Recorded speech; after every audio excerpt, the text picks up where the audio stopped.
Gaming news today is all about things that nobody expected. First, Helldivers 2 is officially coming to Xbox. What does this mean for future PlayStation Live service games or the PlayStation strategy in general? Second, Anthem servers have an official end date, and if you're like me, you probably forgot that those servers were even still up, which is related to the next topic. The third thing in the gaming news is that stopkillinggames has officially hit 1 million signatures.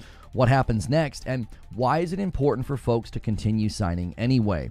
Fourth, Mindseye will apparently be having some kind of a relaunch, and the CEO has a wild theory about why the game did so poorly, and it involves saboteurs. Anyways, we always try to end as well with a game for your wish list and your radar. And I forgot to get a trailer for it. So if you're just going to bear with me here in the opening, I'm going to actually do that. And while I'm doing that, do me a favor, hit like and subscribe and all of the things. There's also a bunch of ways for you to support in the links below. You can order coffee. You can become a member. That's one of the best ways to support monetarily is become a member. Make sure you pick Member Plus and above, and that way you can get into all of the extra content. All right, so without further ado, if you're watching all the various platforms, I appreciate you engaging with the content. Let's talk about the first story, which is Helldivers 2 coming to Xbox. And many people thought this was a joke. They thought it was a bait, but it is actually happening. Now, this is something that many people said would never happen, but its arrival date is a bit of an odd one given the Xbox lineup this year. So in case you missed it, Helldivers 2 is officially coming to Xbox on August 26th. Now, if that date sounds familiar, it's because that's when Gears of War Reloaded releases. So pre-orders are already live for Helldivers 2 on Xbox, but you have to remember, Gears of War Reloaded will be hitting Game Pass on the same day, so there's a lot of questions here to consider. Will Helldivers 2 be a hit on Xbox, or will Gears being on Game Pass the same day overshadow it a bit? Is PlayStation changing their live service strategy? Is just this sort of the first of many live service games that will land on the Xbox? Even more, does this mean that PlayStation is changing their publishing strategy as a whole? Now, I've said for a while that Helldivers 2 coming to Xbox would be good for the player funnel, but I really question the business sense of it. Nixxes is actually the one who ported this game, and given how patches were handled in the past for their ports, they may be the one doing ongoing patches and quality of control here instead of Arrowhead. That was kind of always my concern, was I didn't want to see Arrowhead suddenly being stretched to have to manage supporting a game in two different places. And I actually don't see any signs here of PlayStation making a strategy-wide change, as this seems more initiated by Arrowhead. They were publicly on record saying they wanted the game on Xbox. They also publicly talked recently about how their next game would not be published by Sony, but they were still open to working with them. I get the feeling that they sort of leveraged the popularity of Helldivers and said, listen, we would really like to expand this game's reach. We even see the director speaking about how he was a console warrior at one time and really doesn't like that and really wants to see the game in more places.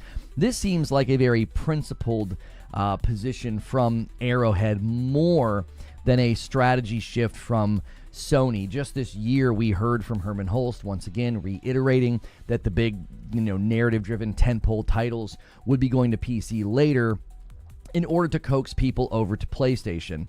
I can't see them thinking that that strategy would apply to the Xbox console, so I don't think this marks a change. I know there are long-standing PlayStation fans that are very upset by this. I see no cause for alarm. My position has always been that timed exclusivity is why we get good games. Like, I'm totally fine with PlayStation Studios building a really great game and then a porting company like Nixxes porting it to PC because everybody gets a great product. I've been in support of that for a while. If that starts to affect and happen to other games, again, my only concern has ever been that I don't want it to affect the quality of the games released. So if there's some weird future in 5 or 6 years where we're seeing a God of War game land on PlayStation first, and then 2 years later, 18 months later, that same game lands on PC and Xbox, I don't see that as a threat to PlayStation. I don't see that as a threat to quality. I'm open to disagreement on this, but when they started putting games on PC, I didn't see that as a cause for alarm because they were still prioritizing their platform first. They were prioritizing their studios first. If they continue to do that, I feel they're making good on what I look for from a console, which is high-quality games shipped designed for the box that I have purchased, with the future of the PS5 Pro improving, with PSSR getting an update in 2026, with the PlayStation 6 likely benefiting from the Project Amethyst partnership with AMD and getting more enhancements there. I would imagine those first-party PlayStation studios are going to continue to prioritize the console, and I don't think Helldivers going to Xbox is a sign of that eroding or going away. Again, I'm open to disagreement. You can leave a comment below. Make sure you're here for the live stream so you can kind of discuss this. We'll likely be discussing that in this show today. I am seeing a lot of folks that are very unhappy about this, and people are also probably not too happy about another game being taken away from them. If you're like me, this took me by surprise. Anthem servers are actually still up and running, but sadly they now have an official end date, which is coincidentally related to the Stop Killing Games initiative that just recently hit 1 million signatures. I'll talk about more on that in a second, but if you want to get one last hurrah in Anthem before it's too late, you still have a bit of time. According to an update on the official website, the servers for Anthem will officially shut down on January 12th of 2026. Now, unfortunately, the Anthem 2.0 efforts were halted a while ago, and there were many long-standing fans, or fans like myself, who really wanted to see this game have a bit of a comeback. Well, now you're probably just going to have to settle for playing the original game on servers that do, in fact, have an end date.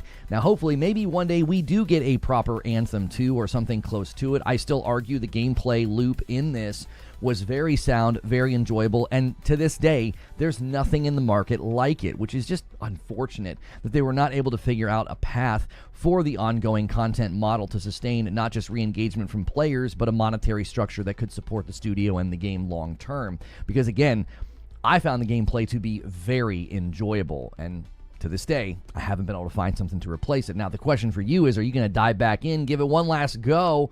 Let me know in the comments below, or, you can always be here to discuss these various topics in the live show. And in relation to a game like that going away, I have good news for those of you that have either supported, promoted, or signed Stop Killing Games. They have officially hit over 1 million signatures. Now, Ross just today took to Twitter and said it is still important to sign. There is historical precedent for anywhere from 200,000 or more signatures to be discarded and sort of seen as fake. That actually has happened historically with these types of things. So he is still encouraging people to go to stopkillinggames.com and sign if you are a European citizen. So at this point, it will be discussed by European lawmakers. The question will be, do they see the claims in here as something that is feasible, legitimate, or something that they should enact to protect consumers? Now, their opinion on their own website is saying the following, quote, "If we can pass the signature threshold, there is a very strong chance that the European Commission will pass new law that will both protect consumer rights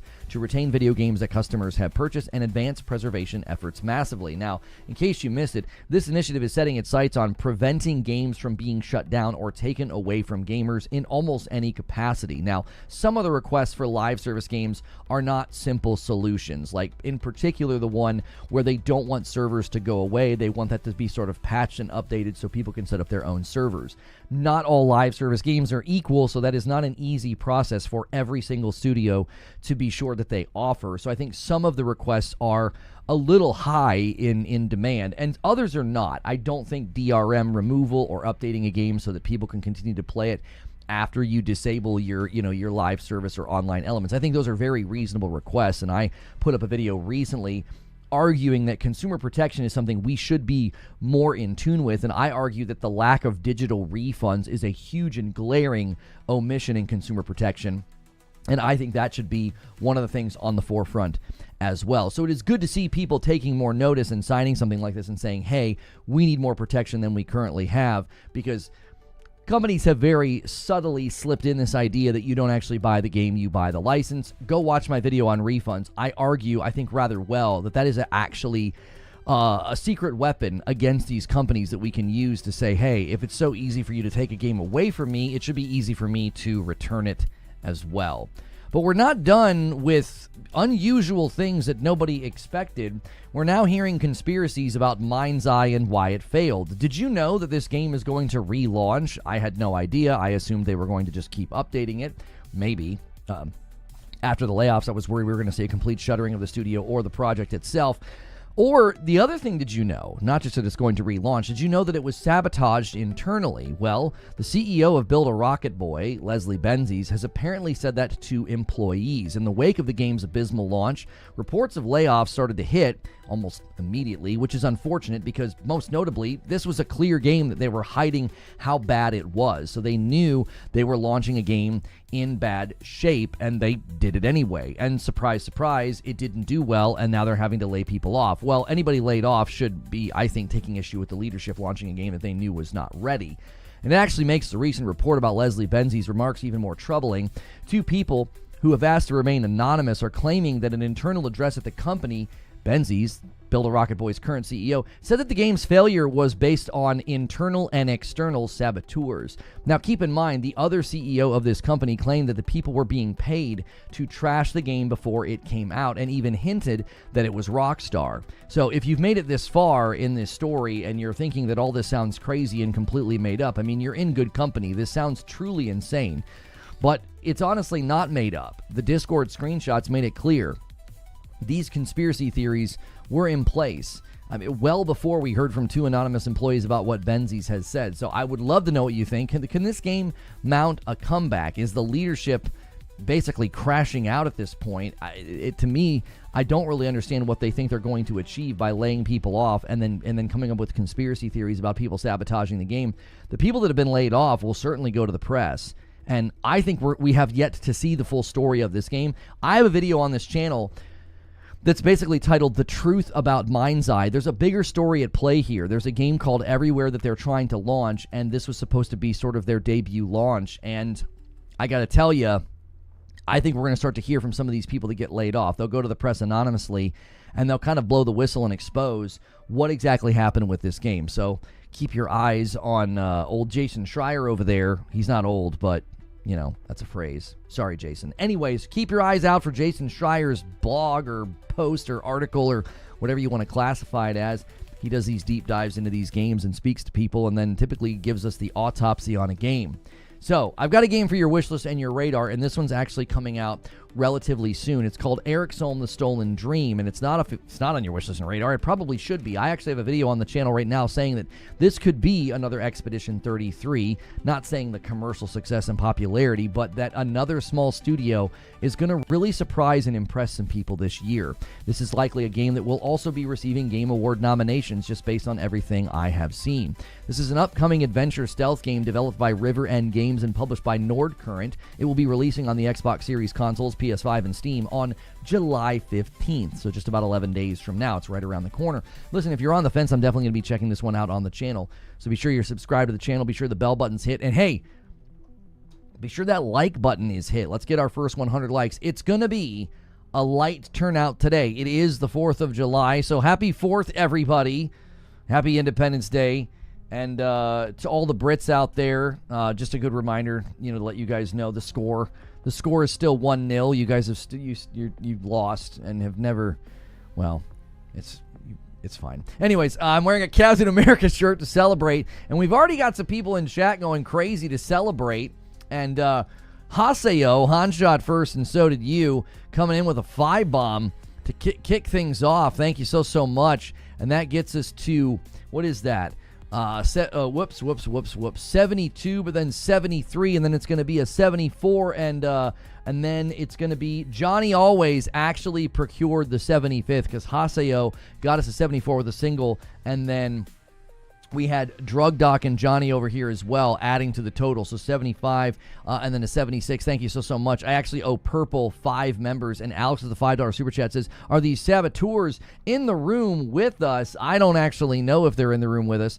And we will not be doing a Friday night stream, so the goal is a little higher this week because in order to justify a Saturday evening stream, we got to do a bit of a stretch goal this week. So 700, I think, is fair. Last week I said 1,000, but that was going to be 2 streams.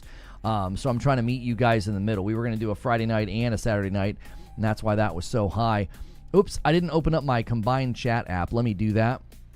So if you guys have not hit like or subscribe yet on YouTube, go ahead and do that. Let's see if we can't get this stream kind of up and running and cooking here. Let me see here. I got to log into YouTube in this app, and then I got to tell it to monitor that. There we go. There. Now I'm gonna have my my blended chat. All right. What app would that be? A streamer, a bot.io or something of that nature. It just lets me see both chats. I'm not allowed to show it to you because that's against Purple TOS. You're not allowed to show like a combined chat, but I'm allowed to see one for my own eyeballs just so I can interact with you guys. Let's do this. Let's do this. There we go.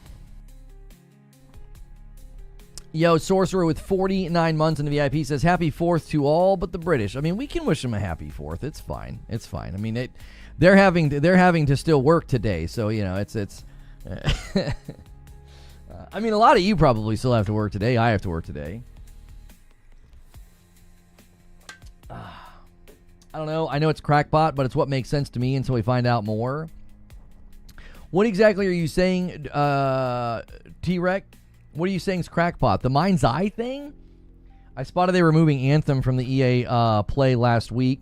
I knew it was inevitable. What's crazy to me, FCat, I didn't even realize that the servers were still up. I thought they shut them down like 6 months to a year after basically everything. Like when they said that 2.0 wasn't happening, which was absolutely devastating. They put out that blog with those screenshots from some of the things that they were kind of coming up with. And I was like, what in the world? Why would you not at least give that another go? I just don't think they could justify the spending. He's claiming the Stop Killing Games is why Xbox killed ZeniMax's MMO. You think Xbox's MMO might have gotten canceled because of Stop Killing Games? Just pure risk aversion? I mean, I appreciate a good conspiracy theory. I just think your theory is not in line with anything that we're seeing because the sweeping layoffs and canceled projects, I just think it got swept up in that. So I don't even know if your theory's probability is super low. If I'm like doing like a mathematical probability here of like, okay, they laid off this many people, they're shuttering studios. Some of these studios are like getting 50% cut, right? I don't think the ZeniMax MMO is because of that. And here's what's crazy. We're now hearing that the ZeniMax MMO was getting like highly praised and enjoyed by people. I mean, we're hearing that similar things were said about, was similar things said about Everwild? I'm like, what are you guys doing? It doesn't make any sense. Again, the more evidence comes out about this, I think it was a Microsoft initiative. I think Microsoft is the one that pressed the red button. I think Xbox was like, oh yeah, this ZeniMax thing's going well, Everwild's going well, these games are really turning around. You know, just 5 months ago, Phil said that Everwild was doing well. I think this is a Microsoft initiative. I think they hit the button. I don't think this falls on Phil Spencer or the team at Xbox. I think Microsoft did this. The breakdown of that game, it was called Project Blackbird. Yeah, I don't know. Yeah, and then the Kojima game is still going forward. The Kojima game is still going forward from the reports that we're seeing. The OD game. Sounds like Lono's throwing out a rematch challenge on the 4th, Americans versus Brit on a private server. Oh, that would be so fun. We could do that tomorrow night if you guys hit the goal in honor of the 4th. Love the shirt. Thank you. Make sure you guys are hitting the like button here. I'll help you guys out. I'm gonna press pause on the thing that gets annoying over here on the YouTubes. Do me a favor. Let's make up the difference then, right? Let's hit the like button. That can help us, right? They don't like when we do that. So hit that like button. Yeah, Blade is fine. And the Kojima OD game is still happening. Okay. We don't want to retread yesterday just yet. I know more stuff's coming out. I don't want to retread that. Like we're immediately off course and we're 19 minutes in. I would much rather discuss the Helldivers thing with you, and I'm thankful for a super chat that's getting us there. PWH down with a $5 super chat. And Stone Spire, listen, I know what Stone Spire's going to do. He's going to do 3 singles, y'all. Somebody get ready with a 20 bomb. You guys need it. You are going to need it if you're going to hit stretch by the end of the day. This is for a Friday night stream with Madam. We'll do maybe some of that rematch private servers. There it is. Here comes another one. He wants the 20 bomb to 500. There it is, 479. Thank you so much, Stone Spire. PWH down says, Happy 4th to you and your fam. Do you think Porter Rock's crash out over Helldivers 2 is justified or is kind of overreacting? I don't specifically look at what Porter and others are doing as crashing out, I feel like they're staying true to their principles. I don't agree with them. I don't. But I don't know if I would say they're crashing out. I mean, there was definitely the guy who released the video. I think it's got a ton of views now. I mean, it's got a ton of views because I think a lot of people are like, what the frick? Like, what are you saying? Let me see if I can find it. Shoot, I forget what's his name. It's like EX4 something. I can't remember what his at. Is it EM4? For somebody give me the tweet. I want to see the view count on it. And there's the other one. Okay, Stone Spire has set up the 480, the 20 dunker. Oh, here, I got to reset the member battle. Okay, hang on. So you guys over here have 3, 4, 10. It's 10. Oops, it's 10 for Team YouTube, and I believe it is 3 for there we go.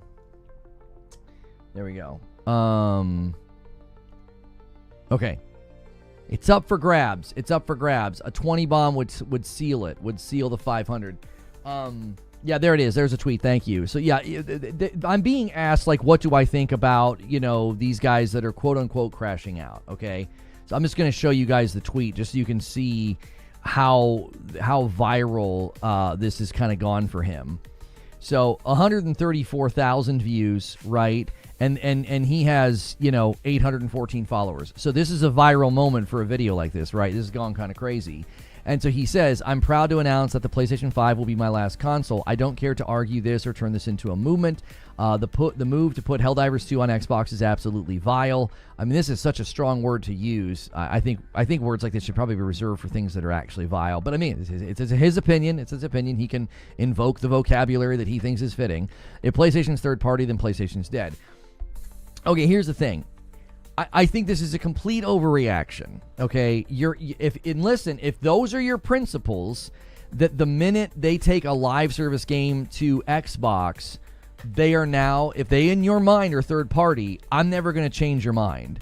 I don't really care to change anybody's mind about this because to me, it doesn't bother me. I've been on record since the launch of Helldivers 2 as saying this is not a problem. I just never saw the business side of it. I never saw the business sense of it. I was like, if you're wanting to grow, and there have been people that have pointed this out, I'm like, if you're wanting to grow Helldivers user base, there are 60 million people still playing on PS4, and there's only 30 million people on Xbox. Now, PlayStation's logic behind that is probably, we're 5 years into the gen. There's no reason to give people any more reason to stay on PS4. They probably don't want anybody staying back there. So I understand the reasoning not bringing it to PS4 this late in the gen. They want to get those 60 million people off of PS4 and onto PS5. They're probably hoping that like Yote and Death Stranding 2 and Lost Soul Aside and Where Winds Meet, a lot of games this year, PS5 exclusive to motivate people to upgrade to PS5. Then there's GTA 6 next year, right? So that's probably why PlayStation has no interest in putting Helldivers 2 on the PS4. Now, putting it on Xbox, again, I'm kind of torn on this. I've got a video I think I'll be making if we feel this is still a good, topic to discuss and broach that I might make for Monday. I feel like this could go either way. I really do. I feel like it could go either way. It could go over there and get completely overshadowed by the fact that it's not on Game Pass. It's hitting the same day that Gears of War is hitting Game Pass. Gears of War is like a mainstay, long-standing name. Playing a classic remake, reloaded, remaster, whatever. Playing a classic game on Xbox Game Pass for $0 if you're already subscribed. So 20 million something people can play Gears that day for nothing. Right? There's about 10 million people that are not on a day and date subscription, right? There's 30 million people on Game Pass. About 20 million of those people can play Gears on the 26th. That's a lot of people that could just kind of like, I'm not really interested in Helldivers. There's the argument to be made that Helldivers has been out for too long, right? The hype has died down. Maybe they should have timed this better with the big Illuminate event that they just had, right? That was that big surge of players and like everybody was talking about it. So I could be compelled if somebody really wanted to argue and say, this is a complete waste, it won't do well. But I could also be compelled to see, no, it actually will do well. It's a live service game. It's the kind of multiplayer vibe, the knock-around multiplayer vibe that's in line with Xbox's, DNA and identity since the 360 era. There's a lot of people still on Xbox that think of Xbox as the multiplayer platform. There are people that probably still think of them as that. Like, they're the multiplayer platform. This is where I go for multiplayer games. And then you've got, PlayStation for single-player games. So to me, you could compel me that Helldivers 2 could do a very good job and go over and sell well. Now, this is the argument that people are sort of making. I think it was Windows Central that said, listen, if you want more PlayStation games to come over, you better buy Helldivers 2 because that'll compel PlayStation. They'll go where the money is. Now, I don't think if Helldivers 2 is a huge hit on Xbox, I don't think that would compel PlayStation to start moving single-player, big tentpole narrative games. I don't think so. I think it would motivate them to take over their live service efforts eventually. So like Marvel Tokone Fighting Souls, I think they're going to release that on PS5 and PC. I could see them bringing that to Xbox a year later. I totally could. It's a Marvel game. That means that Marvel and Disney are involved. That very well could lead to them saying, hey, we really think the largest footprint is the right call here. Now, if Helldivers goes over there and absolutely bombs and nobody buys it and the player numbers are non-existent and it doesn't seem worth the trouble, then PlayStation's going to say, hey, think of it this way. This is their best shot. If you're going to take a shot at taking a PlayStation Live Service game to Xbox, this is your best shot. Helldivers. If Helldivers goes over there and doesn't do well, then there's no reason to experiment with anything else. This is your absolute best shot. It's got the vibe, it's got the feel, it's got the virality, the popularity. Everybody kind of knows it. Everybody recognizes it. If it goes over there and doesn't do well, PlayStation will say, hey, listen, we took one of our crown jewels of live service over there and it didn't do well. Well, we don't need to do that again. You see what I'm saying? It could go either way. Gears Reloaded is going to be big in August. That's what I'm saying. Like, Gears of War Reloaded being on Game Pass same day, I think is kind of setting it up to have a less than ideal start. I think it'd be more ideal for Helldivers 2 to go over there in a vacuum, not on the same day as Gears. I think that's a mistake. A $5 super chat tip from Alex. It could be a good test because for the future live service, and they did time this poorly. Here, we haven't done this in a while. Let me do the five super chats. I will gift a member. There you guys go. I'll gift a member. And if you haven't hit the like button yet, guys, get us to 200 likes. That would really, really help us here. Nice strong start on a holiday. Actually, not bad turnout for a holiday. Holidays are usually pretty rough for us because all my worker lurkers are feet propped by the pool and cooking out, right? Everybody's kind of relaxing. Happy 4th. Happy 4th to all of you that celebrate. Celebrate responsibly, y'all. Before you go to your events, I said this last night, before you go to your events and your cookouts, pre-install Lyft or Uber on your phone and make sure it's ready to go so that later you can use it easily. Don't wait until it's too late and then you'll take a risk that is that you should not take. Hang on.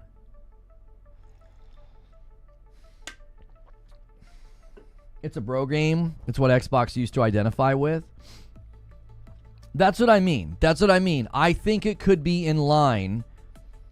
It could be in line with the vibe of that's the classic feel of Xbox. It's the multiplayer platform,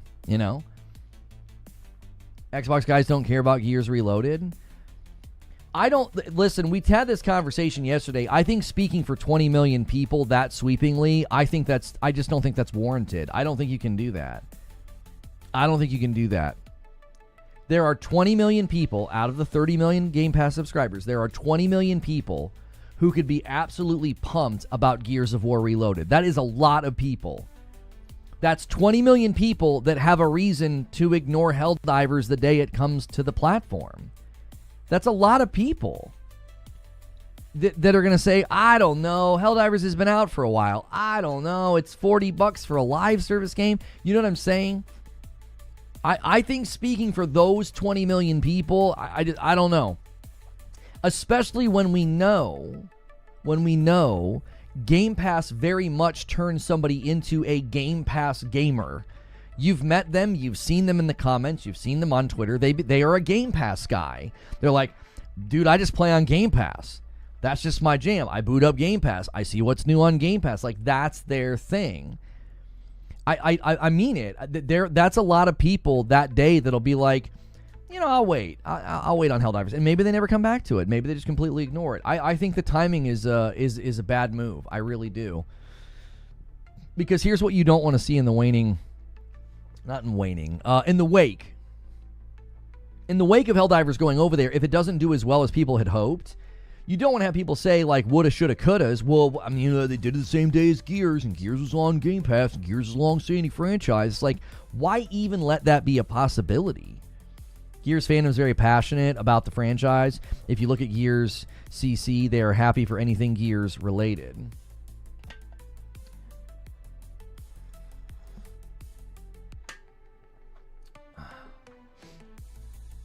Happy 4th. That's right, happy 4th. Guys, let's celebrate 4th by getting 200 likes. Y'all are the best, man. Strong turnout today. If you're just tuning in, we're discussing Helldivers 2 Xbox announcement. Well, actually, Helldivers 2 Xbox reaction is what we're talking about.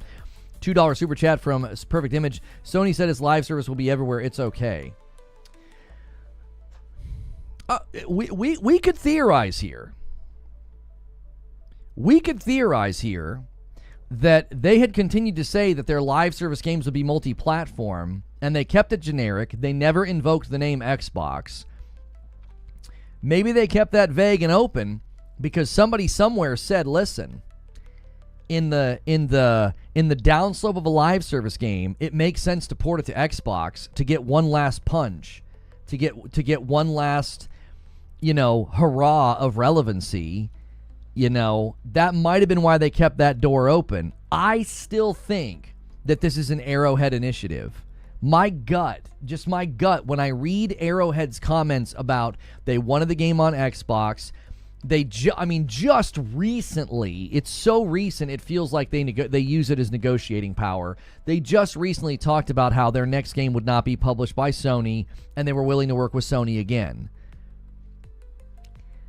And now we've got one of the directors saying he used to be a console warrior, and he wants his game to be. They wanted the game to be everywhere. This feels like a convictional, principled thing that Arrowhead pushed for. Does Arrowhead just want the practice? I mean, I don't know. Nix's ported it. Again, that's just my gut. My gut is that this was initiated by Arrowhead. This is not an initiative from PlayStation where they're going to start putting more games on Xbox. Even if it was Arrowhead's decision, Sony had the final say. Well, Nick, my theory is that Arrowhead used it as a negotiation piece. They said, listen, if you want to enter into a contract for Helldivers 3, which is likely the next game that they would be working on for PlayStation, so when they said their next game won't be published, but they're willing to work with them again, I could see them coming to the table and saying, we'd be happy to do that. One of our terms is that we would like Helldivers 2 to be on Xbox. That's a conviction that we have as a developer, and we would like that. And I wouldn't surprise me at all if PlayStation's like, you know what? We got Nix's. Nix's can do it quickly. That's not really any cost to us. And Helldivers 3 is going to be worth having. The popularity of Helldivers 2, I think, gives Arrowhead leverage in that discussion to say, it'd be a real shame if you couldn't make Helldivers 3 or have Helldivers 3 on your platform. You know what I mean?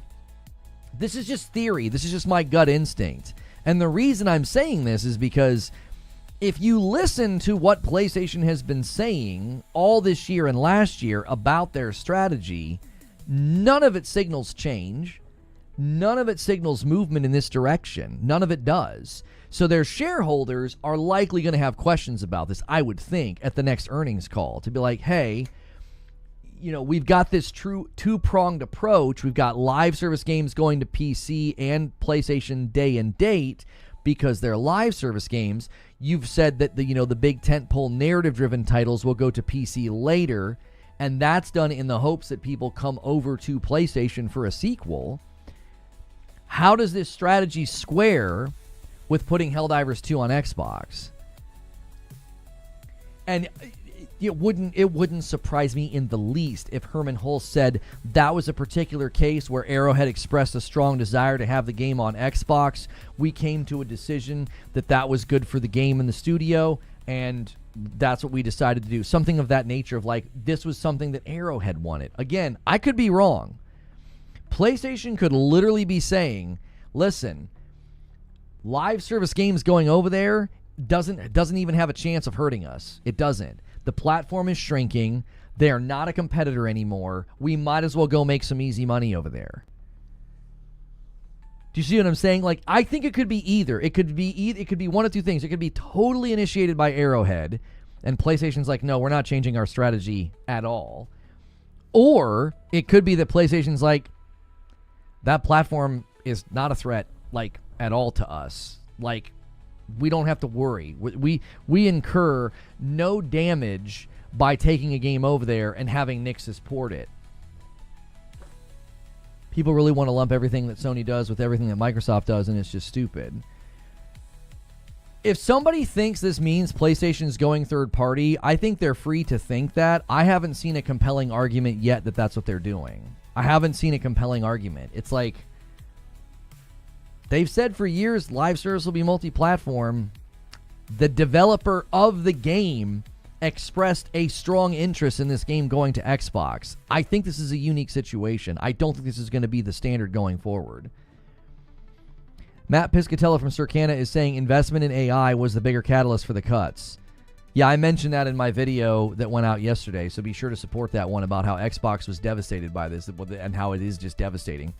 That it sounds like it's for AI investments. So they bought all this property for their gaming division, and then Microsoft is like, well, we really want to invest in AI, so now we got to cut the gaming division. It's like, why the frick did you buy all this then? How stupid are you? What a stupid company. What an absolutely stupid company. We spent $80 billion. And then, like, how many years later? Well, we want to invest $80 billion in AI, so, well, I guess that $80 billion investment in gaming is on the chopping block. We better start, gutting and shutting down studios. What game would be next if this is a trend? The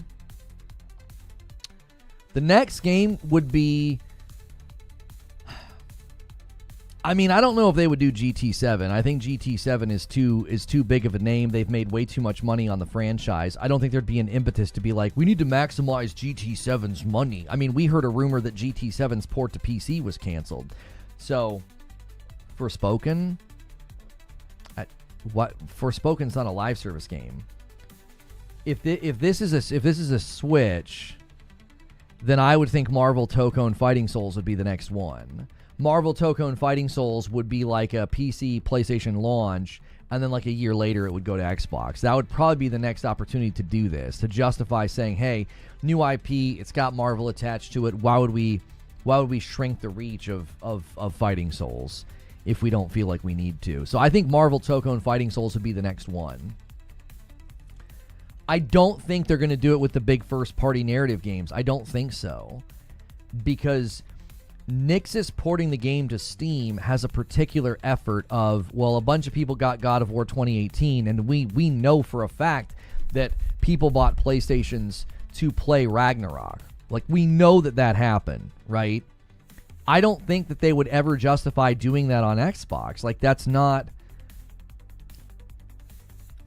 I can't even conceive of a world where they think that, like, well, if we take God of War to Xbox, those people might come and buy a PlayStation. Anybody who's on Xbox at this point, like, let's just imagine 2026 and 2027. Let's just run a hypothetical. In 2026 and 2027, we see, like, older PS4 games like Spider-Man 1. I'm saying older. Spider-Man 1, Horizon Zero Dawn Remaster, and God of War 2018. Let's say we see those games go over to Xbox, right, as ports in 2026 and 2027. I can't imagine anybody who's paying attention, like, to the gaming ethos, however you're supposed to pronounce it. I can't imagine them thinking, yeah, that audience is going to come over here. At that point, if you're ride or die and you're on Xbox in 2026 and 2027, I think the likelihood of you coming to PlayStation is incredibly low.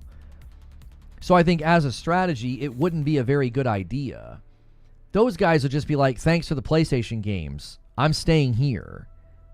Do you see what I'm saying? I think with PC, it's different because with PC, there are people who view their PC as their primary gaming hub, and then they view PlayStation as like additive to that. Nobody's like jumping from, and I think in the discussion about that, that's what a lot of the PC guys were missing, is that I don't think anybody switched from PC to PS5 because of God of War. I think they bought a PS5 to add to their gaming, like, their gaming setup. Well, you don't really do that with a console, right? If you have been, especially if you're that long with it, if you've been with Xbox that long, and you're sitting on an Xbox Series X or an S in 2026 or 2027, I don't think you're going to be won over by God of War to be like, you know what? I'm finally going to buy a PlayStation. I just don't think so. So in this hypothetical that we've just kind of outlined, like, oh yeah, the big games are going, PlayStation's turning third party, I don't see the business impetus. Now, there was business impetus for Xbox to do this because Xbox spent $80 billion, needed ROI. Xbox also signaled this very early on.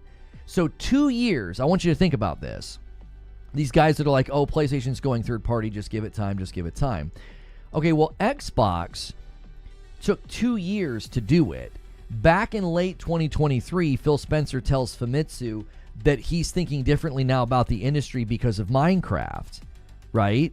And then the CFO says what he says. Well, that's 2 years ago. So that would mean right now, if PlayStation was switching strategy, they'd be signaling it because it would take about 2 years for those changes to take effect. If you're going to have your first-party PlayStation studios doing parallel development for Xbox or PC or whatever, they would start making those changes. They would signal those changes to the shareholders because now would be the time that you would say, we're thinking differently about our property, we're thinking differently about the market. You know, Xbox is no longer really a threat anymore. It's basically, at some respect, it's a dying platform because the platform is evolving into something else, right? It's no longer going to be whatever shape it is now. It's going to look like something completely different in 5 years. And PlayStation would be signaling that now. We'll have to wait and see if they do. If they hop on an earnings call and say, in light of recent developments, we really think differently about Xbox as a platform. I think PlayStation is signaling, at least to Toki is. I've not read his remarks and gotten that impression, Nick. I feel like he's just talking about expanding to other platforms like PC, and he speaks very generically. And then when Herman Hulst explains the strategy is not make more money. It's we go over there with our tentpole titles in the hopes that people might come and buy a PlayStation. So Herman Hulst is outlining why they're doing it. Totoki just speaks in bigger picture language, like, yeah, you can maximize by putting games on more platforms. That's super generic. Herman Hulst gives the specifics, and the specifics are, this is still centered around the PlayStation. Again, I could be wrong. I could be completely misreading this. I didn't misread Phil's remarks in 2023. I didn't misread Wells Fargo's CFO remarks in 2023 or Satya Nadella's remarks in 2024. I don't think I'm misreading Herman Hulst's remarks. I think they're very easily read and understood that there is a very particular strategy with taking the first-party tentpole titles to PC that would not include an Xbox console that is dwindling. The other thing you got to remember is when PlayStation put this plan into place, they, as well as Capcom, observed the growth patterns of the PC market. Did you see the recent reports about like Capcom and the money they've made? Okay, they saw fertile soil. Okay, so both PlayStation and Capcom said, man, PC is growing. Xbox isn't growing. So I can't see anybody looking at that platform and thinking, oh yeah, that's really something that we need to include in our strategy going forward. It's not a growing platform. It's a dying platform. Not Xbox publishing, Xbox Game Studios, or Microsoft. They're not dying. The platform of Xbox is dying. The hardware sales are abysmal, and their future hardware is going to be like a cascade of devices made by other manufacturers. That's not at all like a booming platform. That's a platform basically abandoning what it once was. I don't think you would say, we really need to make sure our big tentpole titles like God of War land over there. It doesn't, especially if the future for Xbox is Windows, then there is no Xbox. There is no porting games to Xbox. There is no third party for PlayStation. They're just going to continue what they're doing now, which is porting games to Steam. If you're just porting games to Steam, then nothing has changed. The only thing that's changed is the way that Xbox has positioned itself in the market, which is they're just going to have a bunch of like handhelds and like maybe mini PCs or like this PC console hybrid all running on Windows, which would then run Steam, which would then mean PlayStation doesn't need to port anything to Xbox. It would just continue porting games to Steam. Do you see? I think people are getting ready to burn the barn down and burn the building down for no reason. It's like Xbox has all but signaled they're not going to have a traditional console in the future. They're going to turn everything into a Windows device, which would then run Steam, which would then mean there aren't Xbox ports in the future. Everybody would just send everything to Steam. We just said this a week ago about how, like, wouldn't third-party developers just build games for Steam? What's Xbox at that point? What is it? I got to thank some people. Manuel with a member plus. 22 months. So happy that Xbox guys are getting Helldivers. And Perfect Image with the $5 super chat. Could PlayStation take ZeniMax to better live service? Or what could Sony do with the studio? Another man's trash, another man gold. Thank you so much. I don't think there's an opportunity there at all because I got to add 1 to the total. 481. And this has become 11. There we go. If you guys want that Saturday night stream, you're going to have to kick it into high gear. And make sure you're smashing the like button on YouTube as well.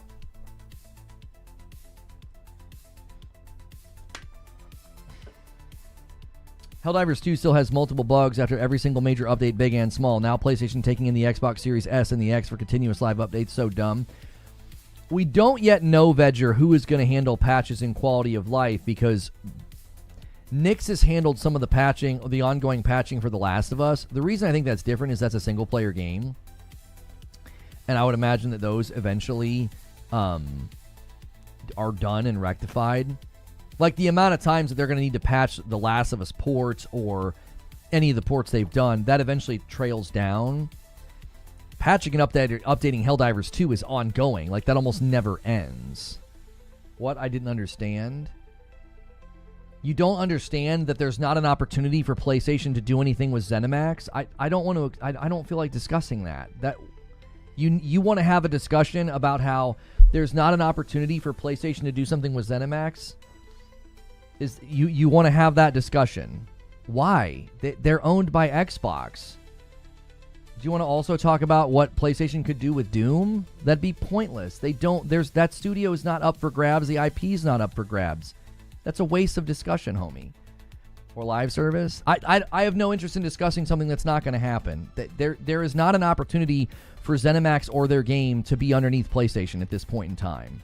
There's other things to discuss right now. You're absolutely disrupting the conversation by invoking something that's not even relevant to what we're talking about today. We're talking about Helldivers 2 and PlayStation's future plans. We're not talking about the stuff with ZeniMax. I already said I don't want to retread yesterday with Xbox and the layoffs, and the likelihood of anything happening with ZeniMax and PlayStation is virtually a zero. That's not worth discussing. You must be joking. Helldivers 2 is notorious for its bugs.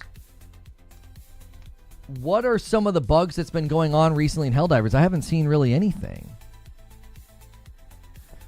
I haven't really seen much of anything going on with bugs in Helldivers 2. I mean, are they that significant? In regards to Helldivers 2 versus Years, I think PvP versus PvE. How many of those 20 million people want to kick back on their couch and kill bugs with buddies versus getting wrecked by wall bouncers? Lono, come on, man. What do you mean, come on, man? I'm asking a question. Educate me. What are the problems with Helldivers 2? I went and played when they did the Illuminate thing. I played for an hour with you guys. I didn't encounter a single problem. Like, what are y'all talking about? He's making it sound like there's this huge issue. I'm like, what? I don't see headlines about it. I don't see tweets about it. I don't see anybody saying, like, Helldivers 2 is still really buggy. Like, Gears has Horde mode. Well, again, with the Gears versus Helldivers 2 thing, I just keep coming back to the fact there are 30 million people on Game Pass. 20 million of those people will be able to install Gears of War Reloaded for $0. That's 20 million people. Okay? That's a lot of people that have a great reason to ignore Helldivers 2 when it hits. They're not any kind of huge bugs that affect the game unless you're talking about the ones that are trying to kill you. Yeah, I'm not sure what you're speaking to. Is it not a joke about actual bugs? Oh, if they were joking about bugs in the game, Chris, I mean, boom, that went right over my head. I don't think that's what they were doing.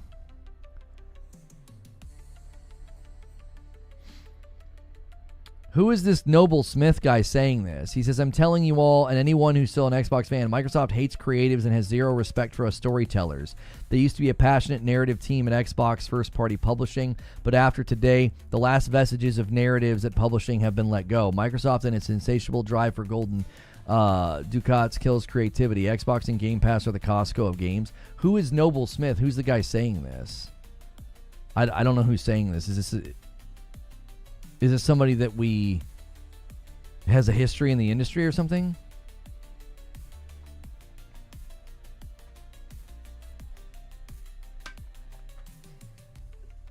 With 20 million people being able to do that, there are 20 million people on Ultimate. No, Lone Wolf, there are people grandfathered in. There are people grandfathered in on the lower tier that still get day and date. Also, Lone Wolf, PC Game Pass gets day and date still. You don't have to be on Ultimate to get day and date. So PC Game Pass is like $11.99. I believe we've seen reports that there are more people on PC Game Pass. So there are an awful lot of people on PC Game Pass that can basically not buy Gears. I'm just making, a rough estimate is that there's roughly 20 million people who don't have to buy Gears of War Reloaded when it comes out. You could round that down to 15 million. Maybe I'm overestimating, okay? Maybe out of the 30 million Game Pass subscribers, well, let's just say half of them can either use PC Game Pass, they're grandfathered in on an old Game Pass subscription, or they're on Ultimate, and they can play Gears day one. That's 15 million people. Okay, there's 30 million Xbox Series X's and S's in circulation. And roughly 30 million people, I'm sorry, there's 30 million Xbox Series X's and S's in circulation and 15 million. Roughly half of that population doesn't have to buy Gears of War Reloaded. Okay? And they have historically fostered a culture of non-purchase. These people brag about not buying games. That's part of their identity. Saying that is not scandalous. I don't know why people would brag about not buying games, and when you say they fostered a culture of non-purchase, everybody clutches their pearls like I'm being insulting. It's like, you can't brag about not buying games and then get offended when someone says that. That's like weird. That's super weird. PC beggars killed gaming. Gaming's not dead, and I don't know what a PC beggar is. You would assume those with Series X have Ultimate. A good portion of them, for sure. Don't forget the people who already own the Ultimate Edition get this one for free. That's another facet that we haven't even considered. Thank you for bringing that up. There's a lot of people who are just getting this update and upgrade for free. I'm telling you, I don't know. I think Helldivers, I think they should have tried to come a week before. I don't know why you wouldn't go at least 1 week before. It just seems like a bad idea. It really does. I would love for Helldivers 2 to have a ton of people playing it on Xbox at launch. I really, really hope Gears is not like a giant distraction. I love Helldivers 2, but come on, every time they put out an update, there's a few random issues. Not usually game-breaking, but Snake Divers, anyone? Citizen, I don't think anybody is debating whether or not there are bugs or issues when an update comes out. I think the issue that people are like taking is you're making it sound like there were still pretty significant problems. I think any live service game, any ongoing game is going to have that happen. Like, I don't think that's like that's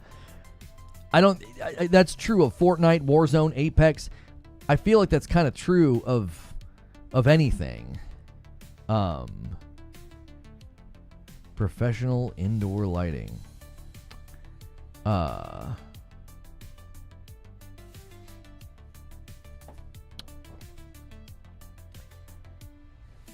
don't think Xbox Nation will be showing up in droves to buy Sony property, let alone any property, says Lobo. I could be compelled either way, Lobo. I think it either does very well or is a very strong reason to never do it again.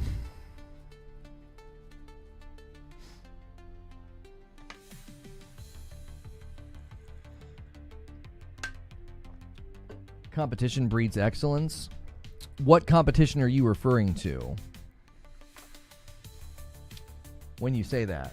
It's not a big deal when you aren't going against other players. You would just hope they continue to make the game better, just an opinion.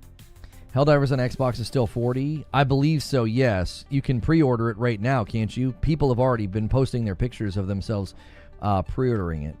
Windows Central basically said, if you want more games like this to come over, spend your dadgum money. Spend your money and buy it. Put your money where your mouth is what Windows Central said. You know, they basically said, if you want this to keep happening, then buy it. If you want this to keep happening, then you better buy it, because they basically, the argument was simple. They were like, they'll go where the money is. So if you guys basically turn your nose up to this thing and you say no thank you, and you want to be all like, you know, snippy console tribalist about it, and you're like, I ain't buying that PlayStation slop. Well, okay, that's fine, you know. And that was the position that Windows Central took, was that if you want this to happen again, buy Helldivers 2, which I think is generally true. I think if PlayStation sees good results from a live service game going over to Xbox, I think they'll do it again in the future with other live service games. I think they will.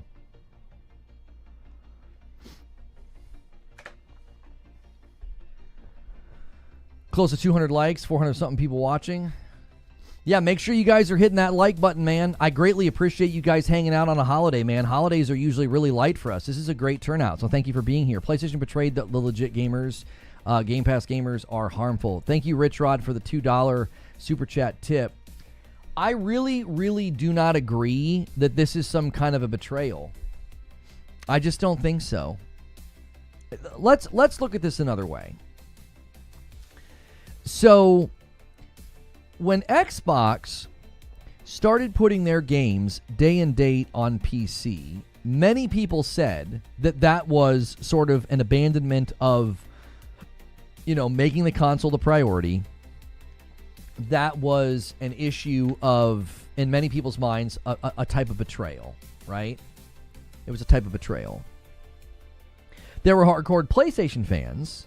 That argued, thank you, Wolf Saints, that argued, hey, you guys don't get exclusives anymore because your games are going day and date to PC, right? Where was the energy when Helldivers was on PC day one? You know what I think this is? I think this is just console tribalism in overdrive. Why was nobody wringing their hands and throwing their hands up and lighting fires when Helldivers 2 hit PC day one? This doesn't feel... I don't feel like people are being consistent. I don't feel like you're being consistent. To say for years that Xbox has lost its way, you don't have exclusives, they're putting their games day and date on PC. Okay, well, why didn't you have this same reaction when Helldivers 2 hit PC on day and date? Why does it only matter when it goes to the Xbox? That's what I don't understand. Like, that's why from the very beginning I said, I don't care if it goes to Xbox. It's a live service game. It's a live service game. That increases the player funnel. From the beginning, that has been my position on Helldivers 2. I've always felt like the business interest wouldn't be there. I clearly was wrong. There apparently is a business interest to do it, which, if my theory is correct, it's more of a principled position from Arrowhead than a business opportunity at PlayStation. We will see if I'm correct in my gut instinct on that. I could be wrong about that. But I just don't get it. It's like you guys didn't get upset when they did this with Helldivers 2 on PC. PC is not a console. Right, but with it being a live service game and with it not being just limited to one platform at launch, it was only a console exclusive. I guess my question would be, let's just say going forward, all live service games from PlayStation eventually end up on Xbox, okay? What's the issue with that? If God of War and Horizon and Tsushima and all of the tentpole narrative-driven titles, if they're all remaining exclusives and then eventually they get ported to PC, if those all remain exclusives, if they only do this with live service, what does that do? I don't understand. Like, what's the devaluation that I'm hearing people argue to me? Argue the devaluation if that happens.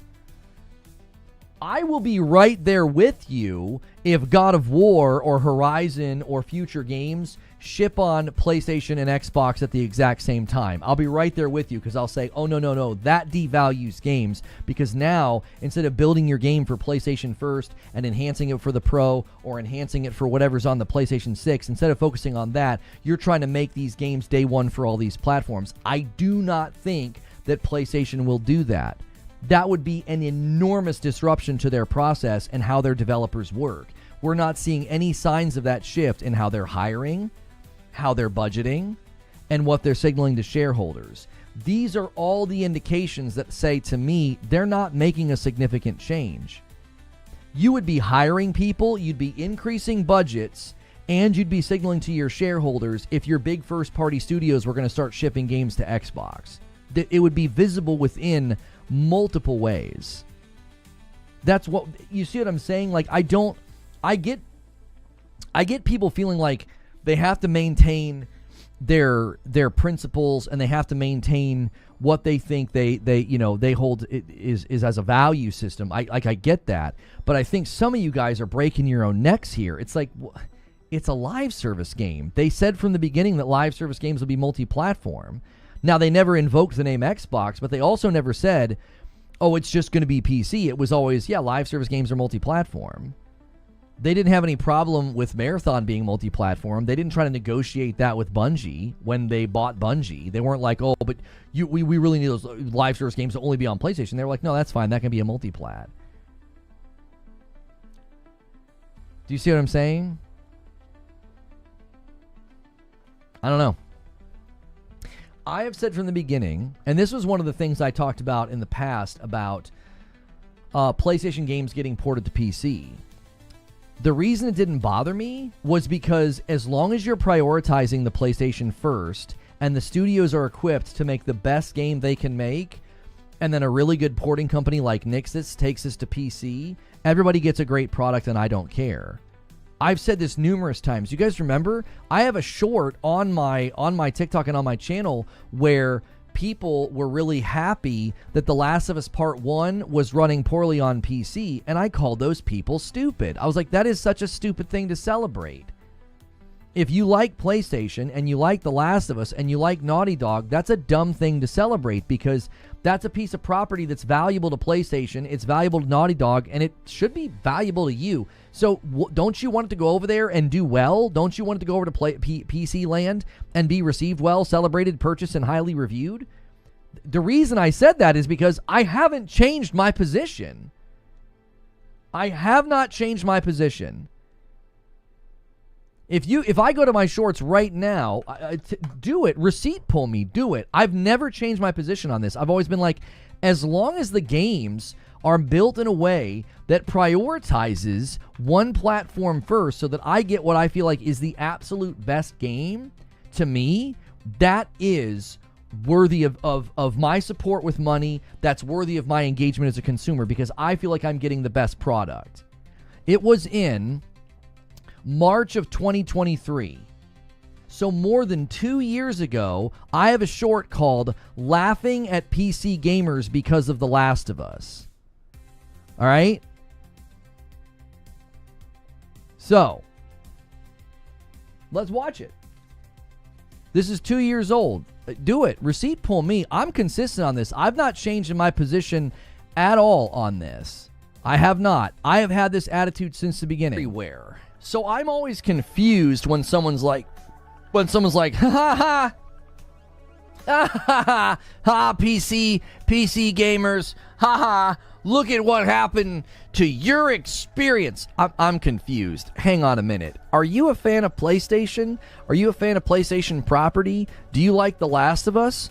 Then why in the frick are you celebrating a game looking poorly and performing poorly on another platform? Why are you celebrating? I don't know. That doesn't make any sense to me at all. A game was poorly ported, and you think that's a dunk on PC gamers? You look stupid. See? I haven't changed my position on this. That's 2 years ago. That was 2 years ago. To me, bringing a game to PC, as long as development prioritizes the PlayStation first, I care about getting a good product. And if PlayStation doesn't move from that, if they stay true to that, then you as a consumer are still being given something that you feel is worthy of your purchase. They are still doing a value proposition and a value transaction that's worthy of your purchase. I don't see what the big deal is. Now, again, if they start saying, oh, well, we're going to put our games everywhere, and they start tasking their studios with building their games for all platforms, then I will start to be critical. Because from a pragmatic and logical stance, I think that's bad. Just in the last couple of years, when I said that Xbox would start demonizing exclusives, and all of the good little boys and girls out here that mimic whatever Microsoft says, they would all start demonizing exclusives. And what did I say? I said, I think timed exclusivity is one of the most healthy ways to bring a game to market. You focus on one platform, you squeeze everything you can out of innovation, ideas, the power of the PlayStation, and then you let Nixus do a great job and port it to PC later. I have said that for a very, very long time. Whether we're arguing exclusivity or I'm scolding PlayStation fanboys for celebrating a bad port of The Last of Us Part 1, I have not wavered or changed in my position. I haven't. So, Helldivers 2 going to Xbox, when that was initially a subject, it's why it didn't bother me. I was like, yeah, that's fine. It's a live service game. Live service games, their value is intrinsically linked with having a healthy player funnel. You can make the best live service game in the world and throw it on a calculator, and it doesn't matter because nobody's playing it. So a live service game's value is inherently linked to the player funnel. So if you say, oh, we're going to put this game on another platform and give it more opportunity for more players to play it, I'm like, yeah, that's totally fine. All I ever said about Helldivers 2 going to Xbox was, I don't want Arrowhead to be stretched too thin, because they already demonstrated that they had a hard time at launch. They didn't want to overhire and overreact, so they kept kind of small and scrappy. If they're suddenly having to do version control and quality control for Series S and X, I think that's a concern with overall game quality. We'll see if my concerns were legitimate as the game moves forward on Xbox. If they're going to either have to hire more people or figure out a way to have good version and quality control for the versions that land on Xbox. Again, what am I arguing for when I argue that? I'm arguing for the quality of the game. I'm not arguing for platform allegiance. I'm not arguing for one particular platform. If people the last couple of years would have taken like half a second to listen to what I say, instead of like, I don't know, reading a false claim about me with a clip on Twitter and then also lying about me on Twitter and about how I maintain my conduct on here. Yeah, I'm talking about you, Paris. If you would do that, if you wouldn't do that, if you would come in here and actually listen to what I said, I've always argued for the quality of the games. I've never been like, oh, but my PlayStation, my PlayStation. It's like, no. I've always been like, I'm worried about the quality of the game. If you put a game in too many places, quality control can go down. Quality assurance can go down. Like, that's an issue. It's never been, oh no, you betrayed PlayStation. Oh no. What have I said about platform allegiance? I've said PlayStation doesn't have my loyalty. PlayStation doesn't have my allegiance. PlayStation gets my money. They get my money due to value proposition and value transmission. That's what they get from me. They don't have my loyalty. They don't have my allegiance. They get my money. And if Ghost of Tsushima 3 is designed for the PlayStation 6, and there's PlayStation 6 enhancements, and it's designed for that first, and it goes to PC later, doesn't do a thing to me. It doesn't do a thing to me. I get a great piece of property. I get great value. That's worthy of my money. They get my business, not my loyalty or my allegiance. So if there's some weird future out there where we walk into the PlayStation 6 and God of War 2018 gets ported to an Xbox, I don't give a frick. I hope people have a good time. Why? Because it doesn't do anything to me. It doesn't do anything to the value proposition and the relationship that I have with Sony as a business. As long as I'm getting good games that are designed for one platform first, because I think we get better games when that happens, I have no reason to be upset. I have no reason to throw my hands in the air. It's like, the only reason that I've been critical of Xbox's approach to this is they devalued their own platform. They devalued games with Game Pass. They made all of their studios do multi-platform development, and they launched the Series S. What did all of these things do? They devalued the games. The quality of the games suffered. It's easy to see. It's easy to demonstrate that Xbox's plans with the Series S and shifting into multi-platform development, it devalued their own platform, and it had a negative effect on the games.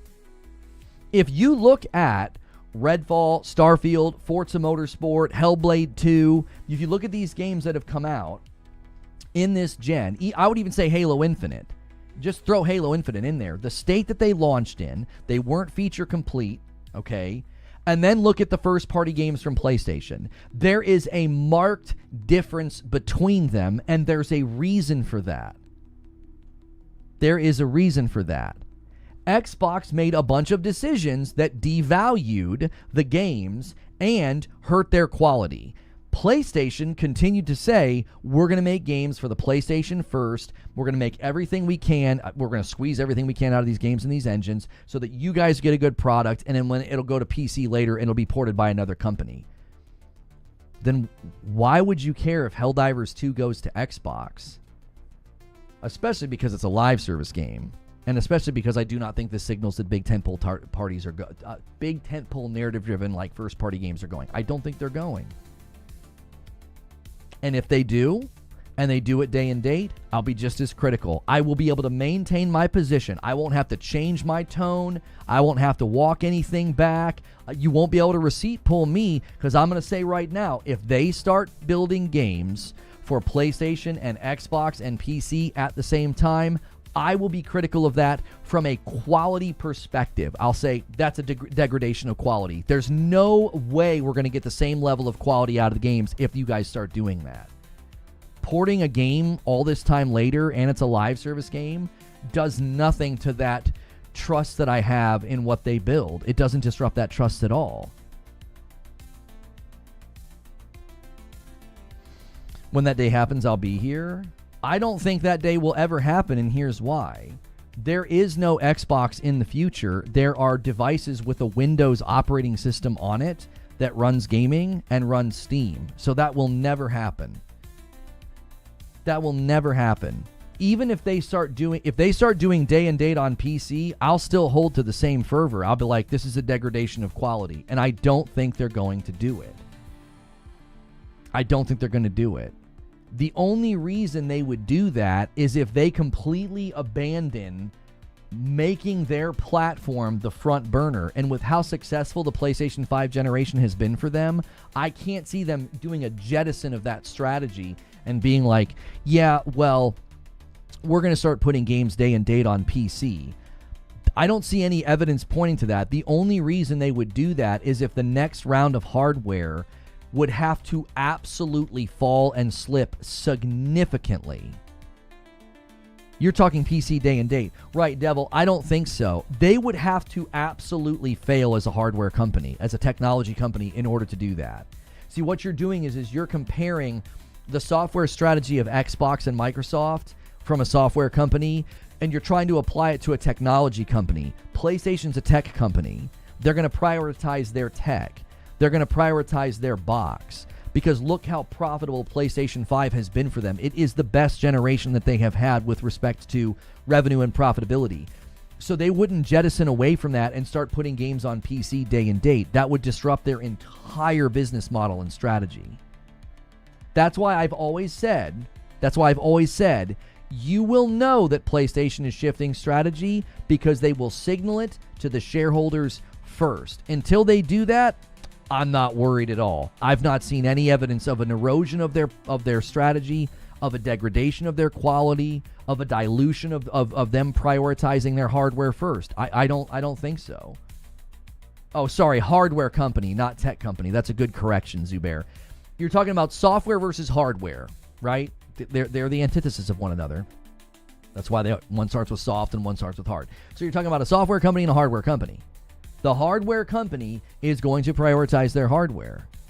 I don't trust the Toki. You know what I trust? Money. That's what I trust.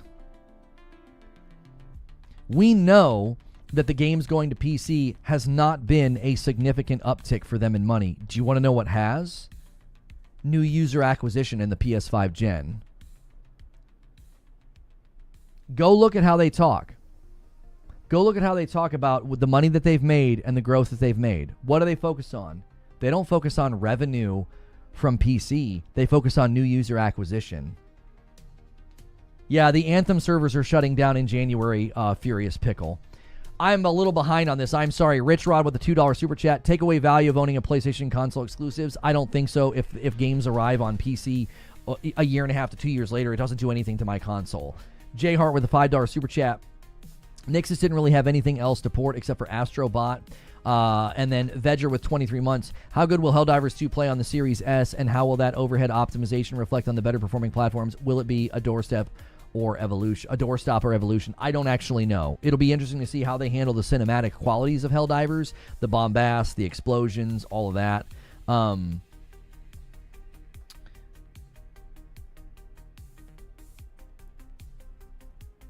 Okay. I am being told that my theory is not accurate. Give me 1 second.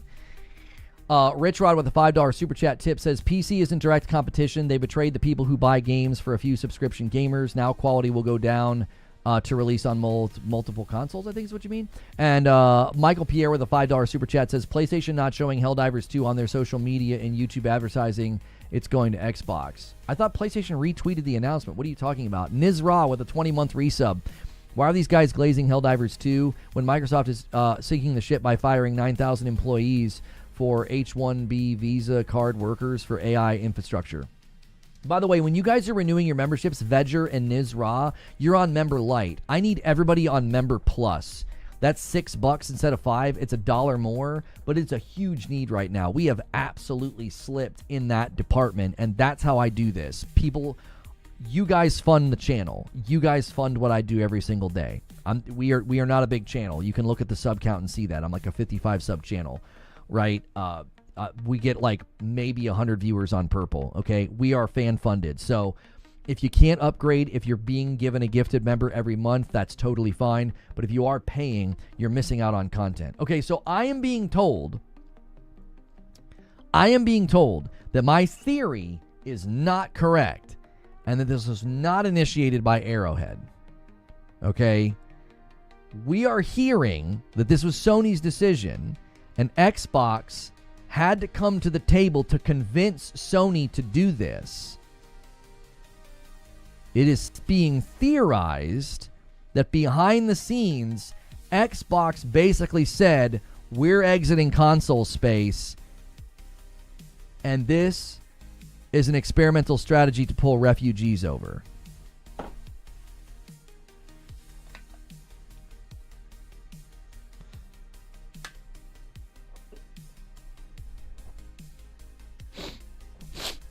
Yo, Rissick coming in with a 10 bomb and a 5 bomb back to back. What are you doing, Rissick? And gets us to 91 and then 96, 496. We are 4 away. We are 4 away. 26. Thank you so much.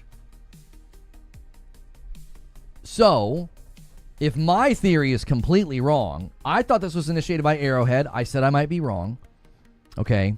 If this theory is correct, that Xbox came to the table and said, listen, we're leaving. And a single comes from Wardhuff renewing for 34 months, and a 5 bomb comes in from Rissick. And that takes us to 502. There it is. I owe members to you guys over here on YouTube. Okay, so what it seems to me that this means is that Xbox came to the table and said, listen, we're not doing this anymore. We're not. We're not a threat. We're moving into Windows being the primary push, which means Steam will be the primary push, which is what I said a little bit ago. I said the future of Xbox hardware is a Windows OS, which means you have Steam, which means there are no future ports to Xbox. There's just games landing on Steam. Think about it. Marvel Tokone Fighting Souls will be playable on the Xbox PC console hybrid if PlayStation doesn't care, if they're like, we don't care about that. Remember what I said? I think they will care. I said, but you could compel me that they won't care. They'll just view Xbox as a non-threat, and they'll be like, no, you're not a threat anymore. That's fine. We don't care. We don't care if people play Marvel Tokone Fighting Souls through Steam on an Xbox PC console. It could go either way. It sounds like I was incorrect, and PlayStation doesn't care. They're like, no, it doesn't matter. They can play our live service games on Steam, on an Xbox PC console hybrid. That doesn't do anything to us.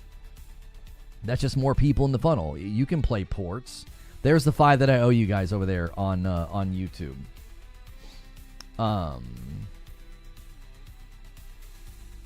It's also being stressed that yes, Arrowhead did in fact push for this and wanted this. So it sounds to me like there were 3 people in this room. Arrowhead really, really wanted... No, Yote won't be day and date on PC. Yote is coming out this year, homie. PlayStation only. What are you talking about? None of what I'm saying means they'll start going day and date with their first-party PlayStation studios that build things like God of War, Horizon, Tsushima, and things of that nature. Again, they haven't signaled that. They have signaled that the only thing will launch day-and-day multiplat is a live service game. They have signaled that they will not do that with their big titles. If that changes in the future, they will say it. They'll say it out loud. They won't keep it a secret. They'll gear up for it. They'll staff up for it. They'll budget for it. And then they'll no longer need Nixus. They'll be doing parallel development at their studios.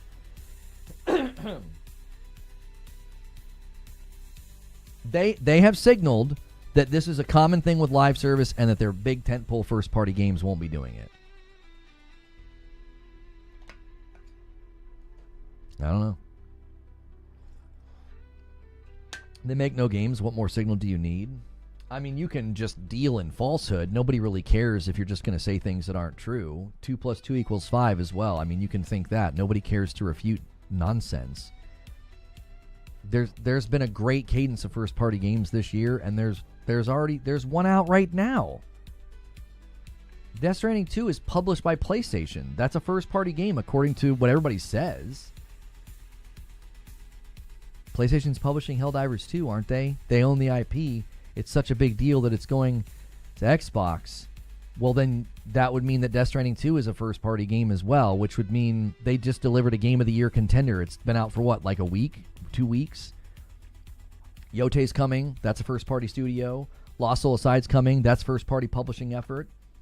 They're also doing, maybe, I don't know if they're paying for it, but like Where Winds Meet is a console exclusive as well for PlayStation. That's 4 games exclusive to PlayStation this year alone. Like, I don't know. I don't know why people run with the narrative that there are no games. I don't get that. I'm not sure what you're talking about.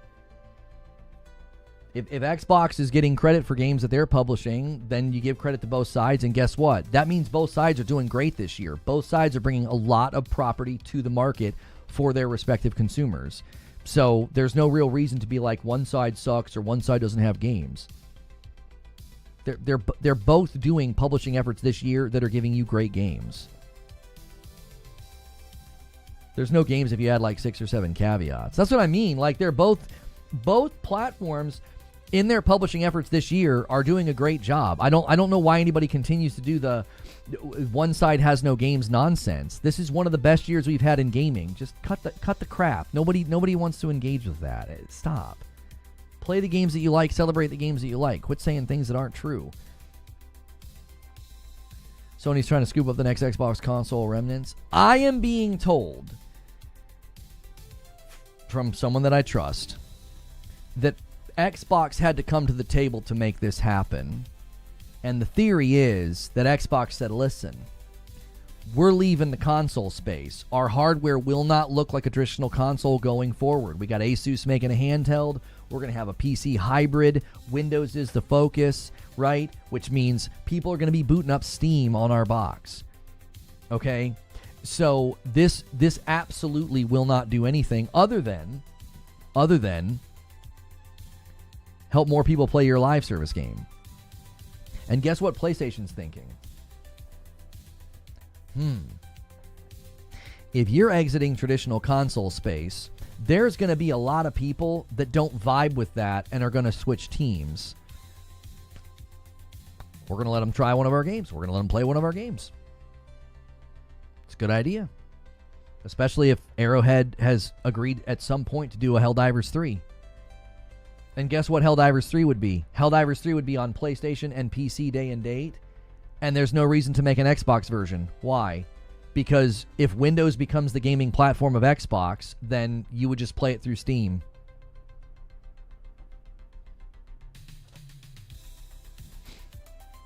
Do you see? It's like the people that are losing their minds over this, it's like you need to pump the brakes and think about, like, why are you such a big PlayStation fan? And when you answer that question, you're going to say things like the focus on exclusives, the focus on quality, the focus on the console, innovations with Mark Cerny, the AMD relationship. Okay, so let me ask you something.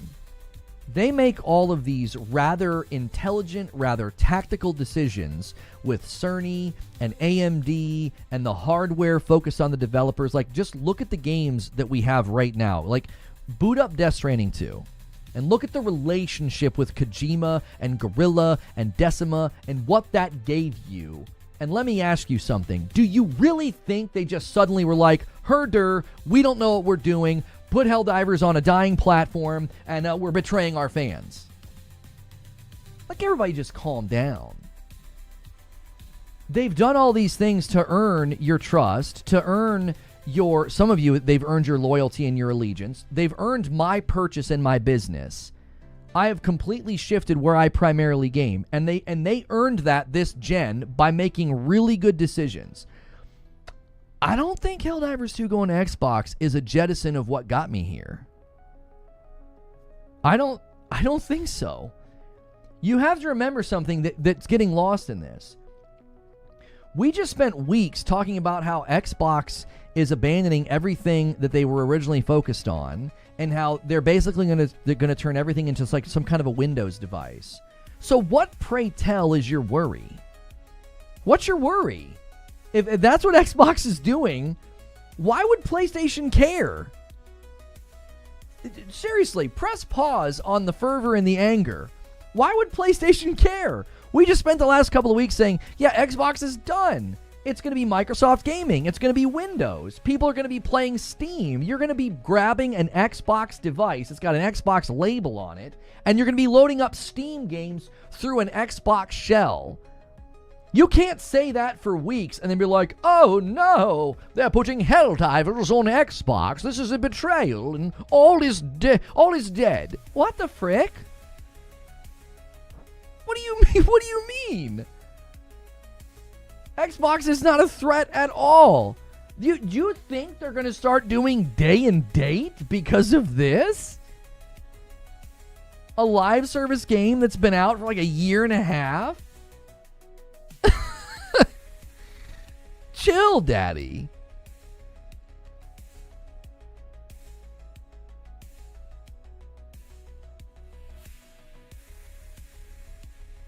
Yeah, I mean, you also have to remember, if Xbox is promising a lot of games being delivered to PlayStation, that's another aspect of Xbox coming to the table to get this.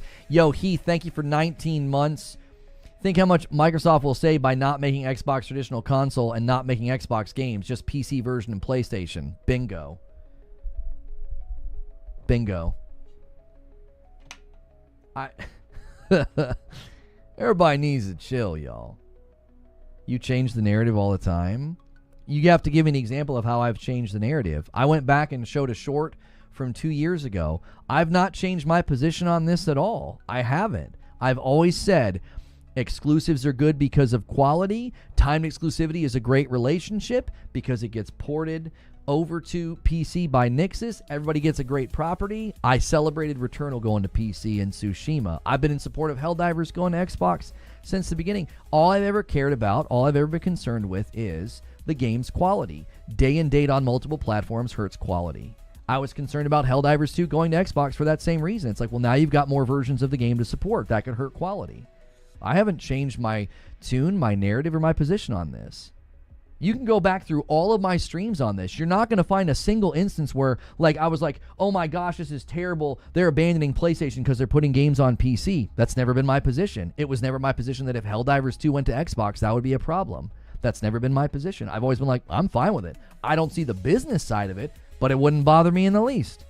That's more people that are able to play. That's good for a live service games funnel.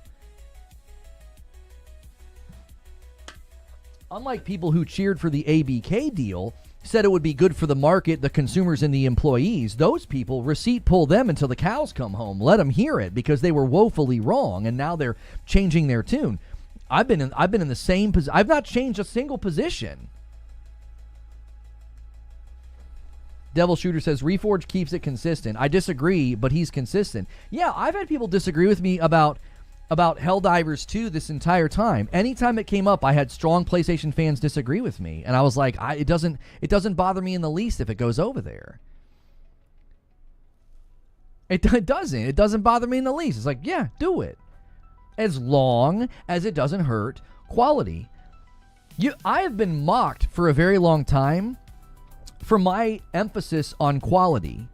I guess you're going to have to go back and delete all those videos and tweets making fun of me for talking about quality and shipping. They really didn't like when I said shipping at quality, a phrase I picked up from Phil Spencer. But like, you can't mock me for years emphasizing quality and saying that that's what matters most, and now all of a sudden be like, oh no, this is a pony coping and he's just trying, he doesn't want to be mad. It's like, I've actually never expressed any frustration with games going to other platforms. I've never once been that way. And I scolded ponies for being angry about it, and I scolded ponies for celebrating a bad port. Now, there's a clip that they ripped out of context where I scolded PC guys in my chat that were like getting irritated with games not coming to PC day and date, and I said, get your own games. And they've tried to use that out of context clip to make it seem like I don't want games to go to PC. This is a lie. This is false. I've never had a problem with games going to PC. I've been in support of it ever since.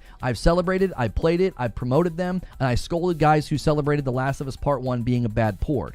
There is one time where I had guys in my chat, they were probably on alts trying to bait a clip because this is what they do because they're dishonest. And they got me to say, get your own games. And they've tried to use that one clip and instance to paint me as somebody who doesn't want games to go to PC. That is a lie, and I've never said that. I've never felt that. If you go to that day, and you go to that stream, and you go to that discussion, I was fed up with people pushing against what I feel leads to better quality games, which is timed exclusivity and then porting a game to PC later. And if that upsets you and you don't like waiting, that's why I said, well, get your own games then. What's the deal here? You could buy the PlayStation and get these games exclusive when they come out, or wait. Like, what's the problem if one platform has exclusives? Like, get your own games then. Like, if PC's so great, go play all your exclusives. There's like thousands of them every year that come out for Steam and Steam only. You don't seem to have a problem with that. So in a heated debate, I said a single sentence that has been completely misrepresented time and time again, because these people are liars. They're dishonest. They grift. They make fun of people. They promote harassment. They promote hate. Trusting people like that just shows your character as well as theirs. From the beginning, I have not once expressed a frustration with PlayStation porting games to PC. It doesn't matter to me. Especially because I went from Nintendo to PC to Xbox to PC to Xbox to PlayStation. I've been nomadic my entire life as a gamer. So I don't have some weird deep-seated allegiance to PlayStation. I've not even played a lot of their classics because I was on Xbox when those games were coming out.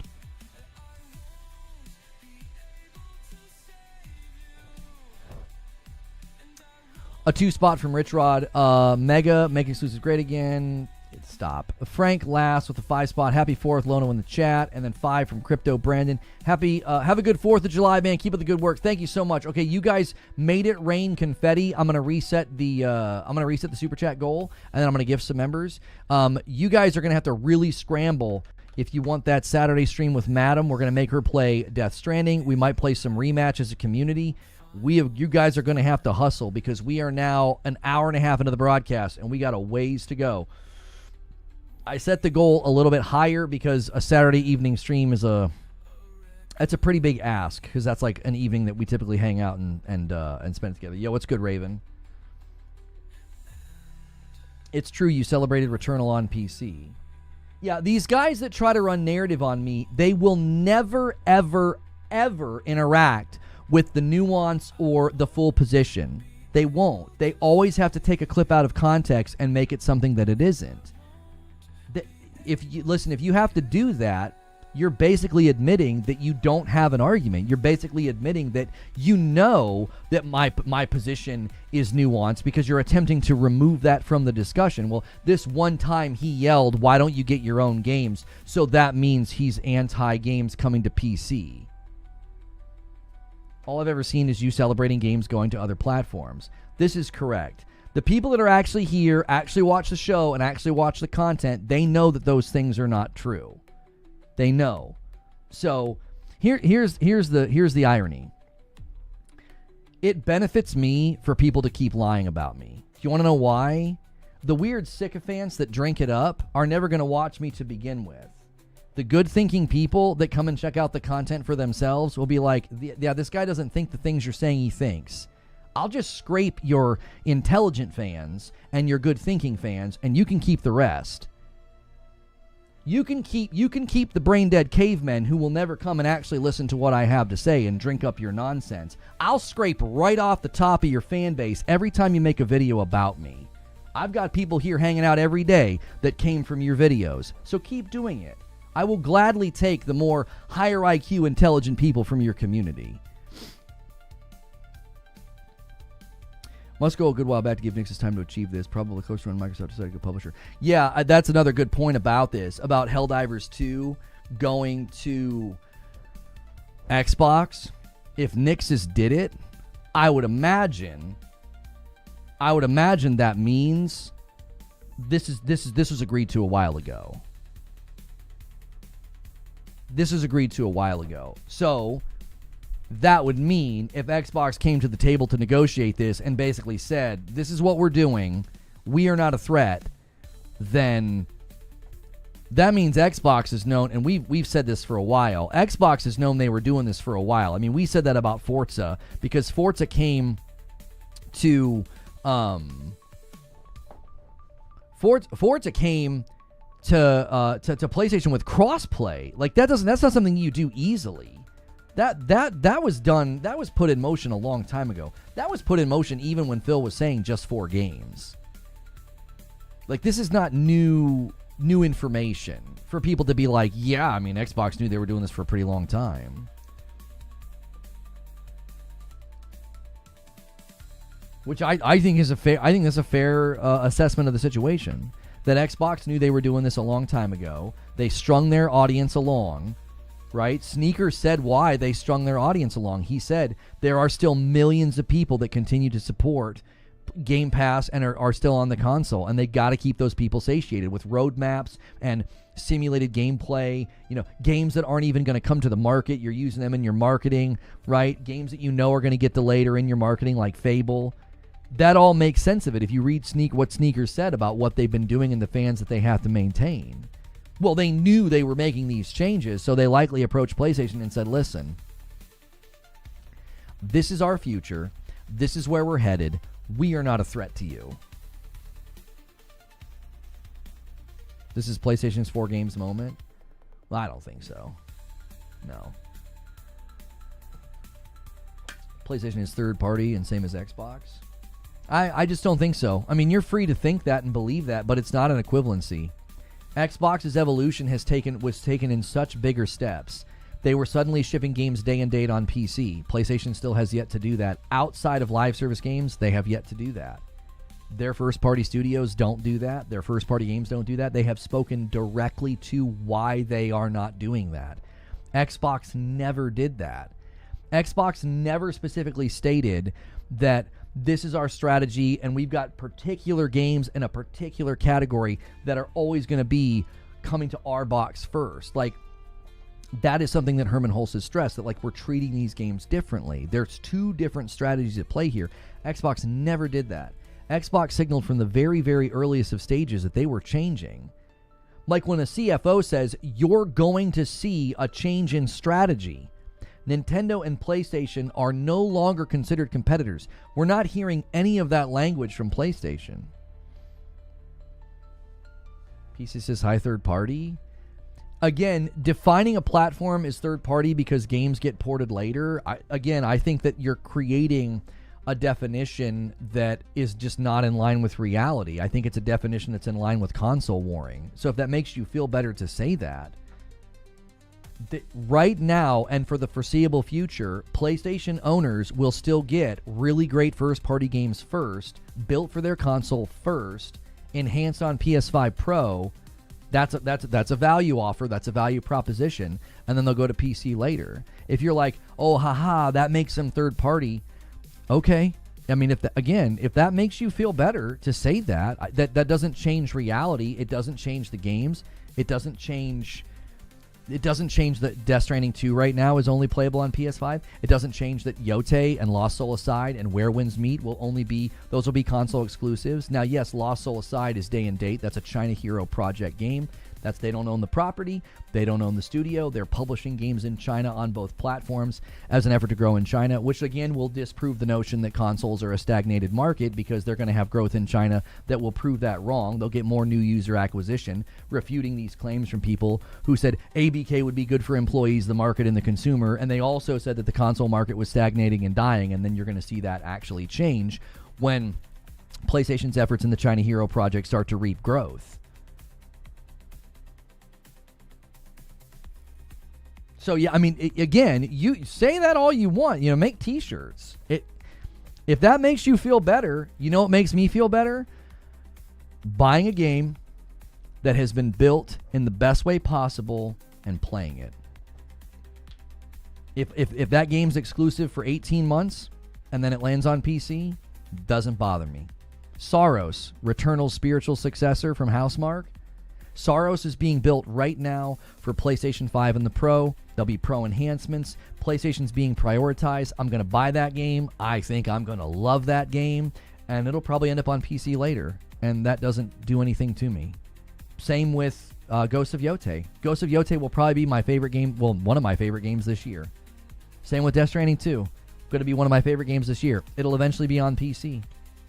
Death Stranding 2 will probably eventually be on Xbox because Kojima seems to like working with them. You know, he brought Death Stranding 2 there once he got the rights back. 505 published on PC, and then Kojima brought the game to Xbox. And then he's got the OD contract, which we've heard from Windows Central that contract is still in place. So yeah, I think that if people are upset that they feel like PlayStation's going third party, or they're like elated because they're like, yeah, my brand of choice completely changed and I'm unhappy and this makes me happy. Listen, if that makes you happy, by all means. None of this stuff makes me happy, sad, or worried. All I've ever cared about is the quality of the games when they ship. That's all I've ever focused on in these discussions. Because everything I say gets sifted through this nonsense tribalistic, well, he's a pony. And the reason that I always reject that and say that that's not true is because that's not how I'm wired and that's not how I think.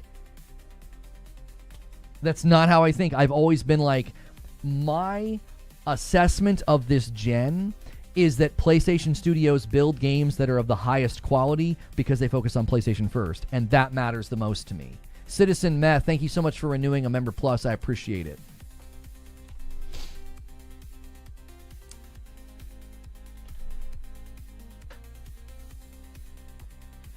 Yo, what's good, Feed? I see you in the chat.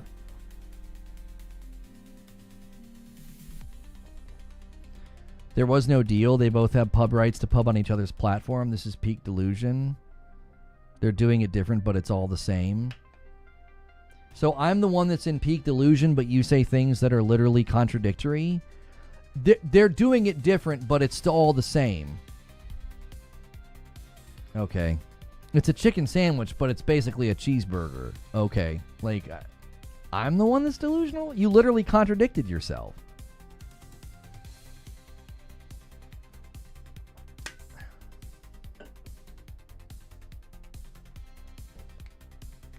I've only played 2 to 3 hours on Helldivers 2. It ain't all that, to be honest. Good thing that my friends and family shared it to me on Steam. I got 80 hours out of it, and I really enjoyed it. I did. I tell you what, let's just do this. You just followed me today. You're probably one of the guys that is banned on YouTube, and I don't want anybody gifting you a sub.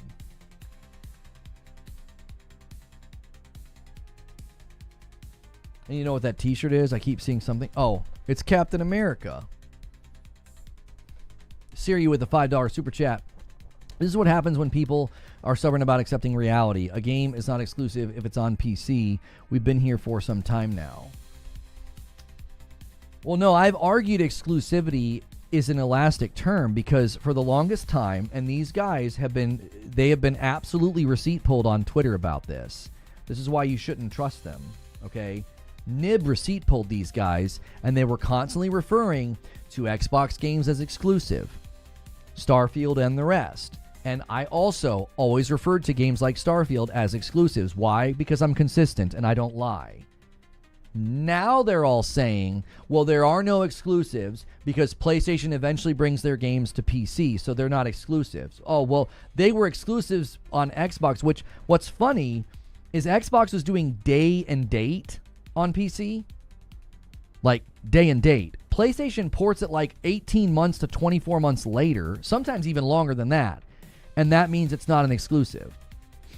What a dizzying display of zero logic and zero credibility. To be like, oh, well, Xbox had exclusives when they were day and date on PC, but PlayStation doesn't have exclusives. They bring their games to PC like 2 to 3 years later. Oh, okay. Yes, I think Zubair's suggestion is one of the best ones we've had on this topic. Exclusivity should be defined by platforms that a game is not on. There is an element of exclusivity when you can't get it in certain places. And the fact that PlayStation is taking its games PS5 first, something like 2 years later it comes to PC, those are still exclusives. You're not getting them on other platforms. It's why I said the same about Starfield and Xbox games. I said, yeah, those are exclusives. Yeah. You can't get them on PlayStation. That makes them exclusives. Do you see what I'm doing? I'm not changing my position. I'm not adjusting my categories on a whim because because, oh, this brand did something and I've got to adjust my position now. No, I haven't. I've not once changed my position on this. See, when you actually care about the truth and you actually worry about maintaining some semblance of integrity, you won't do these things. I never once tried to play this weird game where I was like, well, Starfield's not an exclusive. I was like, no, Starfield's an exclusive. I feel like I even debated that with people. I feel like I debated that with guys who were like pro Sony and anti Xbox. And they would come in and be like, well, Xbox doesn't have exclusives. And I'm like, yes, they do. Like, why did nobody call Phil Spencer out when he said that the reason they were buying ZeniMax was to put more exclusives where Game Pass lives? Why did nobody say, oh, ho, ho, Phil, there are no exclusives, you dum-dum. You guys put your games on the console and PC at the same time. Nobody did that.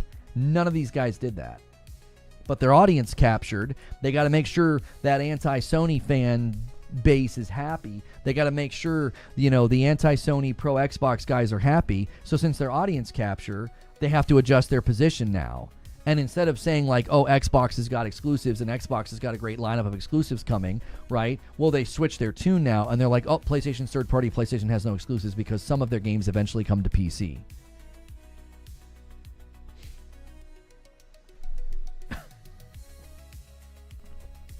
I hate this is what divides us. You want to know why I like that it divides us? Because I'm glad we know who the people are of like low moral character, who the dishonest people are, who the people are that don't have integrity, because I don't want to share space with them. You know what I mean? Like, I don't want to share space with them.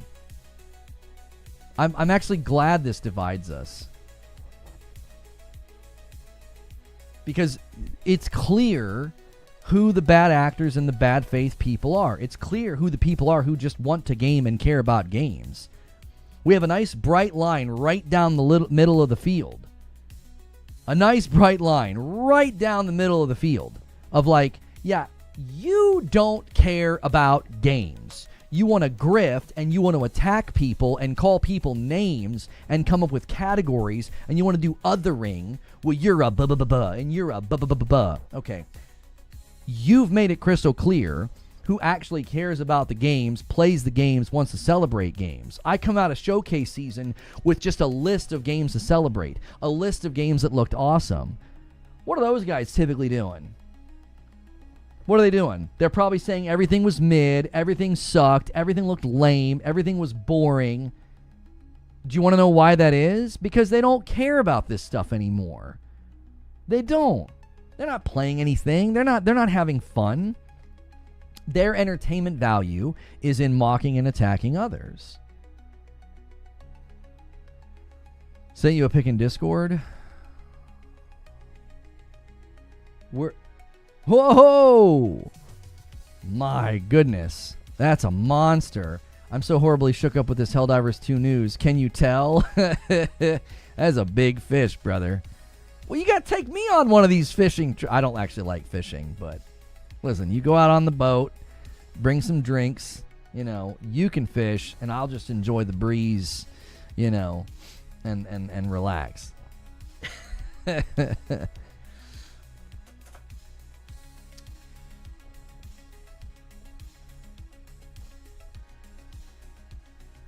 Sent you a pic in Discord. Whoa, that's a monster.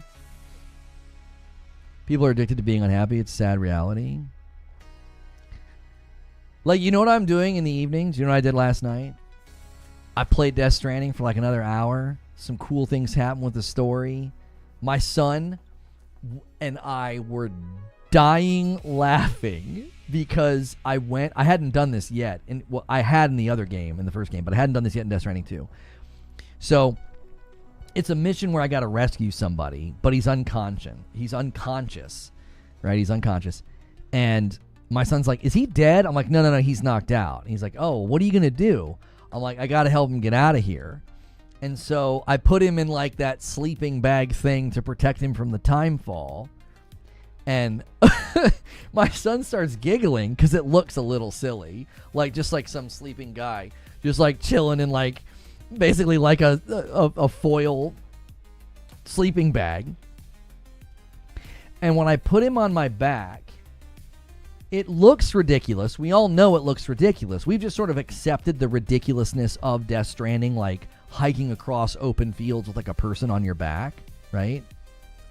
And my son says, "What the heck?" He's like, "Oh my gosh," because the guy's head is going like this. And for whatever reason, we both just start giggling and laughing. Like, I can't breathe. Like, I can't even play the game. I can't even play the game because it looks ridiculous. And so I'm like, I usually don't let him watch because some of the cutscenes and stuff can be kind of creepy, but I'm letting him watch because I'm like, I'm just like rescuing a guy and I'm going to drive a truck across the open space. And so I put him in the truck, and then like we're sitting next to each other. So he's like this in the truck, like passed out. Again, because we're laughing, I don't know if you guys are like this. Once you're laughing, everything is funnier. Like, the more I interact with this guy in this sleeping bag and the more that I'm like transporting him, the funnier it gets. There's no particular reason that it's funny. It's just that we can't stop like wheezing laughing. So I drive the truck all the way to where I'm headed, and then I see a kangaroo, and he's like, hit the kangaroo. I'm like, no. And then Dolman says that we should try to rescue it and then take it to the preserve or whatever. So I get out, and I'm like, well, I got to go get this guy, this kangaroo. But then when you get out of the truck, it puts the sleeping guy on your back again. So I'm like, well, I can't put him in the back of the truck. It doesn't let you. So I have to like lay him next to the truck. And my son's like, this poor guy. And again, we just start dying laughing because it's absurd. It's an unconscious man in a sleeping bag next to a truck just out in the wide open while I'm hunting and capturing a kangaroo. And I do it, I get it, and because I use the bola gun on it, and it knocks it out, and I package him up, and I put him in the back of the truck, and I put the guy in my back, and I set out and deliver him. And it was, to me, that is like that's a great memory in gaming with my son, like just laughing at the absurdity of a Kojima game, but not laughing at it like it's dumb, like enjoying it. You know what I mean? And then I played RoboQuest with my wife. I don't know if what we did with the IPs has helped. We have not had any disconnect problems. I also did a little bit of research. Apparently, when you play as the engineer in RoboQuest, it increases the disconnect problem. If you pick, there's like different perks you can pick.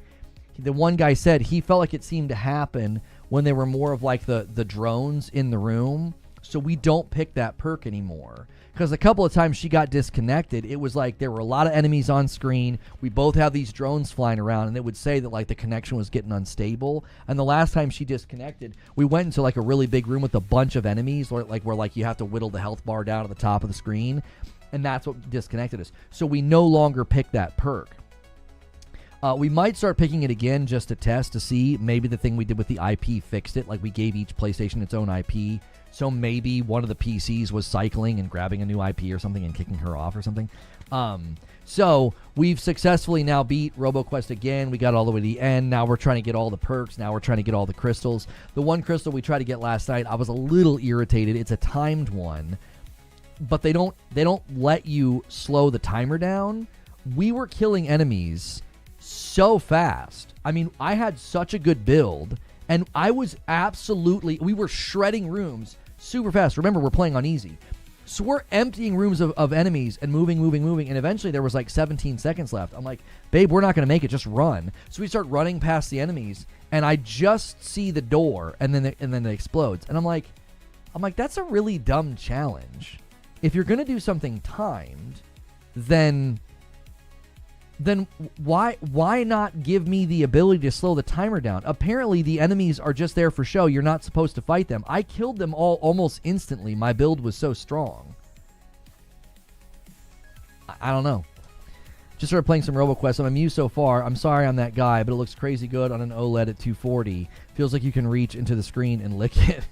It's really, really fun, Zoob, and especially if you get somebody you can play co-op with. Have you noticed some of the folks? Okay, Street Shadow with a $10 super chat. Have you noticed some of the folks claim Helldivers 2 isn't a PlayStation exclusive as part of first party, but as soon as it comes to Xbox, they change their stance? Helldivers 2 is just as much first party as Gears of War was. Okay, yeah, there are two ways of talking about Helldivers 2 that's dishonest, okay? All of the people that are very anti-PlayStation that were claiming it's not first party, they were also claiming it's not an exclusive because it launched day and date on PC, right? Now they're claiming this signals, that PlayStation's going third party. It's like, now wait a minute, you're not being consistent because I thought it wasn't a first party game, or I thought it wasn't an exclusive and because it was on PC. So those people are dishonest. There's also people who are trying to claim now as PlayStation fans, this doesn't count. This doesn't count. And a guy thought that I was doing that on Twitter last night, and I wasn't doing that. I literally thought that there was a guy on Twitter that was mistaken, and he thought Arrowhead was a PlayStation studio. And I'm like, no, Arrowhead's not a PlayStation studio. But I have never once shied away from saying, this is a PlayStation piece of property. This is a first-party game. It is. You can do this second-party thing. No. This is a first-party game. PlayStation literally owns the IP. PlayStation owns the IP. This is a first-party game. There's no way around it. There's no reason to minimize that. You're not achieving anything by doing that. Just say it honest and straight. It's a first-party game. PlayStation owns the IP. They are the one publishing it. Arrowhead is just not owned by PlayStation. What game are we talking about? Helldivers 2. If you guys have not hit the like button yet, do that. Let's get to 300 likes really, really quickly. Nice turnout for the 4th of July. We knew it was going to be lighter because of the holiday, so thank you so much for being here.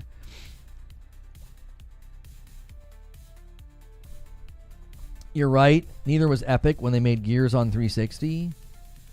Yeah, why are these not going through?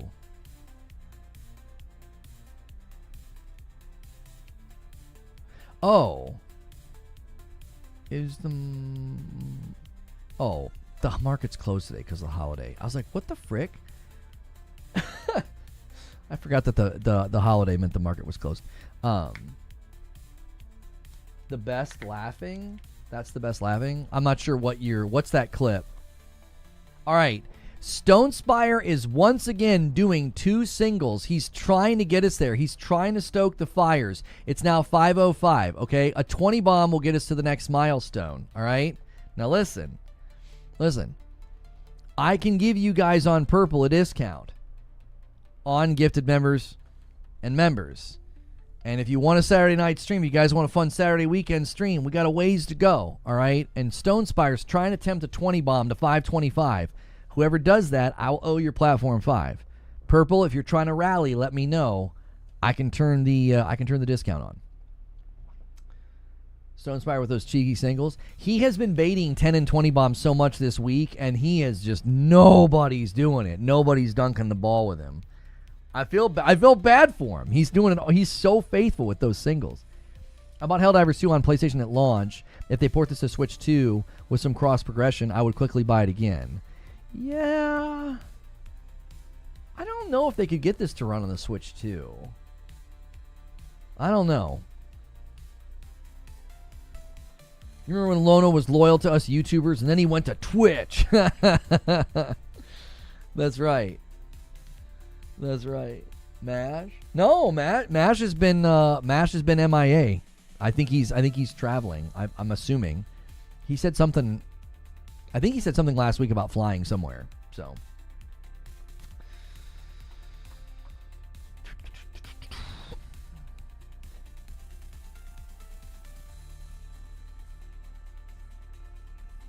Lona was a Time Platform exclusive. That's right. That's right. Pathalon Phoenix. It's not. Listen, you guys. Listen. It's not all on Pathalon Phoenix and MASH. Okay, we can get a lot accomplished with 5 bombs and singles. Okay, there's an awful lot. There's an awful lot of ways to go. We don't have to do the bat signal for the big boys. I don't like that. Like when they show up and go crazy, it's fun, it's exciting, but we can do this without them. Raven says, sorry, YouTube guys and girls, but but purple's my main. There you go.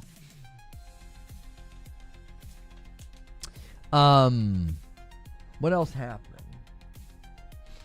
Yeah, the Anthem servers thing's not that exciting to talk about. Stop Killing Games, they're asking for, Ross is asking for more signatures, because he says, you know, the precedent is 200,000 or more signatures sometimes get basically discarded. So you want some padding here, boys. European citizens, go to stopkillinggames.com. Get that thing signed. ZeniMax canceled MMORPG details. We got Rhino here. It was titled Blackbird. It was next at big MMORPG. Set in Planet Soteria Exodus region. Huge open world. Traversal was a big part. Grapple hook to climb walls and run anywhere. Similar to web swinging in Spider-Man. Skill system with progression tree. Alien syndicates ruling the world. Sentient AI named Pan. Blade Runner Destiny Horizon inspiration. Lead is a human revenant. Humans are bottom of the food chain. Some humans ascend to revenant role. They work to restore balance. Admired by humans, feared by aliens, they work with AI. Revenants are augmented humans. Roles, tank tech, operators and healers, similar to Elder Scrolls Online. Man. I almost don't even like reading that. That's like depressing. A $10 super chat from Street Shadow. I know we use second party, but SIE doesn't use that term. If they're publishing through PlayStation Studios, then it is first. Tons of games in their history fall into this. Spidey, PS4, Ratchet, Hot Shots.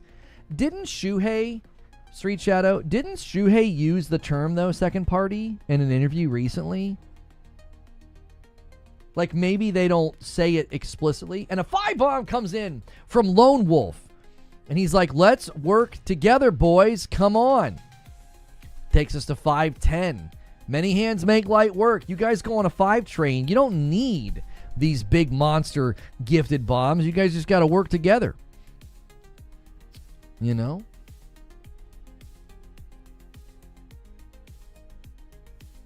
Second party is just first party from a studio they own. I don't mind the terms first party, second party, whatever party. I just don't think in the realm of Helldivers you're achieving much by being like, oh, no, this doesn't count. This doesn't count. It's like, oh, just stop. It counts. This is a first party game. Like, let it go. Let it go. For whatever reason, PlayStation saw fit to do this. You can either be critical, concerned, not worried, excited. Like, that's your spectrum of response. You can be critical of what they're doing. You could be concerned. You could be not concerned. You could be excited. Like, there's no reason to be like, yes, but it's not a first party. No, stop. It's happening. It's a piece of first party property that Sony that Sony owns. I'm sorry. You got an ad? Sorry. Yeah, you could be annoyed. That's what I mean. Like, you could be critical. In the realm of critical, you could be annoyed, right? Or angry. That I'm classifying that as critical. So critical, worried, not worried, excited. Like, there's 4 choices of response here. There's no reason to, like, try to recategorize Helldivers 2 in an effort to, like, minimize this. I do think it's acceptable to say, well, it's a live service game, and PlayStation certainly seems more open to their live service games landing on other platforms. And a 10-bomb comes in from Alex over here on purple, and he gets us a 5-bomb away. Whoever hits it gets it, boys, and Alex just made it really, really easy. We'll see if anybody takes the bait to make it to be 525. Whoever does it, I will owe your platform 5. This is it. This is the stoking of the fires that we need. Let's go. Let's rally. If not, he says hook baited. There you go. Hook baited. I cannot justify a Saturday evening stream unless we hit the stretch goal, because Madam will be unhappy. And those make for good streams when she's like a little bit of grumpy, a lot cute, and then she has to play Death Stranding too. I don't care if first party or first party. I thought it was second party just because Sony published the game and doesn't own the studio that made it. Could you also be Randy? Peachy Creamy with 13 months. I don't understand what you mean. That's 521. Ooh, hang on. I got to give you guys credit in the member battle over there. It's 13 now to 30. Purple, you could certainly win the day. The whole situation is different than Xbox because Sony doesn't have a failing console brand. If they're doing something, it's because they want to, not because people aren't buying their products. Yeah, that's why I said I see no signals of change here. With Xbox, I feel like it was pretty easy to see the signals of change. It was like, oh, not going well, right? Like, you know what I'm saying? It's like things aren't going well. They're having to evolve and change tack. They're, change approach. Again, the signals were there. First party, second party, third party. The only party that matters is the after party. This is correct. And celebrate responsibly. I've been encouraging people today, anytime it comes up, get right now. Don't wait till later. Get Lyft or Uber installed on your phone. Make sure it's ready to go. Okay. I know some of y'all are going to go party hard and give yourself an easy way home. Okay. Don't wait till later to try to install the dadgum app because you'll be like, I don't have it. I'm fine. No. Install the app now in a sober state so that you have it.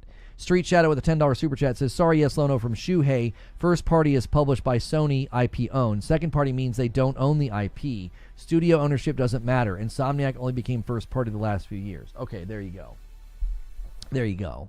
Yeah, so second party means they don't own the IP, which in Helldivers 2, that wouldn't count as a second party. They own the IP. So, that's a first party game. It's a first party game, boys. It is.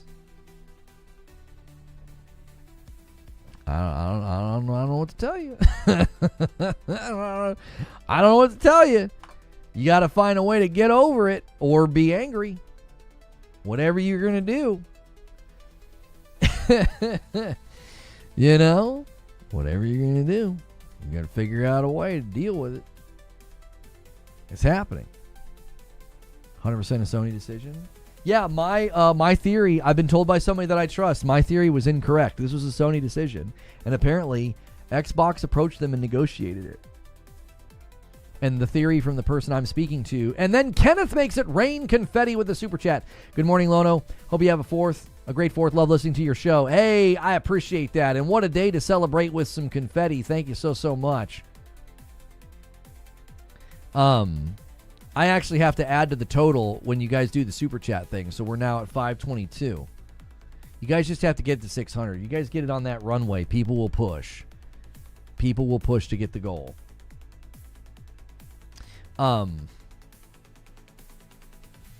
What's the big deal? Destiny, MLB are on Xbox. There are people that see this as a betrayal. I don't agree with them, but they see it as a betrayal. They have a right to that opinion and that position. They have a right to stick to their principles and their convictions. I would never tell anybody to do otherwise. I would certainly try to tell them to, I don't know, think differently. I mean, this is the kind of comments that I think are unhelpful. Like, Xbox literally shuts studios down and cancels multiple games, tons of games. And this guy says, LOL, Xbox is fine. Sony cuts are next. Sony games will be on Xbox. You see? Like, that to me is like, I don't understand why you would make those two things connected. You know what I mean? If they're not connected at all. Like, if you're going to be, I think, minimizing what happened with Xbox because Helldivers is coming over, I don't see those things as being logically connected. The big deal is that the first party PlayStation Studios published game, all those games you mentioned are published by different groups. Right. This is a PlayStation publishing effort on Xbox. It is.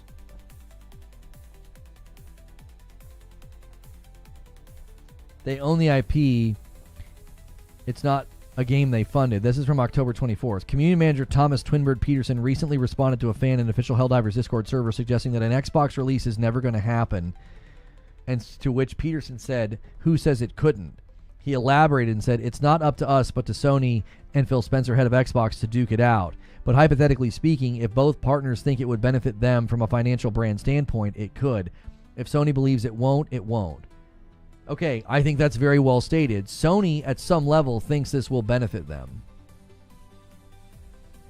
And the person with whom I trust that told me about how this went down, the theory is that Sony thinks this will benefit them because they see Microsoft's exit and they see an opportunity to potentially get refugees over to their platform.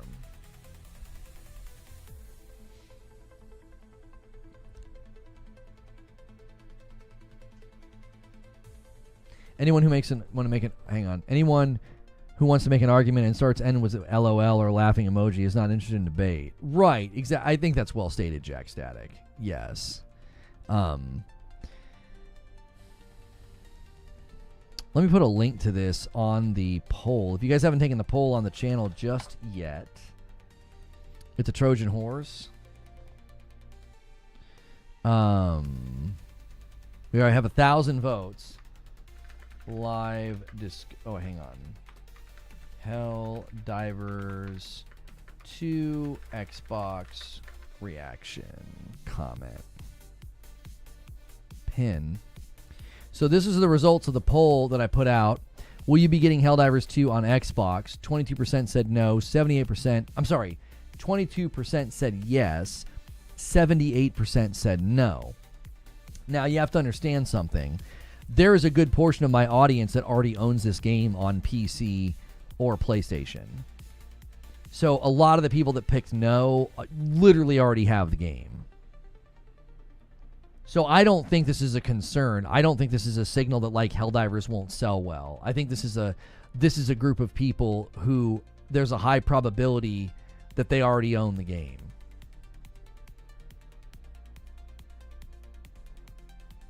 Most people don't own Xboxes. Right, there's also a trend just within gamers in general where Xbox doesn't have exactly the greatest saturation. So it would stand to reason there's, a small percentage of people within these polls and these groups that are going to potentially buy this thing. And I think that's fine. I think the question is not the super plugged in people on YouTube in Discord, YouTube and Twitter and the discourse of gaming. The question is not whether or not they. All right, listen, Zubair, I'm going to show this to the audience, and I just want everybody to be fair warned. This is absolutely fantastic for cat owners everywhere. Okay, you guys ready for this? All right, here we go. It's called Meowsles.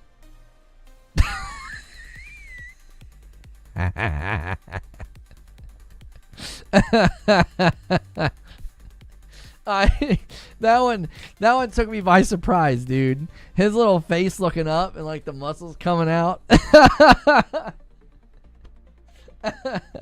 I warned you, Zubair. I did.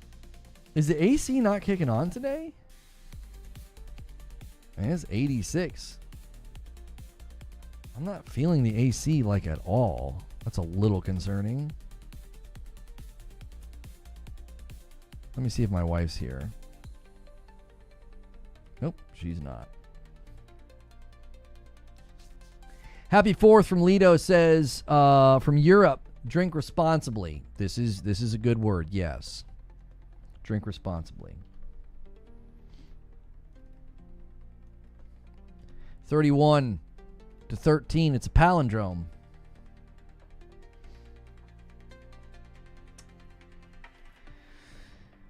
$5 super chat tip from Silent Spartan. Lona, what's your current impressions of Death Stranding 2? I've been gone for a few days. It's one of the best games I've ever played.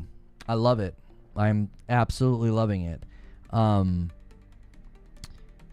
Yeah. The emphasis on vehicles, I think, might bother some people. I think I even saw like Eugene say he's avoiding using vehicles as often as he can. I actually enjoy using the vehicles. I enjoy challenging myself to like Billy Goat with the vehicle. That to me is just as fun as the people who like want to chart a course with ladders and climbing ropes. Like, I like Billy Goating with vehicles. I think it's fun.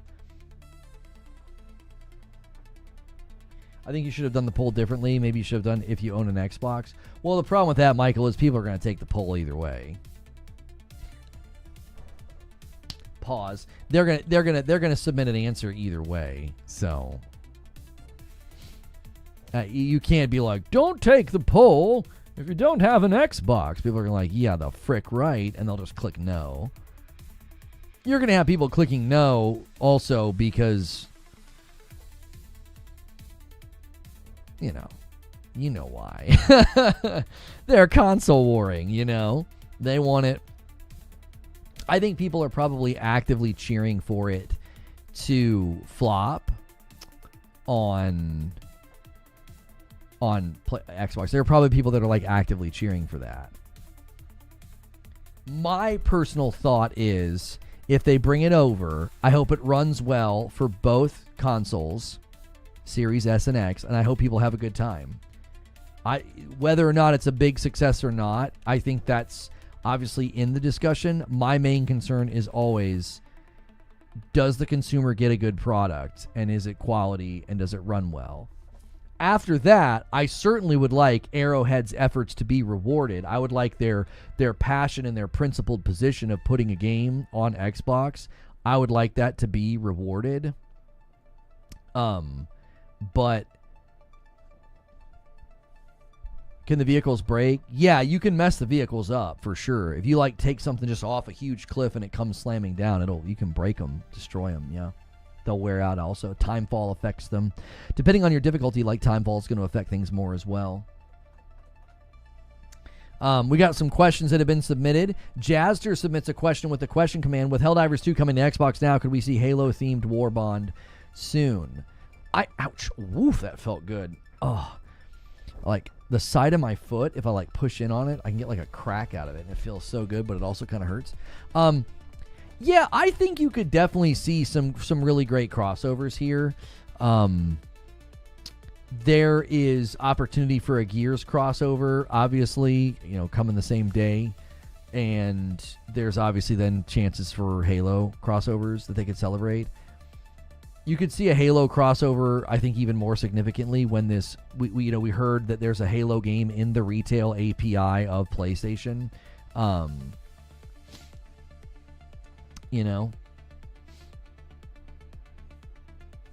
So you could see a Halo crossover when whatever that is comes out.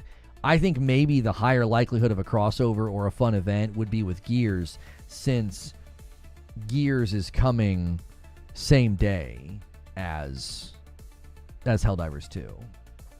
So should have launched with a Halo Warbond.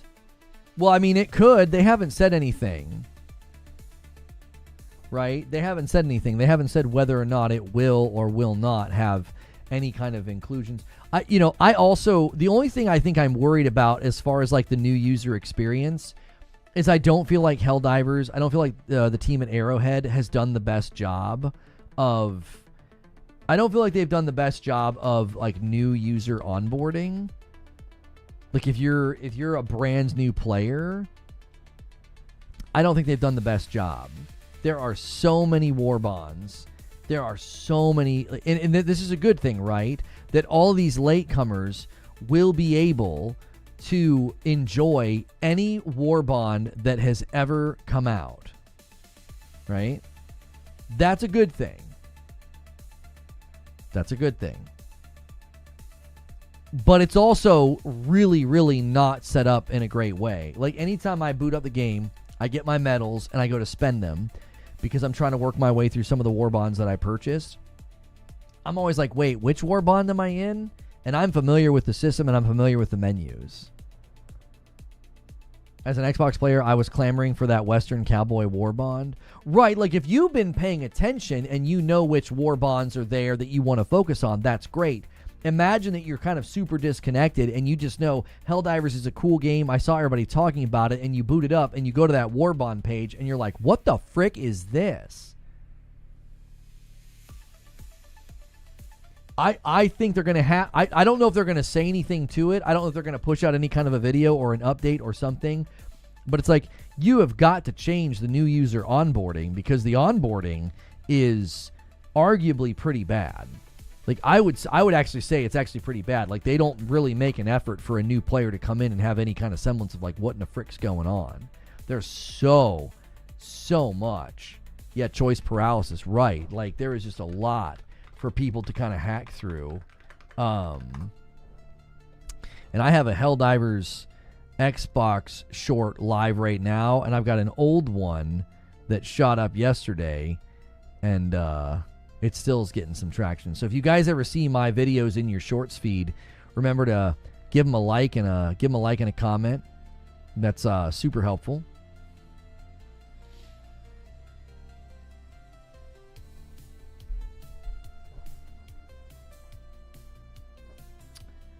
We got a second question here submitted by Blue Blur. I've had my PS Portal for 24 hours now, and I'm having some Wi-Fi issues. What are some quick solutions to fix this problem? It works great for 30 minutes, but then pixelates after the Wi-Fi drops. I mean, I would want to know how close you are to your Wi-Fi. You need the PlayStation to be hardwired in to the same network. So let's just say this is your Wi-Fi router.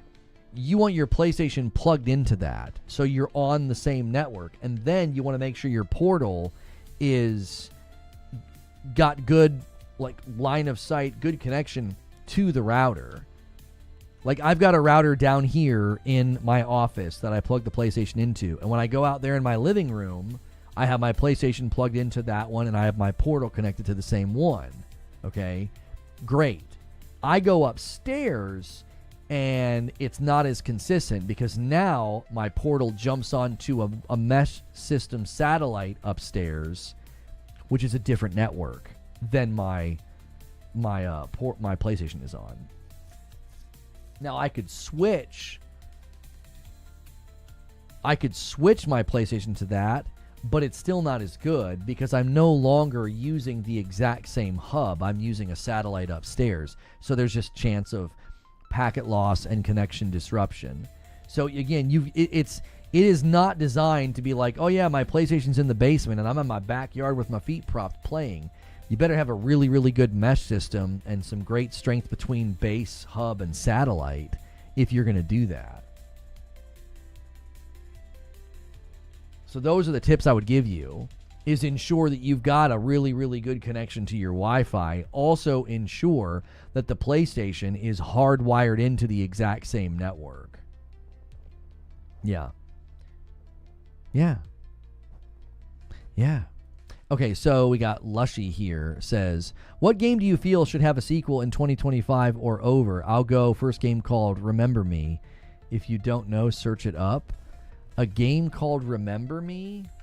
And you want it to get a sequel?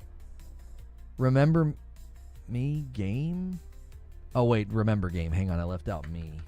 Remember Me game. Okay, Remember Me over here on Steam. Came out in 2013. Third-person action adventure where players play the role of Nilin, a former elite, or maybe like Nylene, memory hunter with the ability to break into people's minds and steal or even alter their memories.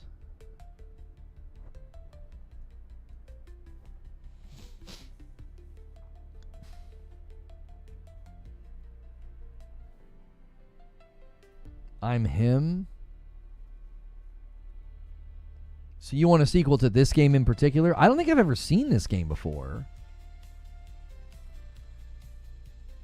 Remember Me was decent, but I don't think it did well in sales. Remember Me Again. Yeah, you call it Remember Me Again. Yeah, I mean, I could see this game, getting a sequel, especially in the current like zeitgeist of gaming, where you have like a really attractive character fighting like these weird, macabre looking, gross enemies, like in Stellar Blade. They could obviously dial in that trope significantly. So yeah. As far as me wanting a sequel to a game, I would love a third Ori and the Blind Forest. I love Ori, and Ori and the Will of the Wisps are great games. I mean, outside of that, one of my favorite games is getting a spiritual sequel. Returnal's getting a spiritual sequel in Sorrows. Ghost of Yote's coming out, and Tsushima is one of my all-time favorite games as well. So I'm kind of eating good in that department of like games I really like getting a sequel. I love Borderlands, and Borderlands 4 is coming in, and it's shaping up to be, it looks like it's going to be like one of the best Borderlands. Like, it's a great time for me personally as a gamer. I loved Death Stranding 1, and I'm playing the sequel right now. Yote's coming, that's a sequel. Sorrows is coming, that's a sequel. It's not bad.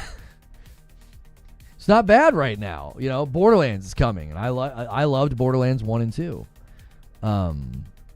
Give you Vampire 2. Yeah. Sorrows isn't a sequel. I didn't say that it was. I said it's a spiritual sequel, which if you listen to how they describe it and you look at what they built, that I would say is a correct claim. $5 super chat from Siriu. Sorry if this is late, but if Xbox was begging for Helldivers 2, then the timing of the announcement is insidious. It does seem interesting. Like, hey, can you do us a solid? I didn't hear you say spiritual, my bad. Yeah, I said spiritual sequel. Yeah, it's not a sequel. It's not in the same universe as Celine. Well, because we don't know where Celine is. Celine could be in her own dadgum brain for all we know. I believe that's what most people believe. You're never getting another Ori because Moon is all in on No Rest for the Wicked? I think if Microsoft writes a check, they'll do it.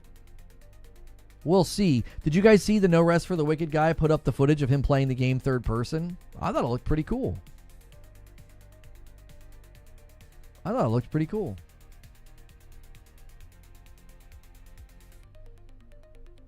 I think I need to get some kind of a program to set my fans in my computer to like, I mean, you guys tell me, you know more than me. The fans are literally spinning up for 20 seconds or so, spinning down, spinning up, spinning down. That just doesn't seem like how the cooling system should work. I could be incorrect in this. Educate me, you PC guys. I don't feel like that's the proper way the cooling system should be working. It doesn't do that when I'm not streaming. So clearly it's trying to keep the GPU and the CPU cool while I'm doing this. Primarily probably the GPU, but because GPU is a solid 54 Celsius, which is great. I mean, that's, and the memory is never mind, that's a percentage. GPU is staying cool, but it's in the BIOS. Like, I feel like instead of going like 80%, 20%, 80%, 20%, can you just settle it like 50% all the time? I don't know. The fan curves are dumb. Go into your BIOS, go into fan settings, and set the curves to silent. What does setting the curves to silent do? The truth is more sinister than that. Mag believes that Microsoft paid Sony to put Helldivers on Xbox and held this news to shift the narrative after firing 9,000 people the day before. Your fan profile was probably set pretty aggressive. I'd post a link, but fan control, Google it. It sounds like I need to go into the BIOS. It changes how quickly they ramp up. On silent, it'll ramp up very slowly until it gets hot, and then it'll ramp up quickly. Okay.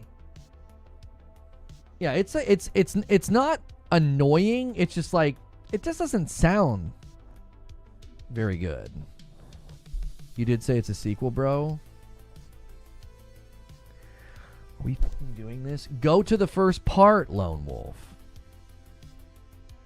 I'm a communicator who sets context. Can we not do this? I'm a communicator who sets context. I said spiritual sequel first. If later I'm bullet pointing and say sequel, like, come on. Like, are we really doing this?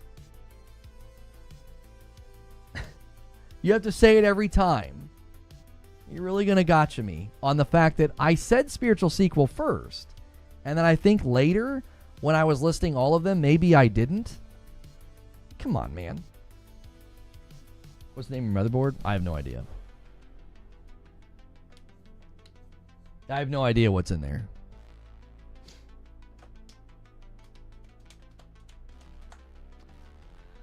Thermal spikes in the GPU, CPU trigger your fans. It's BIOS thing sometimes that can be a headache depending on who built your rig. You boot up. What name do you see?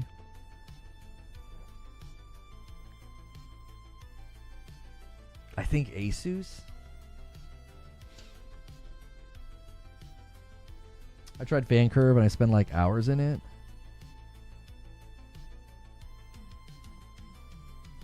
Super Earth needs you. That's right, Angel. That's right.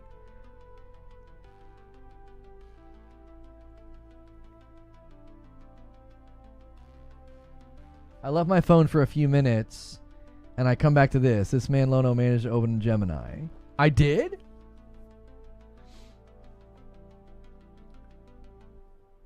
Yeah, I think I see Asus when it boots up. I feel like both of these are Asus Mobos. I think. Yeah.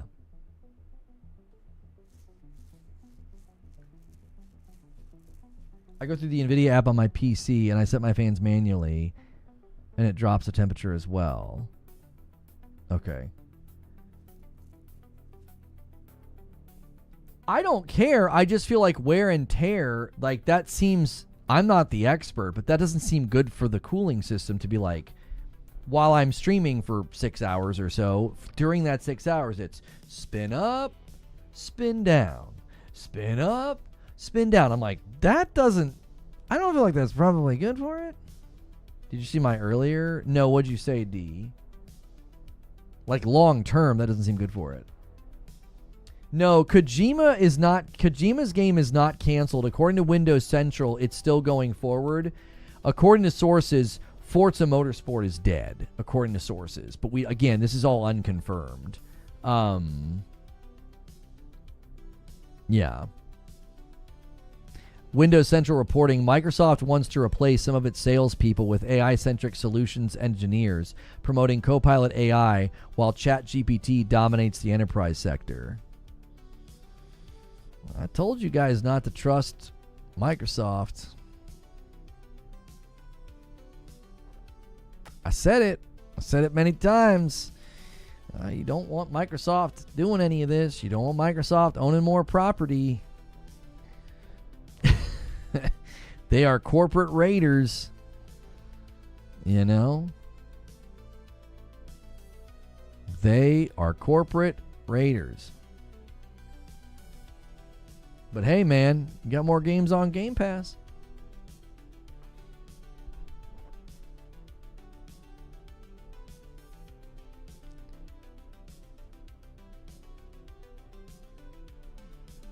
Whoever's saying that Xbox shouldn't get Helldivers at this point is being completely undemocratic. That's right. This is correct.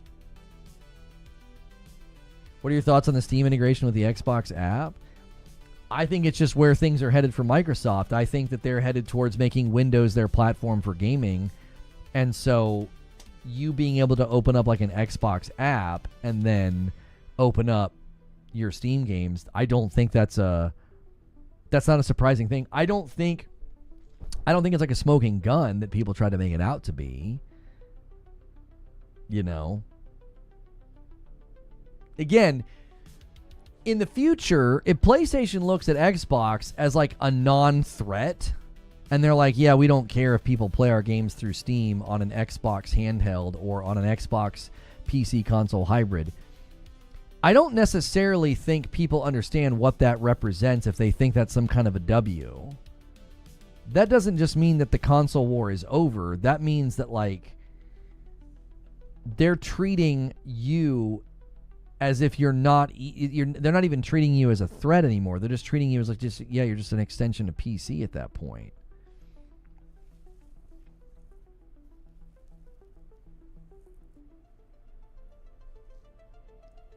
I saw a comment on GameRank's video where someone who is not employed by Microsoft was fired because of the layoffs at Microsoft. Huh? I mean, that could be true at Romero, right? Didn't Romero Games lay people off because their funding is gone? Yeah, Romero Games says, thanks so much from all of us at Romero Games. Your messages, comments, your posts, they meant the world to us. It's an outpouring of support, our team and our game, for which we're so grateful. Yeah, like those guys don't work at Microsoft. And they're done because that was their funding. Now, I don't know if anybody's going to swoop in and try and save the day like with what happened with Tango, the makers of Hi-Fi Rush.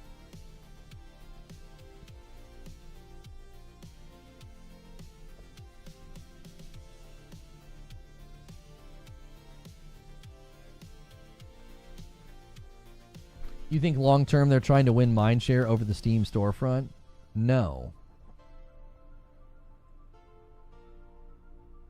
If you were trying to win mindshare, then I don't know if you would be letting people do that. I feel like Microsoft is focusing on their core competency. Their core competency is software, right?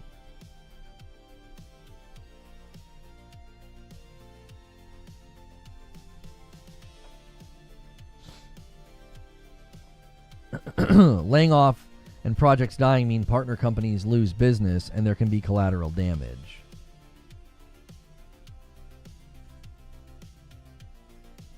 Yeah, I mean, that's another thing to consider here that I don't think people necessarily considered is a lot of these studios shutting down and these games not coming to market. A lot of people are now saying that's a lot of sales and a lot of games that are just no longer hitting the market and generating revenue for anybody. Not generating revenue for the devs, publishers, and the platforms themselves.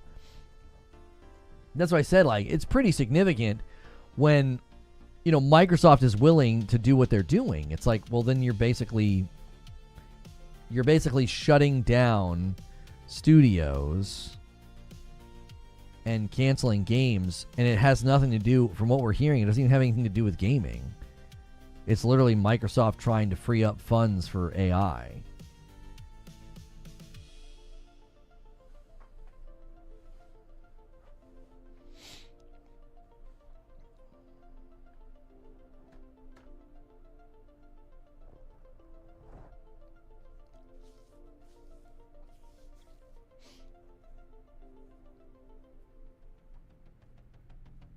I don't think the majority of console gamers care about Steam games exclusives. I don't think Xbox fans have any interest in those games from Steam. The draw is that PlayStation publishes on Steam, and the Xbox getting Steam means they will have access to those games. Even that, I don't think... I mean, I guess you could maybe compel me and convince me that, like, there's a lot of people still loyal to Xbox that care about that.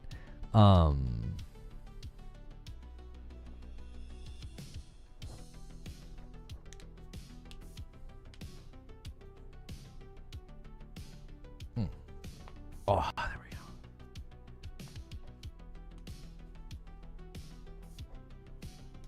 Anything Microsoft absorbs just turns into a line on a spreadsheet. There is no emotion. There is no flavor, just numbers. Right. I mean, that's one of the reasons why, like, if PlayStation buys a studio or buys property, the reason I think it's healthier is because that's somebody who needs that company and game to flourish. Right? They need it to. Xbox is like, we don't need you to flourish or make us money. In fact, we might make more money just by shutting you down. They're so big, they have so much money, they have so many endeavors that they're investing in. Cloud, you know, their future endeavors with AI, their operating system, that's where all, you know, the bulk of their money comes from. And like gaming is like a drop in the bucket for them. PlayStation's like the opposite. Sony makes most of their money from PlayStation. So if they make a surgical choice to buy a studio or to publish a game, they need it to be really good. there's just a better relationship there. It's like, well, yeah, we need this studio and game to do really well. That's why they shut down Firewalk. It was like, well, what the heck? What a waste of money you were. It's like, we need the games to do well and to perform well. I think that's a better relationship, because it's like, if they bought WB, it wouldn't be like, well, we're so enormous and we make most of our money elsewhere, we can just shut all these studios down and kill all this property that's in process because we don't even really need this money. No, PlayStation would have a more vested interest in the success of those games, those pieces of property, and those studios. Xbox is like, Xbox has Microsoft standing over them, and Microsoft's like, we don't need these games to come to market. We don't need ZeniMax's MMO to come to market. We don't need any of these games to hit. We wouldn't make that much money off of them to begin with. What we need is we need to lower operational cost so that we can, so that we could get the thing that we want. Oh, man, what did I just do? Quick actions removed. I need that. Quick actions. Right there. Save. How do I edit quick actions? Edit stream info, my chat, unban mod actions. I guess it's fine if I go full. Then I can see all the names. Like the dashboard for Twitch, like I can't see anything if it's like half screen. Do you still think Sony made a good deal with by buying Bungie? It really depends on how much of the talent they absorb. They've already absorbed like 200 some odd people, and they've basically got projects that were spun up and now a new studio out of it. So I think you have to look at the bigger picture. Bungie basically spared Naughty Dog from wasting their time launching Factions, which I think was a good choice. I know there are people that disagree. I think that was a good choice. I think that thing had no shot because they wouldn't have been able to support it to the degree that it needed supported. I would rather have Naughty Dog working on Intergalactic and whatever other games they're working on, single-player games. I think thanks to Bungie, they also pumped the brakes and stopped Bend from spending any more time on live service and Bluepoint spending any more time on live service. I do. I think that the situation with Naughty Dog was instructive. It was like, do not have a single-player studio trying to do a live service game. They're not going to be able to do it. And then the only way it's going to survive is if they throw their support behind it, which you have to think about what that means. If Bend Studio would have launched a successful live service game, you lose Bend as a studio. That becomes their focus in their game.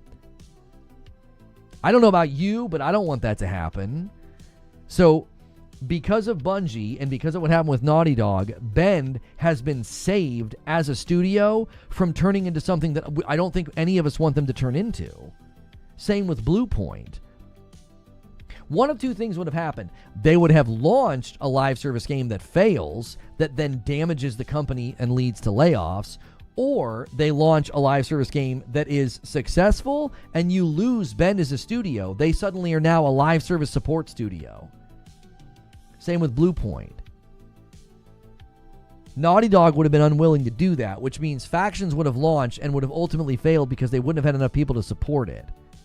So, you got to think about everything that's happened with Bungie. Oh, but Destiny is losing money and failing, and they had to lay people off, and Marathon looks like it's going to flop. Okay, they're operating independently, and they're publishing Marathon on their own.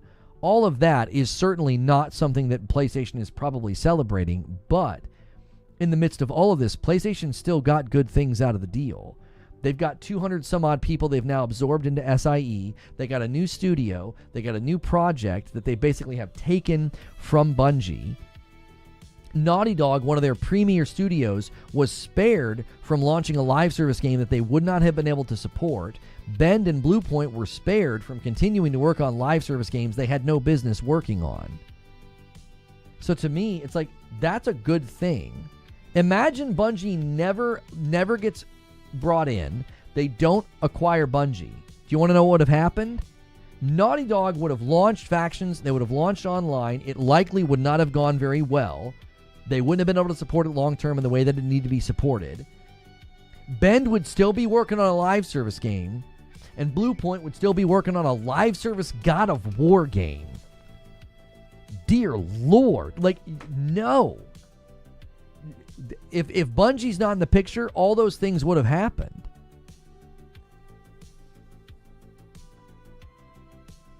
So I don't know. Like, I can't look at it. This is what I think happens in gaming commentary now. I think everybody is so accustomed to polarizing positions. Nobody looks at all parts and all pieces. Look at how ABK coverage was covered. You were either for it or you were against it. There was nothing in between. You were either cheering for it or you were against it. And it was all couched in tribalistic language.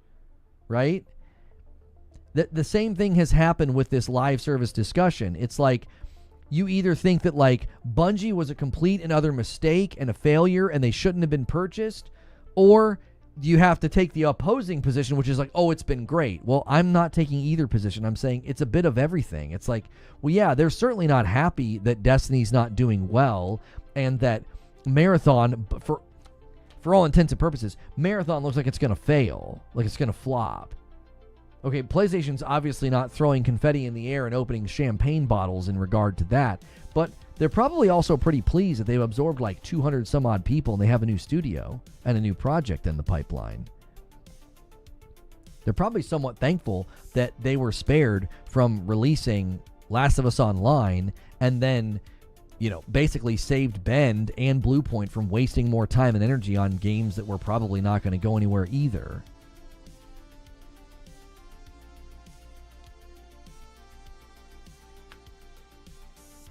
The internet's not a place for nuance. Your opinion has to fit. No, I think we just ignore all that noise and we just keep charting a course where people are able to come and discuss these topics in intelligent ways. And if people want to break things down into tribalistic, you know, clickbait or sound bites, you know, and you want to label me something, that's fine. I mean, you can call me. You can call me a sub sandwich. It doesn't make me a sub sandwich. Like, who cares about all of that? Like, if you're going to come here and we're going to have these discussions, that's who I want to talk to. I want to talk to the people that, like, actually look at these situations from a variety of viewpoints. And not just be like, Bungie purchase bad, PlayStation bad, Xbox good. It's like, there's actually a lot of pieces to all these parts. This is why I thought, at least when we got on the other side of some of these layoffs, not the recent round, I thought, Xbox could be a monster publisher in the industry. They could bring a lot of great stuff to the industry. And now we're looking at it and I'm thinking, well, I don't even know about that. It looks like they're literally going to strip things down to the studs and only have major games and major IP players. Like, they're going to be the Minecraft, Call of Duty, King Mobile company. All these other studios and games are not safe. The Bungie purchase was a bit reactionary at the time. I don't agree with that take at all. There's nothing to signal that it was reactionary. If you go look at the purchase of them and the plan that was put in place on the earnings calls and where they had Bungie slated for long-term integration, they had them onboarded and integrated to basically set up the Center for Live Service Excellence. That's not reactionary. That's like a long-term plan. If anything, it wasn't reactionary because they should have had them in place a lot faster than they did. Does that make sense? Like, that's like the opposite of reactionary. They should have had Bungie well in place beforehand. Bungie should have been in place and onboarded so they could get a look at frickin' Concord. I'd be really curious what Bungie thinks of Fair Games. Because it sounds terrible. Okay, I got to go upstairs real quickly and check on the AC. My family's not here, and I'm actually worried that it's now not working. So give me 1 second. Hit all the things. We're probably not going to hit the goal unless you guys go bonkers crazy in the next hour, which is possible. It is a Friday. You guys like to go crazy on Friday. I got to check on it. It's not running. Give me 1 second.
Okay, the good news is whatever they did to my roof must have really helped. And also, somebody turned on the air conditioning unit in the bathroom, which we were using to help keep the hallway cool. But that was when we were losing the fight against the heat. So it was like I was trying to get it like 72 or 73 in the house, and the hallway would be like 75, and the AC in the bathroom pumping into the hallway would help. Well, somebody turned that on, and it's not been as hot. So like my hallway is like this nice cool 72, and like I'm sitting down here baking. I'm like, the AC won't cycle. What's going on? It's because somebody turned on the AC unit in the bathroom. So I turned it off. I was like, come on, y'all. Down here roasting me out. So it's good. It's good. The AC's gotten a bit of a break and a breather today, which is a good thing. And I just had it checked, so it's fine. It's not going to like stop working anytime soon. But I need to I need to replace the entire thing because there's like cracks in the heat, and that's I guess a danger once we start using the heat. So we're gonna have to figure that out.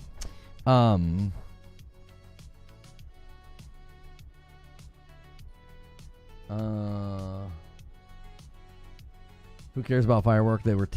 They were terrible for the PlayStation image. Yeah, I think shutting them down was the right call. They clearly didn't know what they were doing. Furious Impulse says exactly, no nuances available. I was arguing with people on Twitter about Helldivers. It's either the end of the world, sell your PS5, or it's no big deal.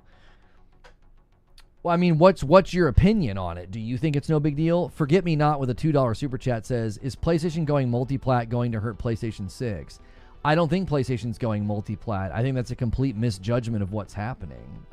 I think a live service game landing on a platform that is clearly in its death throes, I do not think that's a worry.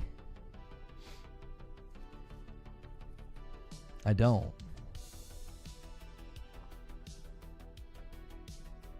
That shirt's goated. Do you have a sponsorship? No, I don't know if this is available anymore. It's a threadless shirt. Let me see if it's available.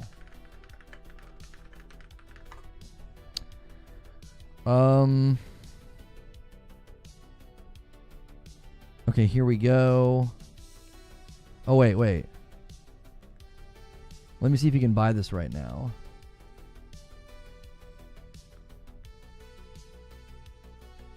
Well, hang on. Let me search their website.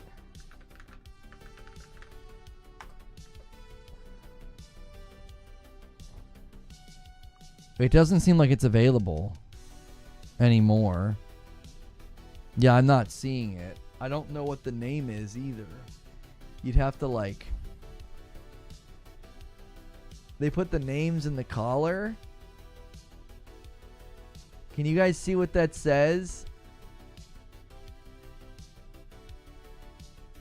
Does it say... It might say small men's. I can't tell. This is a medium, actually. Oh, I'm still zoomed in. This is a medium, actually.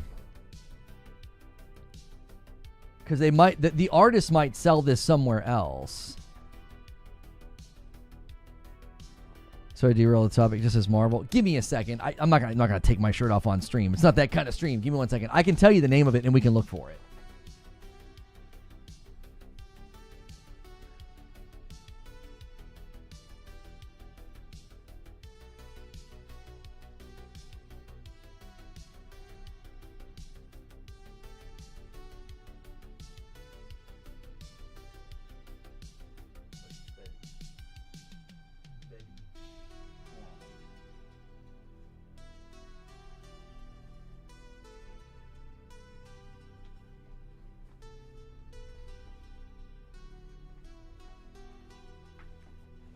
Okay, it's called Red and White and Blue by Betty Kwan.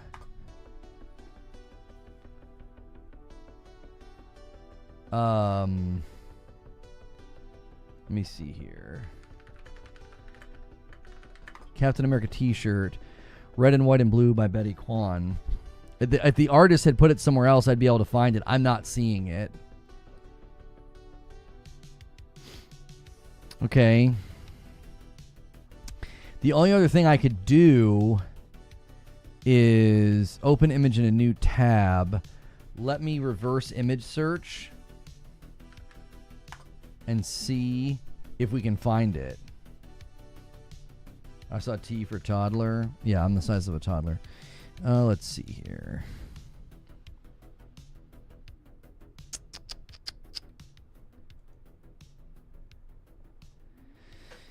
Yeah, I just keep coming back to the threadless design. Oh, Radio Mode is the name of the artist. Hang on. Radio Mode is the name of the artist. Okay, so let's see if they have a shop somewhere. Red and white and blue. Radio Mode.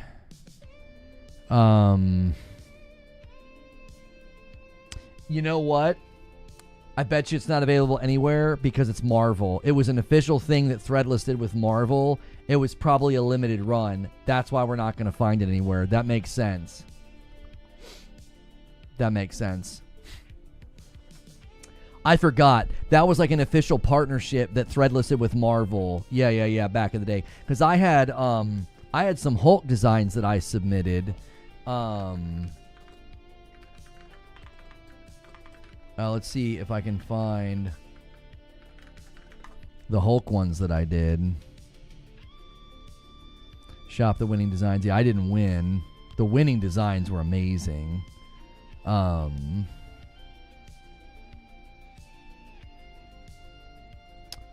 View all 462 designs. They might not have them all even viewable anymore. Oh, yeah, they do.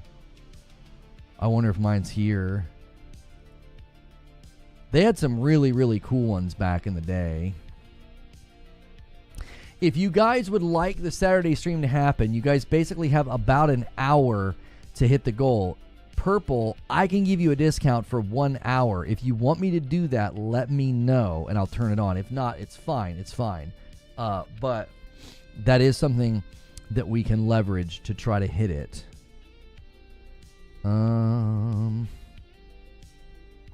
I don't even know if you click on any of these, will you be able to see the original? Okay, it does. Yeah, you can see the original designs.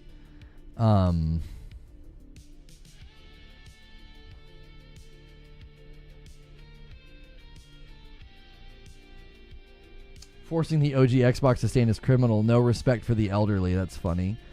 You got like a picture of all the Xboxes standing up.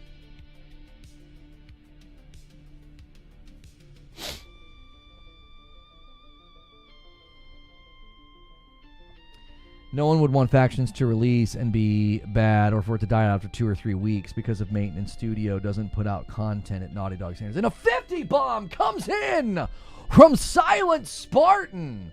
Holy mackerel. We might actually pull it off. Jiminy Christmas. That is not typical right now. Wow. We'll see if anybody wants to join Silent Spartan in this knockdown, drag-out bomb drop that he just did. Thank you, sir. Purple. There's 88 of you here. Let me know if you want the discount. I'm looking for my Hulk shirt design in a sea of 462. I don't know how many are on each page. Can I filter by name? No.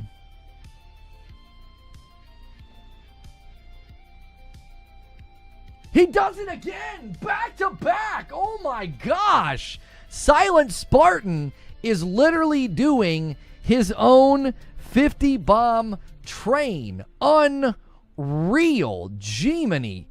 I don't even know what to say, brother. He's like, MASH ain't here. Pathalon Phoenix ain't here. Silent Spartan is here. Goodness gracious. That is very generous, man. Thank you. Let's get some farty bomb emotes in the chat. My son jokingly called 50 bombs farty bombs, and so we made an emote for him. So I want to see some of that spammed in the chat. See if you guys can't manifest some more big dogs to do it. Can't believe this is happening. That is wild. That is crazy. Time to wake up. Uh-oh. Pork Pie. Pork Pie might be cracking his knuckles over here on the purple platform. Y'all better watch out. Oh, hang on. I forgot to add the 50 here. Better watch out. 130. And Pork Pie drops a 50 bomb on purple. 673. Out of nowhere. Unreal. I told you, I was like, I bet you he's cracking his knuckles over here. 131, and then this becomes a 63. Yeah, there's still a bit of a fight here. And Stone Spire is going to probably do 2 singles to get it to 65. To 675. Let's see those farty bomb emotes, dude. I want to see them. I want to see them. They're animated on purple. We should be taking over. And there it is.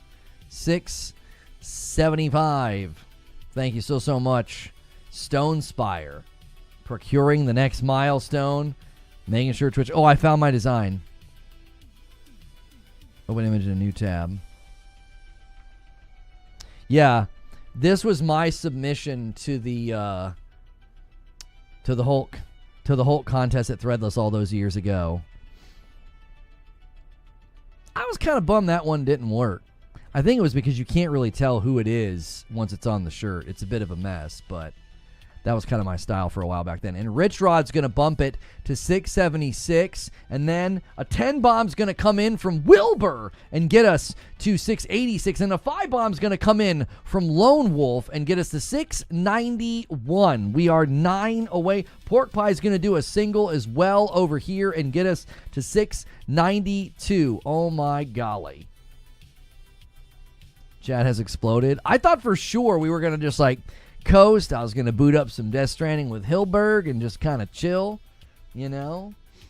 Now, we're going to have to boot up the old Saturday. Barrier, are you here? I'm going to need a Madam thumbnail of her doing a Death Stranding delivery. The Farty Bomb emote's paywalled? No, there's 2 versions of it. There's 2 versions of it, Metanoia. You should have it as a sub. And Silent Spartan's playing both sides of the aisle. And he comes over to YouTube. I'm sorry. He comes over to Purple, and he drops a 20 bomb and takes it to 83 for you guys over here. Gemini. And now we're at 712. Whoops. And what we'll do now is we'll just start doing music unlocks. I am working on a new, let's call it a spiritual sequel. It's called Lying Mouth.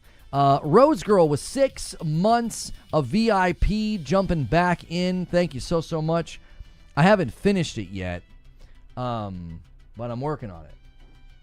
Oh, you hit the cap of gifted on YouTube? That's kind of hilarious. He's like, yeah, they won't let me do any more. Yeah, you guys unlocked the Saturday stream. Yeah. Now we'll just work on. You guys have got 45 minutes to do more. I mean, we're on a stretch. I didn't even give you guys the discount on Purple. You guys didn't even need it. Yeah, there you go, Metanoia. Yeah, one's called Lono Farty, and one's called, what's the other one called? Lono Bomb. Yeah, Lono Bomb's like the non-animated, which is not even. Wait. Hang on. It should let me use my own emote. There we go. There's a non-animated version for Tier 2 subscribers. I should kind of flip that around, but I don't know if I can do animateds for the Tier 2s, Tier 3s. I don't know. We believe your identity was stolen. Nobody likes Lono that much. That's right.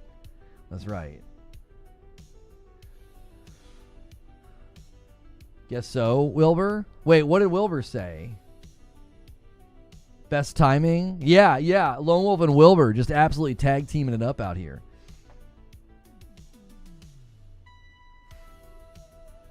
You can have the cap removed, possibly. I did because I like to make it rain. Wait, you've been capped before, Lotus? How did you get the cap removed? I've gotten capped before on YouTube because you guys went so crazy. How did you get it removed? Hilly's spamming Xbox better.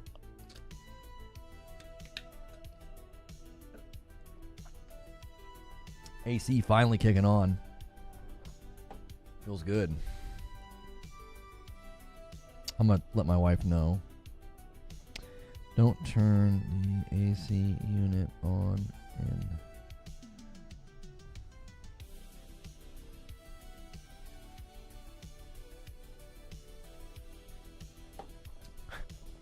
Twitch better. Yeah. I don't know about that. 131 to 83. Pork pie's definitely flexing over here. You know? I can't say if you know, then you know. Lotus out here acting tough. By all means, Lotus, make it rain. Show us your ways. Demonstrate this power that you have, sir. I like to make it rain. I got the cap removed. All right, well, let's see it. Prove it. We want evidence. Chat, don't you want evidence? You know, let's get some farty bomb emotes in the chat for Lotus. Let's see Lotus prove their mettle. Pork Pie says somebody's got to flex over here. This is correct. This is correct. He can't do it on command, says Kevin. Yeah, that's right. You can't just be like, yeah, dude, you can't do it on command. This is correct. Oh my gosh.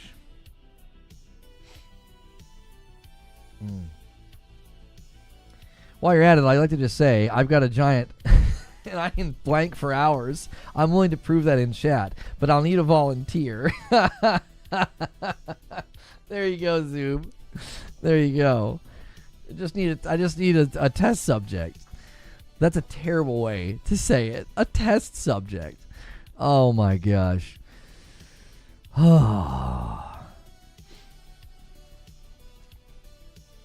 Speechless, that's right. I've been seeing Xbox gamers claim PlayStation's going to put their games on Xbox simply because Helldivers is a live service game coming to Xbox. Yeah, I mean,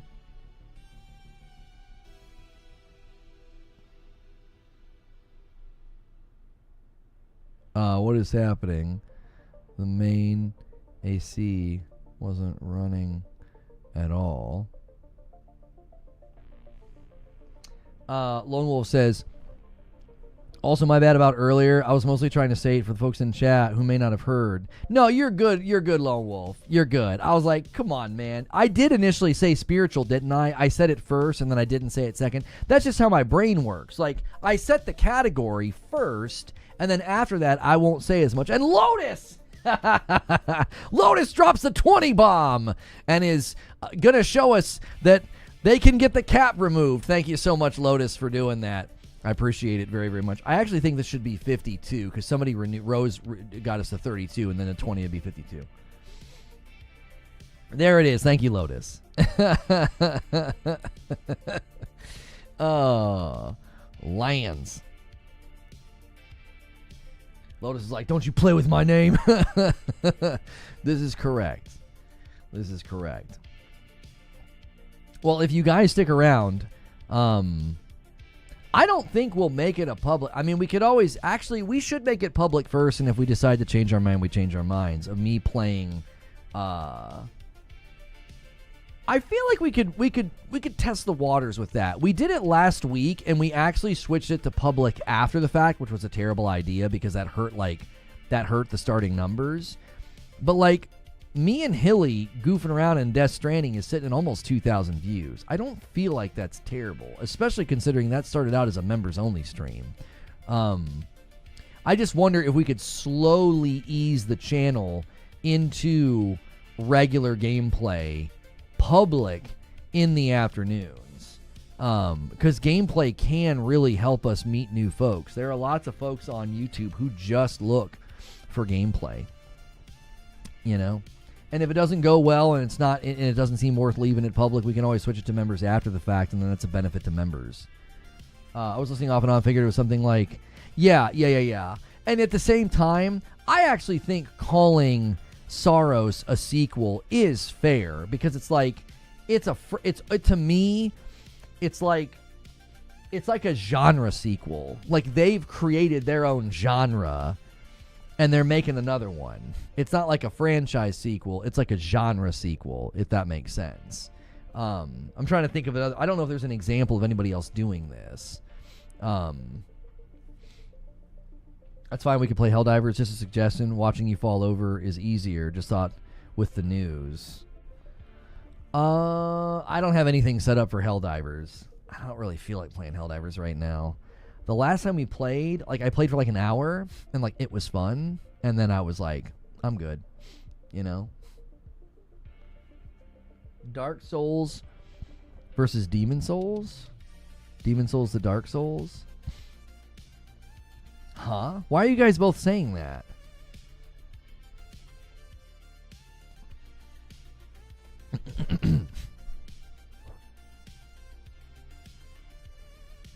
Wooly says I've fallen off with Helldivers. It's not that I've fallen off. I just played for an hour, and like that was good enough for me. I was like, that was fun.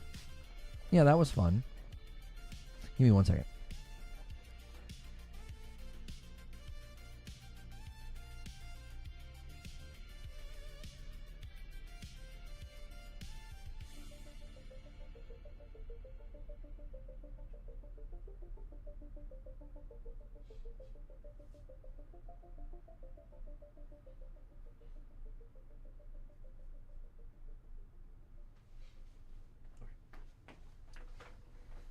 I was making sure I put the PlayStation in here.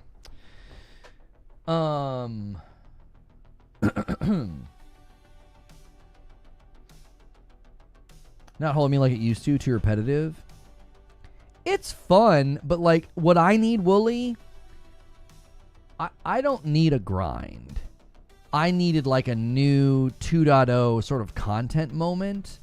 So you know what I mean?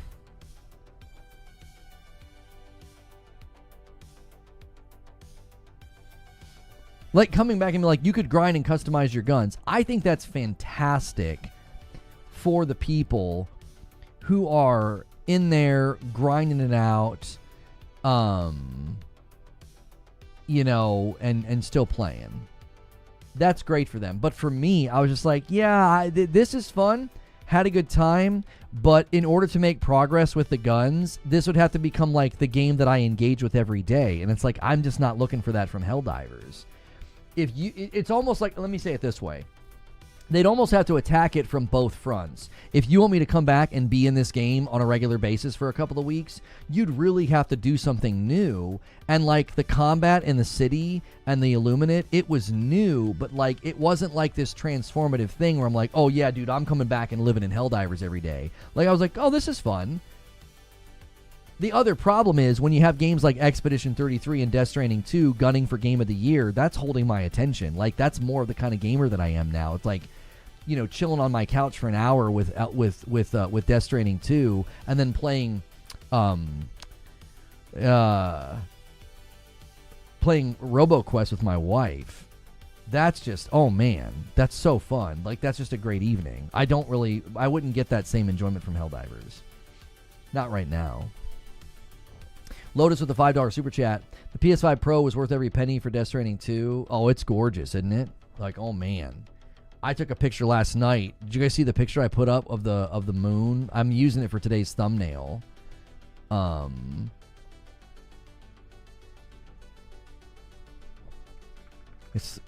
gotta do that. So I took this picture last night.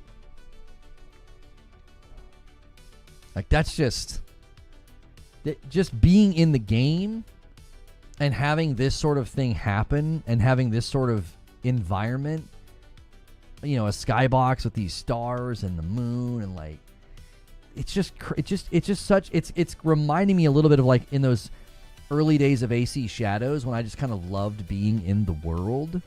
I just love being in this world, like, and just roaming around and doing stuff. It's just awesome.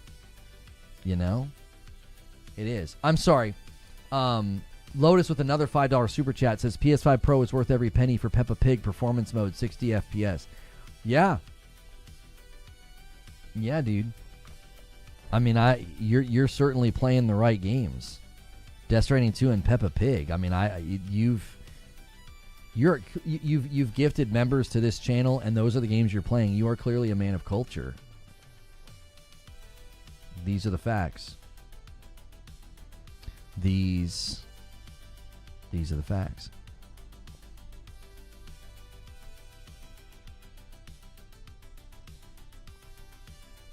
I'm gonna have to forego having some afternoon drinks with Hilly though, because I'm going to I'm going to a 4th of July party, and there's going to be burgers, and I am providing the beverages, and so that'd be way too much in one day. So, but that's fine. We are in the game. I'm trying to think of where we are in Death Stranding 2. I know some of you guys don't want spoilers. We're still fairly early in the game. So for the sake of people who have been playing, we have Elle Fanning's character. Okay, we have her, and we just decided as a group that we could not possibly send her back, and she heard us talking. So if you are playing the game and that's how far you are, those are very minor story elements. A lot of that stuff that you would already know just from the trailers.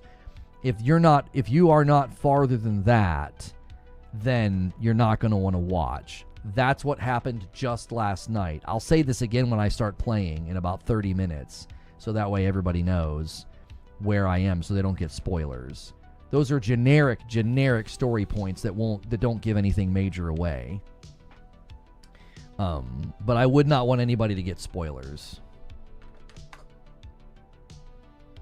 I have not gotten to the cutscene from the trailers, and I'm going to continue to say that I'm really angry that he showed that cutscene, because the build-up is not a build-up. I'm like, I'm a little irritated with Hideo. You know, I think he got overindulgent with the marketing. I really do. And don't tell me, but it gets better. But it gets better. So what? Goal reached. Lotus makes it rain confetto. I tell you what I'm gonna do. I'm just gonna drop a 20. I know I don't even know what I owe you guys. I'm gonna drop a 20 over here on the old YouTubes, and then I'm gonna drop on purple. I'm gonna come over here,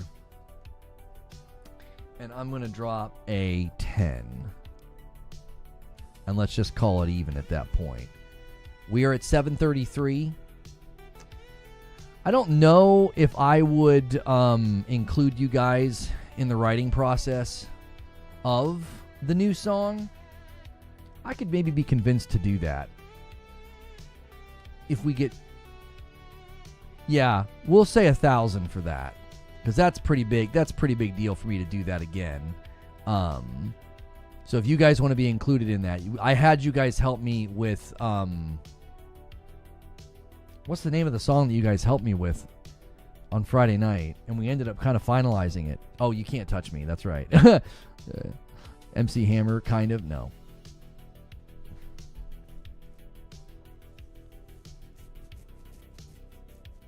I'm having a beer just because you want to celebrate the evil overlords packing it up. Dark Souls is the genre sequel to Demon Souls. Oh, right, when I was saying like a genre sequel. Yeah. Am I playing Edge of Fate? I don't play Destiny anymore, brother. I haven't played Destiny in over 4.5 years. So no, I will not be playing Edge of Fate. You've been following me since 2016. That's crazy. The last thing you said in my stream was in 2019. You said DBH, designed by humans, their shirts are garbage. Man, that's a long time ago.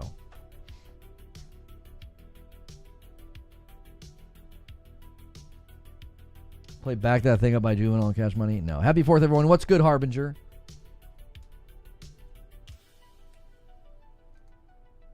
The building of the story in the first 10 minutes is just as important to me as the last 10. Yeah, I do. I think Kojima got a little overindulgent. I think he got overindulgent. You've been out of the game for a while, life happens. Yeah, that's totally understandable. Famous random. I just think he got overindulgent. I think he was so excited about all the stuff they were working on. It's kind of like me with the music, right? I get like an insanely good song, and I'm like, I can't wait to show you guys. Like I can't hold it back. I have to let people hear it.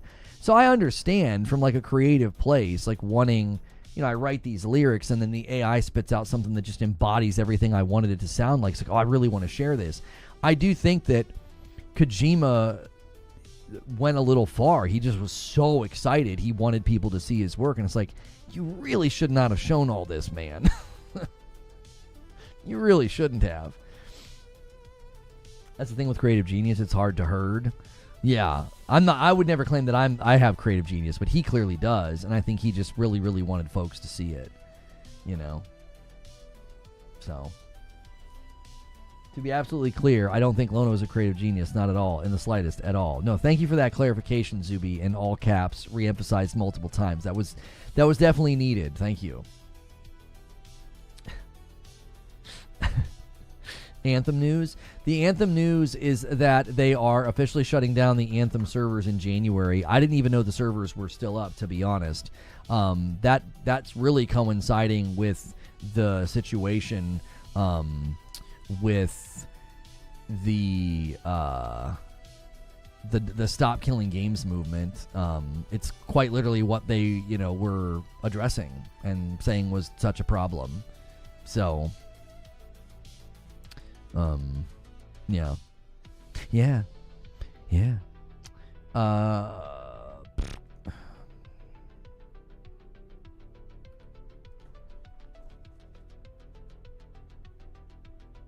Back then I was thinking Anthem would have died within 2 years at most. I thought, I'm losing my brain. Like, I thought they had already shut it down. I feel like that was already a thing, but apparently not.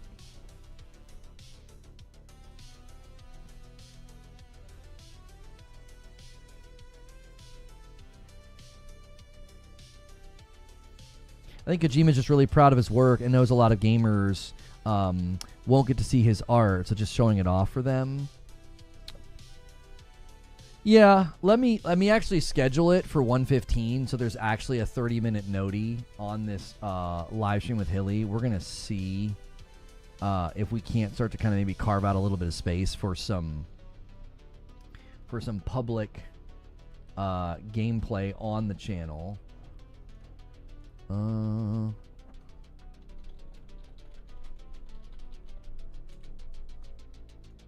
Yes, replace it.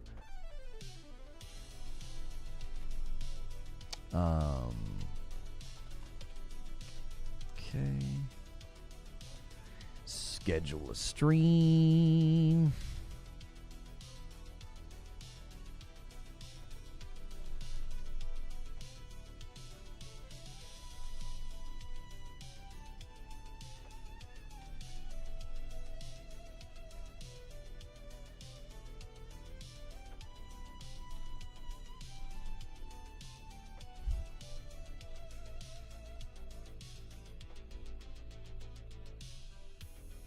Okay.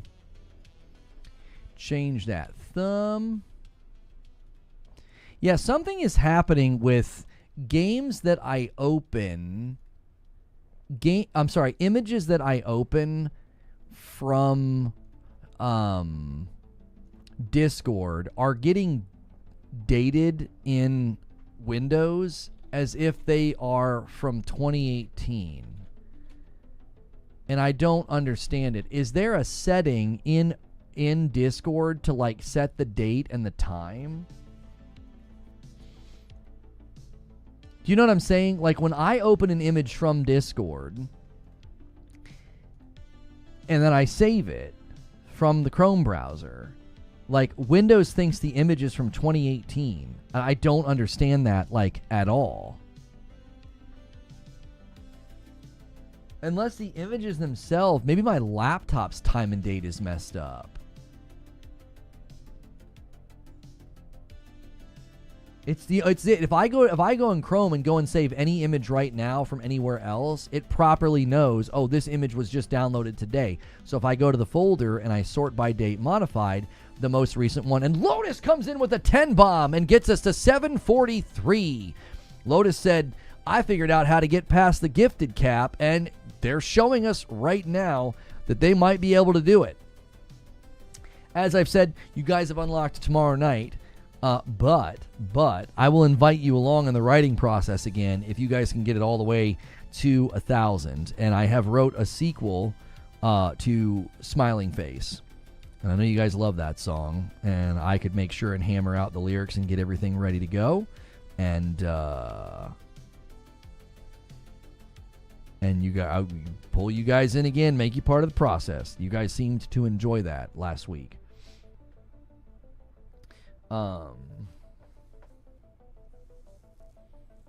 Kojima, after seeing Death Stranding 2 getting better review scores in the first game. Right. So it's going to be a banger. Hopefully.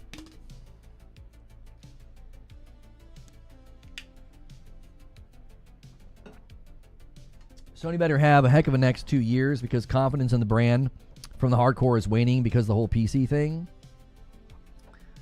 So do you think this year couldn't be the beginning of that with Death Stranding 2 as a Game of the Year contender? Test, what's good, Hilly? Yote's on the way. Lost Soul Aside's on the way. Where Winds Meet is an exclusive.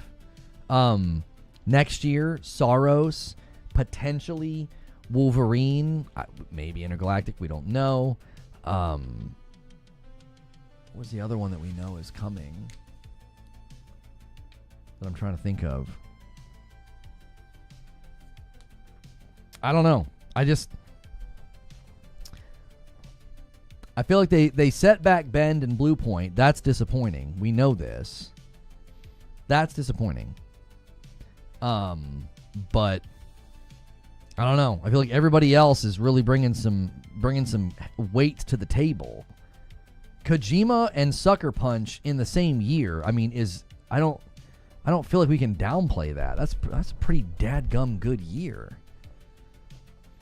Yeah, we know Barlog's got a sci-fi game coming. You know, Housemarque's got a game coming. Insomniac's continuing to reiterate that they're working on Wolverine, and Insomniac has not given me any reason to doubt them yet. You know, and they're still yeah, Marvel Tokone. Wait, Marvel Tokone tomorrow is next year. I was like, what the frick? Is there some? I thought there was an event or something tomorrow. I was like, on a holiday weekend? Why would they do that? It's unfortunate that Sony is the only console being competitive somewhat. I feel like Nintendo is kind of flexing a little bit with their sales. I mean, obviously, until they get out a mainline Mario or Zelda, it doesn't quite feel like they're swinging hard, but like Mario Kart and Donkey Kong and Metroid this year alone, that's a pretty big swing. I mean, Mario Kart probably sold incredibly well. Donkey Kong is getting high praise from the previews. People are thinking it could be a Game of the Year contender. And then the Metroid game's coming out. I mean, that's a Jiminy Christmas. What a year from them. That's pretty good. I mean, again, you might be like me, and until I see a mainline Mario or a mainline Zelda, it doesn't really feel like they've kicked it into high gear just yet. You know? Corey submitted a question with the command. We're in July. Do you think we'll see echoes of the Wind this year? It said summer of 2025 in the announced trailer. Echoes of the Wind. Oh, that was the one that was kind of like Forspoken meets... Oh, Echoes of the End, not Echoes of the... Echoes of the End. Yeah, I said that wrong. That's like Forspoken meets God of War, right? Yeah. Yeah, this is very much like God of War and Forspoken had a baby.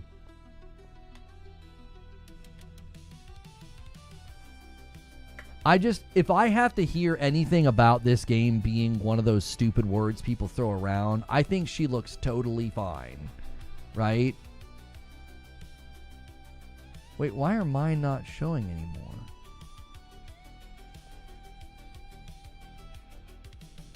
Why is fan funding not showing Lotus's stuff? Oh, because they haven't rolled off the top yet. Yeah, I think this looks good. And this one says 2025 at the end.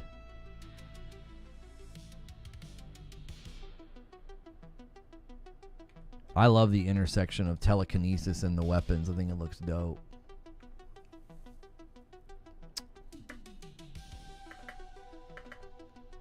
Can't wait for that to be on every thumbnail.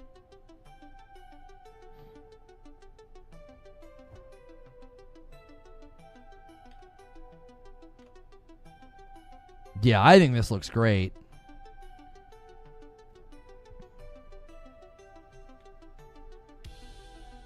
I'm skipping to the end. I don't remember what date. Yeah, it says coming this summer. So I would bet they're going to show up at Gamescom maybe, and maybe they do a drop. Maybe they go to Gamescom and just do a frickin' drop. I mean, Merkur Games is their name. What are they known for? Are they known for anything? Echoes of the End by Merkur Games. If I click on Merkur Games, it's the only game on Steam. Deep Silver is the publisher. Deep Silver published Kingdom Come Deliverance 2, Dead Island 2, Metro Exodus, Saints Row. We'll look the other way there. But so their publisher is got a great Rolodex right now. I don't know.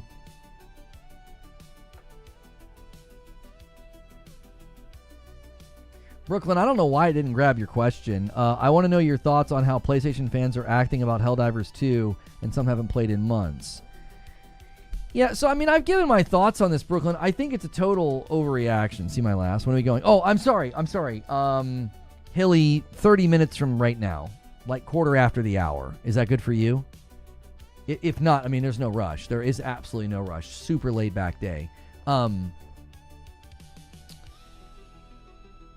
It just I don't get it, Brooklyn. Here's what I said.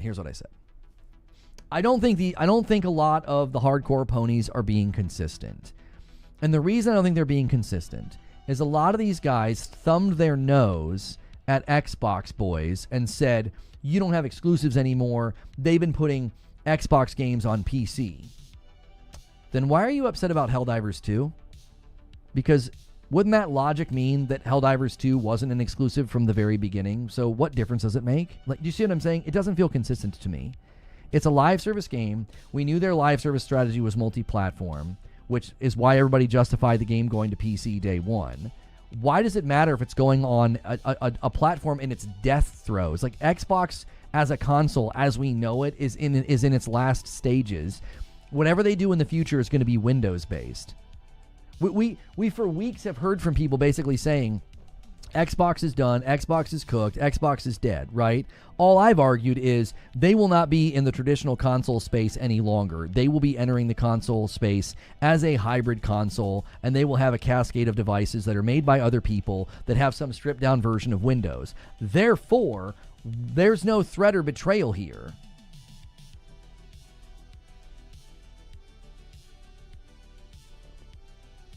Zubair, Rich Rod, if you can't see Zubair, that means you accidentally blocked him. If he blocks you, you still see him. I disagree with you on the way Sony fans are acting, but not enough to defend the hyperbole of the Sony fanboys. I don't see it as a betrayal at all. I really, really don't. Listen, if they start shipping their big first-party studio games day and date on other platforms, PC included, I will have a problem with that because that is a threat to quality. That I'm not saying anything in allegiance language or loyalty language or fanboy language. I have always couched everything in making games for multiple platforms increases the likelihood that you don't get as good of a game. When they drill down and make a game specific for PlayStation or Nintendo, I feel like we get better games. I'm pretty sure if we block someone, they can't see us either. I don't think so. It just hides their chat from you, Zuby. I don't think it hides you from them. Because we've had people say that in the past. They're like, why is this person not replying to me? And it's like, well, they probably blocked you. And they could still see them typing. When Zubair blocked me, I couldn't see his name. Oh, really? Oh, that's the way it works? I was unaware of that.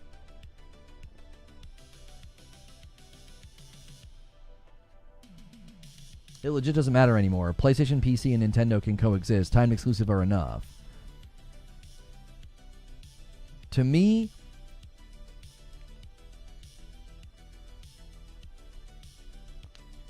if the PlayStation studios that I like, Sucker Punch, Guerrilla, Housemarque, Santa Monica, Bend, and the list goes on, right? Naughty Dog. If they are still building their games for PlayStation first, and they go to PlayStation first, and I get games that are PS5 Pro Enhanced or optimized and built for PlayStation 6, I don't have any complaint. I don't care if it goes to PC later. I don't care if there's some hybrid console out there that can load up a PlayStation game on Steam and the console has an Xbox logo on it. I do not care about that. What I have always cared about from the very beginning of these discussions was the quality of the game development. And if people want to contort themselves and twist themselves to make that me being a pony, they might as well call me an astronaut. They might as well call me a woman. It's like, that's not what I am. I'm not those things. From the very beginning of these discussions and these debates, I've always said there is a clear pattern from PlayStation Studios. There's a very clear pattern. And to me, the pattern is you build for the platform first, you get incredibly great games. The caliber and the quality and the what they hold themselves, the excellence that they hold themselves at the PlayStation Studios and what Mark Cerny has done, to me, I get better games out of that. I don't care if they go up to other platforms later. That's never been a problem. It isn't.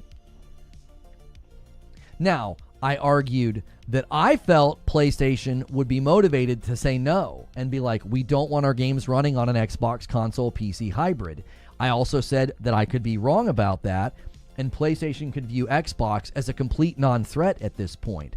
I have it on pretty good authority that PlayStation doesn't view Xbox as a threat. Xbox negotiated the Helldivers deal. PlayStation agreed to it because they don't see Xbox as a threat anymore. They're like, that's fine, we can put that game over there. You're going to be losing people hand over fist with your Evolution, so we might as well give people something nice, and they'll be like, well, I like PlayStation games. I like PlayStation games. You get them to make a PSN, you get them to log in with their PSN, you get them to get those trophies, and get those cross progressions going if they can manage to do that. I don't know if they'll be able to do that on the Xbox, but they can do that on the PC. You get people to make a PSN. All of a sudden, they're like, well, I have a PlayStation account already. I just wanted to know because most of the people I see complaining about this haven't played in months, and I'm like, please stop. Well, if I steel man their argument, Brooklyn, and argue against what you're saying, it would be completely legitimate for somebody to say, well, like let's say it was me. Let's imagine that I'm upset about this. I would be like, Brooklyn, I played it for 80 hours. I got my value out of it. It's a betrayal because this is meant for PlayStation. This is supposed to be a brand enforcer and brand identity marker. And just because I'm not playing it now doesn't mean that I don't feel like the brand is being betrayed or this is the beginning of the brand's dilution. If I argue from their position, that's what I would say in response to you. I would say, well, you're diluting the brand. This is an identity marker. This was a dunk for you guys. This is one of your best-selling games. Why would you do this? I don't agree with that. I'm just saying if I were them, I could see them arguing that side of it. Just because I haven't played it in a while doesn't mean that I don't view it as a dilution of the brand, is what they would likely say to you. Like I said earlier, I don't think the Xbox Next is competing with the PS6. There will only be one premium console. You can't lose your customers if there is no competition. That's exactly what I've seen people say. And the reason that I think they're wrong, Brooklyn, is because of what we know Xbox is doing.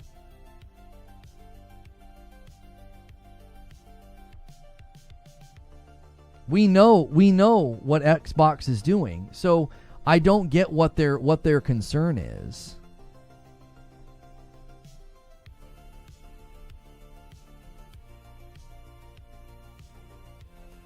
Like, you can't say for weeks, Xbox is done, Xbox hardware is done, Xbox as we know it is done, they're on their way out, blah, blah, blah, blah, blah, blah, blah. And then you're like, oh my gosh, this is such a betrayal. How exactly? I'll do you one better. You cannot, for an entire week, get frustrated by people rage baiting with an Asus ROG Ally using an Xbox app to open up Spider-Man, which is a Steam game. You can't call that what it is, which was rage baiting nonsense to get people upset, and be like, that's not an Xbox. You can't do that and then be upset by this, because the future is exactly that. Devices running Windows, opening up Steam games. They're literally making another console. Lazy, as far as we know, it's going to be a Windows-based device that will be like a console PC hybrid. Sarah Bond said they want the biggest gaming platform to be Windows. I believe her when she says that. That means traditional Xbox doesn't exist anymore. It'll basically be a PC for your living room, which means it'll be able to play Steam games, which means this is going to be a one-off instance, if anything. There will be no porting to Xbox in the future because there will be no Xbox in the future. It'll be a Windows device, which means it'll run Steam, which means PlayStation will just continue porting games to Steam or launching live service games day and date on Steam. Nothing is changing long term. I truly believe that. It's like there will not be a traditional Xbox. It'll be a Windows machine. Now, I said that I thought PlayStation would block it. PlayStation would say, we're not okay with that. That's a threat to what we're doing. Given this thing with Helldivers, I bet you that I'm wrong. And PlayStation's like, it's not a threat. Xbox isn't a threat. They came to the table. They gave us assurances about their commitments long-term with hardware. We're good with this. This is no threat to what we're doing. If you think about everything that PlayStation has been doing, the Project Amethyst deal with AMD, Mark Cerny's efforts with the PS5 Pro, their commitment to excellence with their first-party games, their publishing efforts in China, and you think they suddenly just lost their way with Helldivers and the entire brand is now in jeopardy, think clearly and critically about this. It's like in the movie when the guy that's been leading the team says, you guys are going to have to trust me on this. This is going to seem weird, but trust me on this. Like, I've not led you astray yet. It's like, I see no reason for PlayStation to be like, we've done all of this with AMD and Cerny and the Pro and Project Amethyst and publishing efforts in China and all these strikes of acquisitions and exclusives. We're doing all of this and we're telling the shareholders that we have a two-pronged approach with our property, but they just they lost their way with Helldivers and they're like, we don't know what we're doing. Herder, we're diluting the brand. Herder. It's like, you guys need to just chill out. You need to chill out. If anything, this is in a sharp and direct relationship to Xbox's own evolution, and PlayStation feels that, like, yeah, this is not a big deal at all.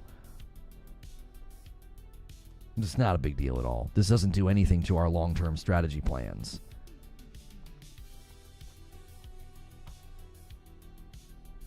Whole slate? No, I don't think so. I think they're just going to keep porting games to Steam, and your future Xbox devices will just be able to load up Steam. That's what I think. I don't think there's going to be an Xbox OS in the future. It will be Windows, and then you'll just load up Steam. And you'll be playing Yote on an Xbox branded something that's got Windows on it, and it's got Steam on it, and you'll be playing a Ghost of Yote port. I believe that. I don't think PlayStation gives a frick. They know the saturation of those items in the market will be a non-issue for them. Won't even be a blip on the radar. Oh no, a handheld. Oh no, basically a PC. I don't think they're worried about that. I really don't. I think the market saturation of Xbox's future hardware will be even lower than the Xbox Series X and S. I think it'll be even lower. Market confidence and consumer confidence in their hardware is at an all-time low. It's why people were astroturfing for the handheld. They were completely misrepresenting it. For goodness sakes, Destin was reading an article about that handheld, and he thinks, or at least at the time he thought, that Xbox said it would play his entire library natively. He's like, Xbox said that it would. I'm like, no, Xbox didn't say that. But boy, oh boy, did their marketing work really well if you think that. He totally had his noodle twisted up on that one. He had that one backwards, and it's like, they didn't say that, man. Like, they certainly said it in a way that it's justifiable that you think that, but they didn't say that.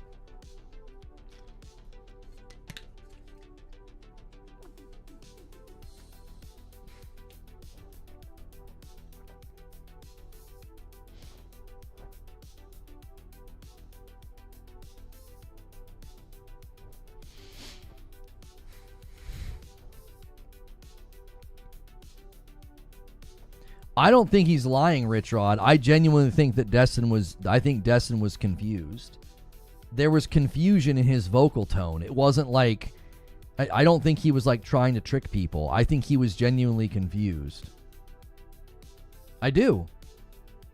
I didn't sense malice in it. It was like, yeah, he was confused about this device. I had people in my comments that were confused about that device. I put up a video that said proceed with caution about Xbox hardware. I had people in my comments that were like, this thing's going to play my library native. Why are you lying? And I was like, oh, Lord help you. That is just exactly what the video is about. I've given Rich Rod a reprieve. I don't remember what he said or what annoyed me. Rich Rod's been around a long time, too. That's an odd one for him to be on a blog.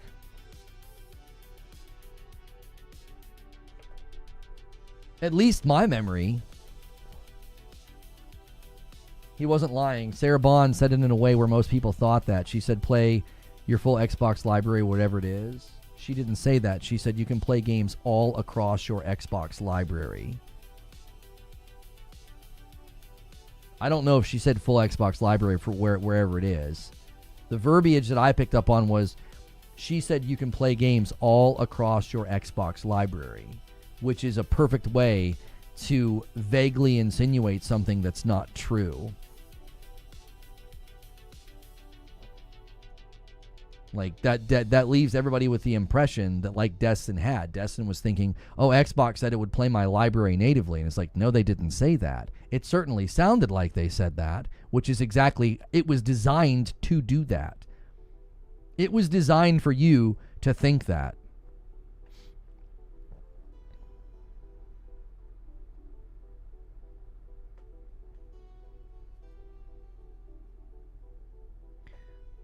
Cells, what are you doing out here on my timeline? Come on. You gotta chill. I'm just scrolling through gaming news. Hi, I'm Cells. What are you doing? I was like, oh, some soccer, some video games. Oh, okay. Shimony. Chill out. She also referenced remote play in the same statement, which is not native. For sure. For sure.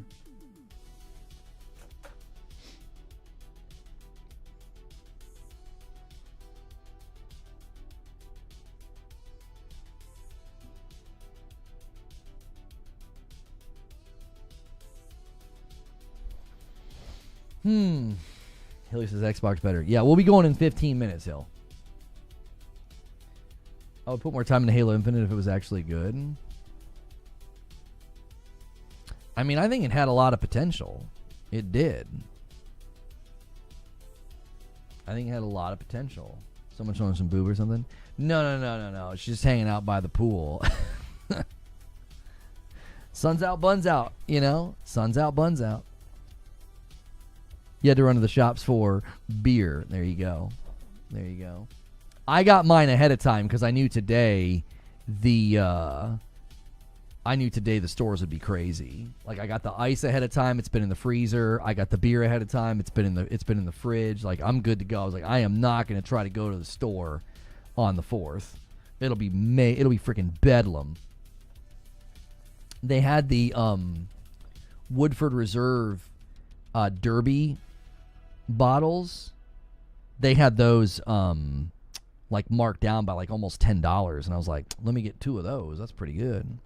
She did say all games going forward would be Xbox Play Everywhere, which means you'll be able to play all games going forward native. No. Solemn, we just don't know what that means. The way they speak, and this is why I advise caution, I don't think you should interpret anything they say in that level of like, you know, degree. You rang. There you are. Cells, I was like, can you chill? I was just like scrolling for gaming news, and all of a sudden I'm like, all right, okay, 4th of July, you know, sun's out, buns out. I was like, Jill, golly. I was like, okay. I'm like, can you chill? I mean, hey, you do you. I mean, I ain't trying to, I'm not complaining. Nobody's complaining. There's not a complaint being lodged. There is no complaint being lodged. I'm just saying, okay, chill. You know? You're going now, happy 4th? All right. Happy 4th. Enjoy the pool. I'm going to a party later. Pool and booze and burgers. It's the best. It's the best. You're awesome. I appreciate you. I've not been able to catch any of the content. I know you've you posted like your like a trailer or an intro or something, and you've been streaming again on Purple. So I hope that's been going well for you. I've been back on Purple since like April, and it's It's definitely an interesting addition to what we do. It's been a bit of a decline over there, though. We were getting like 150 viewer averages, 130, 120. Now, like, we're barely holding over 100. It could be the summer. It could be, I don't know. I feel like some people are kind of gravitating back to YouTube. Maybe. I think some of you have, like, decided to move back. I don't care where you watch. It's just been an interesting experiment. We're primarily YouTube based, so I'm not concerned if purple's up and down. Everyone send Lono a picture of themselves sunning their buns. Listen. If you guys are like, body positivity and all that, I'm happy for you. I think cells is in a category that's allowed, and the rest of you dudes, I'm good. You know what I'm saying? I'm okay. I'm having a fine day. I don't need that. I don't need my DMs inundated with a bunch of dudes. Scarring my brain and my eyeballs. What is it? What time is it? Okay, yeah, we got 10 minutes and we're going to be playing some Death Stranding 2 with my man Hilly. I like Twitch for a lot of things, but the YouTube chat experience is better. I had a lot of people that said the opposite, that they really, really liked Twitch's chat experience better and compared to YouTube.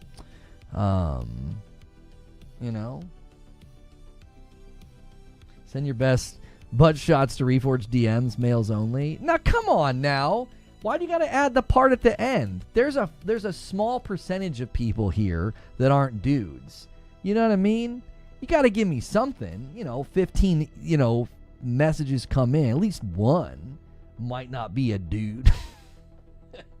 Why do you got to add that at the end? Like you're trying to filter out the goods here. This is a joke. I like my browser not crashing. Huh? Oh. Yeah, the YouTube browser crash thing is it's so annoying. It still happens even when I just have it on fan funding. I don't even have the chat. It's just fan funding. Still happens. You know what I mean? I'm body positive. I'm positive nobody wants to see my buns. I think that's probably an accurate way to think about it. I don't have a debate point with you on that one. Yeah. You're probably correct, Kevin. Corey says, I said the same thing earlier. It's crap or get off the pot time for a lot of PlayStation fanboys who said if Sony ever did this, they would leave. Right, if you're staying true to your convictions, right, if you're staying true to your beliefs, and if that's what you want to do, and you feel like that's what you need to do as a consumer, I don't think I'm going to try to convince you to not do it. I'm just really going to question, that seems like an extreme reaction that I don't see necessarily justified yet. I think there is a lot. So basically, if people believe this is a slippery slope, right? They believe slippery slope, this is exactly what Xbox did first. Is it though? I feel like Xbox had a pretty sharp shift initially and was like, some games are going to be day and date on PC. And you might say, oh yeah, but PlayStation's been doing that with live service. And it's like, yeah, but there's business impetus for that. It's a live service game. It serves a particular purpose. There's different reasons behind the change, right? One was starting to ship their games on day and date on PC. Pretty clearly, that was like an experiment. The other is doing day and date on PC, and they have specifically stated the purpose of that. Well, these are live service games. You've got to maximize footprint. You can't have a live service game on one platform. Let's contrast it and just think through. Imagine if PlayStation said, we're going to be dedicating a lot of funds and investment into live service games just for PlayStation. I think a lot of people would have questioned the wisdom of that. Can a live service game really survive and flourish on one platform? Now, if you're Nintendo, you could say yes with something like Splatoon, but Nintendo has a distinct advantage with saturation of the Switch 1. That's almost sort of anomalous in the market. In general, when you look at live service games, the average analyst or somebody projecting or doing market research or like doing any kind of investigative work, they'd be like, you can't launch a live service game on one platform. So it makes sense. So those initial changes aren't even equal. One platform was like, yeah, we're shipping our games day and date on PC. And it's like, well, why? No real good reason given. It was very much like kind of vague and kind of obfuscated. And now PlayStation's been doing it with live service games, and they gave good reason for the shift. And they've made assurances that is not happening with their big tentpole titles. Go back to some of my earlier comments to you and Siriu. That's all I'm saying. I don't support this. This is nothing position, but I'm supporting the concern that PlayStation is doing this on another console and they haven't in the past. I don't think we should shrug it off and defend it going to Xbox. Again, me shrugging it off has more, it's twofold. Number one, it's a live service game that I see no issue with it going to other platforms and increasing the footprint. It's twofold. And they're definitely coupled together and dancing on the dance floor. It's because it's a live service game and it can only benefit by having more people playing it. Arrowhead wanted it. Not only that, live service game, it's going to a platform that we know is in its death throes. Like, we know this is the end. We know that future Xbox hardware is either not made by them or made by them one last time, is what many people think. And it's got the Windows operating system on it. It's not even going to be a traditional Xbox. So Xbox as we know it is not at all going to be this traditional console in the space competing with Sony. It'll be a machine that runs some stripped down version of Windows. Sony has positioned themselves around console exclusivity. This is a threat to that, no matter how you frame it, because they are shipping a game to another console. Emphasis here on the console. Ice Queen, get doctor's appointment, 1+. Okay. Hopefully you're doing well, Ice Queen.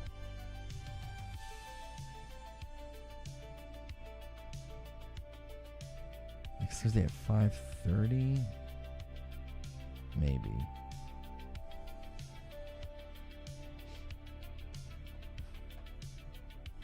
Am I missing something? Why are people afraid of a game from PlayStation from Xbox?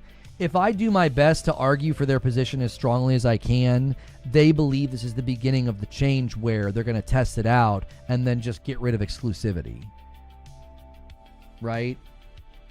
Oh, they're going to make more money. They're going to see it. They're going to see multi-plat strategies, a way to make more money, so they're going to change. And I don't think they're going to do that. They know what I've been saying for a very long time, that going multi-plat is not a guarantee of more money. I think that's the argument of a simpleton to say, well, if you put the game in more places, you automatically make more money. No, this is untrue. If you increase your budget and you increase your spend, that can be a threat to margins. They're getting rid of exclusivity? Yeah, I just don't agree with that. I don't see any evidence of that. You're free to think that. I don't see ample evidence for them saying we're getting rid of exclusivity. They're going to a platform that in the future won't even be a traditional console. There'll be Windows devices that can load up Steam. You know? It's like I just don't see it.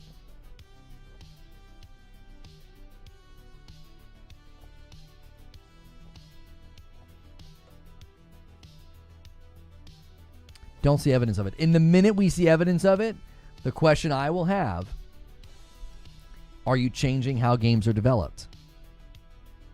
Think about it like this. I said this earlier. If PlayStation was changing in this regard and getting rid of exclusivity, we would have so much evidence. They'd be restructuring studios. They would be hiring. They'd be changing budgets, increasing budgets. They would be telling the shareholders. None of those things have happened. None of the studios are being equipped for parallel development. None of the studios are being equipped to ship games to Xbox. They have not said any of this to the shareholders. So to be like, yep, they're getting rid of exclusivity, I just don't think there's evidence for that. I don't. I think a game that's live service and already multi-plat going to a platform that has all but said, we're not going to look like a traditional console anymore. I think it's like, it's not a smoking gun, it's a squirt gun. It's like there's nothing here. PlayStation's live service strategy is uncharted waters. It really is. Like, they know that live service is a different animal. Tentpole narrative-driven titles are central to the brand's identity. Let's do this, actually, right before I go and play with Hilly. Track with me here, and this is really, I would be curious what Porter Rock thinks of this. If somebody wants to timestamp, clip this, or send this to him, I would love to see him react to this, because I would love to see, he's a friend. I've done a show with him. I would love to know what Porter Rock thinks of this. Porter Rock has been one of the more outspoken PlayStation fans that thinks that PlayStation should abandon the live service project because they don't think it's in line with the brand's identity, okay? I'm curious if he sees this as uncharted waters that's out of their primary identity as an experiment to see how successful a live service game can be if you expand its reach. And they're going to still hold to the central identity of those first-party studios and those tentpole titles. Can they do both? Like, to me, it's weird to say for all this time that the live service endeavor is stupid and that they should abandon the live service endeavor and they should get back to what their brand is centered on, and then to get mad when a live service game goes to another platform. It's like, yes, but the live service games are not central to their identity. What's central to their identity are games like God of War, Horizon, and Ghost, and The Last of Us. That's centered to their identity. This is a brand new thing that they're doing. Can these two things not coexist? Do you think the dilution effect of live service games going to other platforms is going to affect anything? It hasn't affected anything up to now, and they went with multi-plat strategy with live service up to now on PC. They were willing to do the MLB The Show thing. They were willing to admit to those terms to submit to those terms from MLB.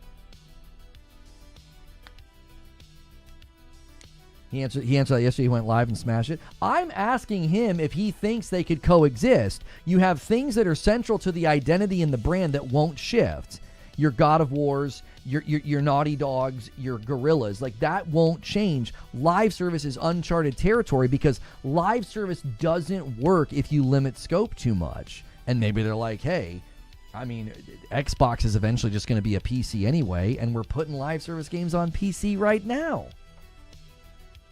Ask him that. I mean, I'd love to ask him that. I'd love to discuss this with him. If you think the future of Xbox is basically PCs with Windows on it, why is this move so threatening if Xbox is basically turning into a non-console entity and more of a PC entity? Thank you for the 5-spot benevolent icon. Would this conversation be different if Sony ends up acquiring Arrowhead but allows them to remain independent? I don't know. I don't know if they're interested in acquiring Arrowhead. I don't know if Arrowhead's interested in being acquired. Of all the games Helldivers going to Xbox is low-hanging fruit for PlayStation. Xbox Live is built for live service games. I said this earlier, Edit. I said it's a perfect choice, and it has the greatest chance of success because it's viral, it's popular, everybody knows its name, brand awareness, and Xbox is sort of known for being the multiplayer platform. It's sort of known for being the multiplayer platform.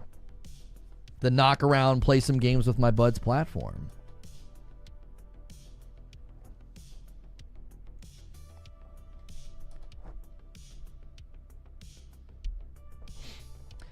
So, I like Porter Rock. I do.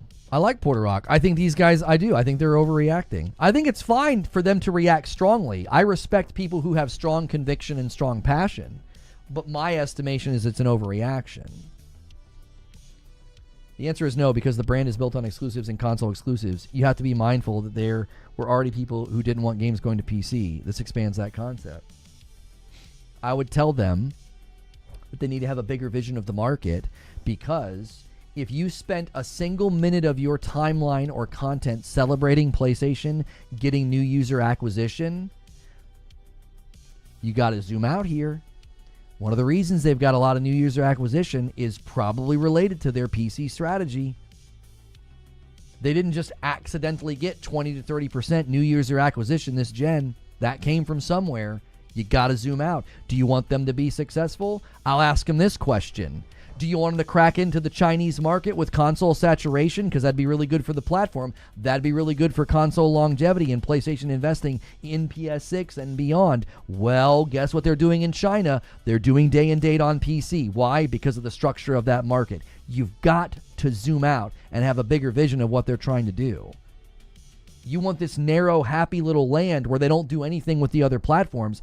They quite literally could surpass PS4 saturation with China alone in the picture. They could surpass PS4 saturation, which would be very, very good for you as a PlayStation fan. And how are they going to do it? Day and date games on PC with the China Hero project. I got to plug in my PlayStation. It's not plugged in.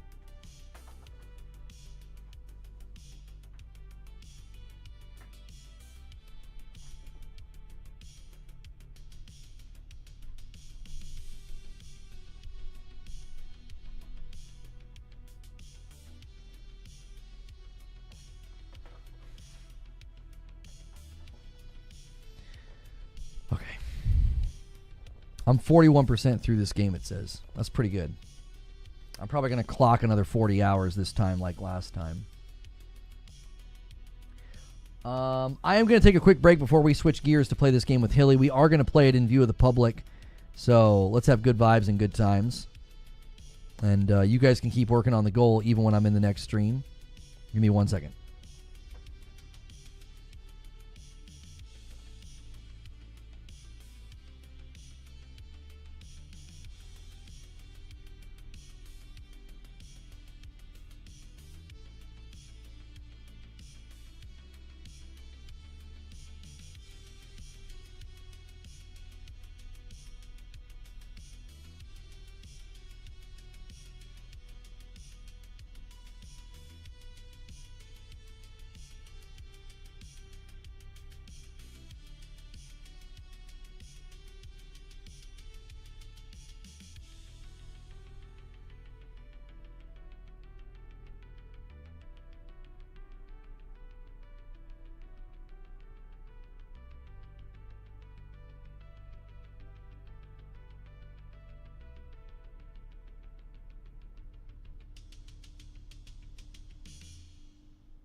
Okay.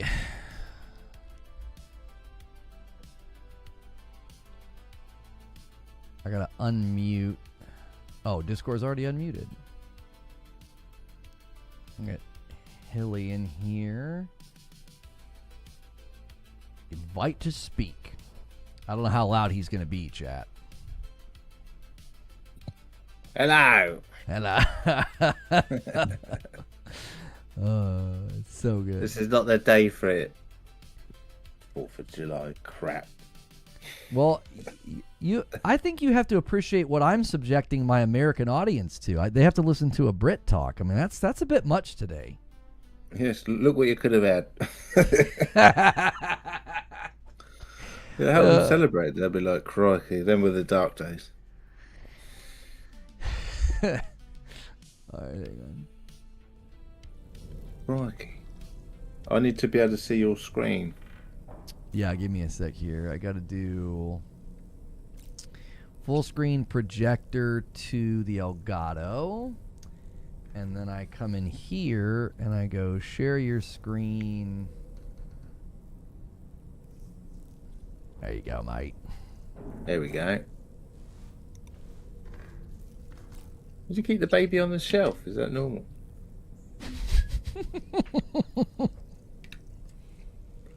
I failed as a barber. I didn't do that. But if you could have done that, I mean, it would have been easier. We should. I mean, if you could put your baby in the tank and hang them on the shelf, and they were fine and happy and content. I mean, I don't know. We might have a product that we could sell. Yeah, you'd make gazillions. You'd make more than Microsoft in day one. Your baby crying. Put him in this fish tank and hang him on the wall. Fish tank. You can take them with you on the go. You make so much money. You make so much money. You can charge whatever you want. All right, YouTube, that's the link of where we're going if you want to come with us. We're going to try this as a public stream and see how it goes. Maybe we can start to bring a little bit more gameplay, not just to Twitch, but to YouTube. Oh, I need to switch categories on the old purple platform. Yeah, put yourself in the game. What do I... Oh, what the frick? Oh, that's the baby in the corner of the shelf. They would with our Project Y, right? That's exactly where they put.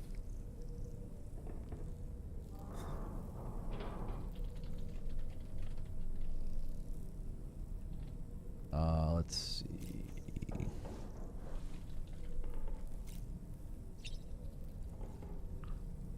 Okay. And I'll put the member count below me if you guys want to push for it. Here we go. Thanks so much for checking out this video. If you're watching this video on my channel and it's still public and not members only, we are trying a little bit of an experiment on the channel. I'm primarily a talk show, so gameplay sometimes struggles to get a lot of interaction. So if you like this content, you want more of it, support it, like it, hit subscribe, be here for these streams. I will be playing with my friend Hilly, sort of commentating. We get together on Fridays and sometimes play games together, but when I'm working through my backlog, and especially a big game like Death Stranding 2, we had a really good time last week. So check that one out if you missed it. And if you like this one, remember to return to the stream on a regular basis. I'm going to end the previous stream and bring people over with Redirect. We talked about Helldivers.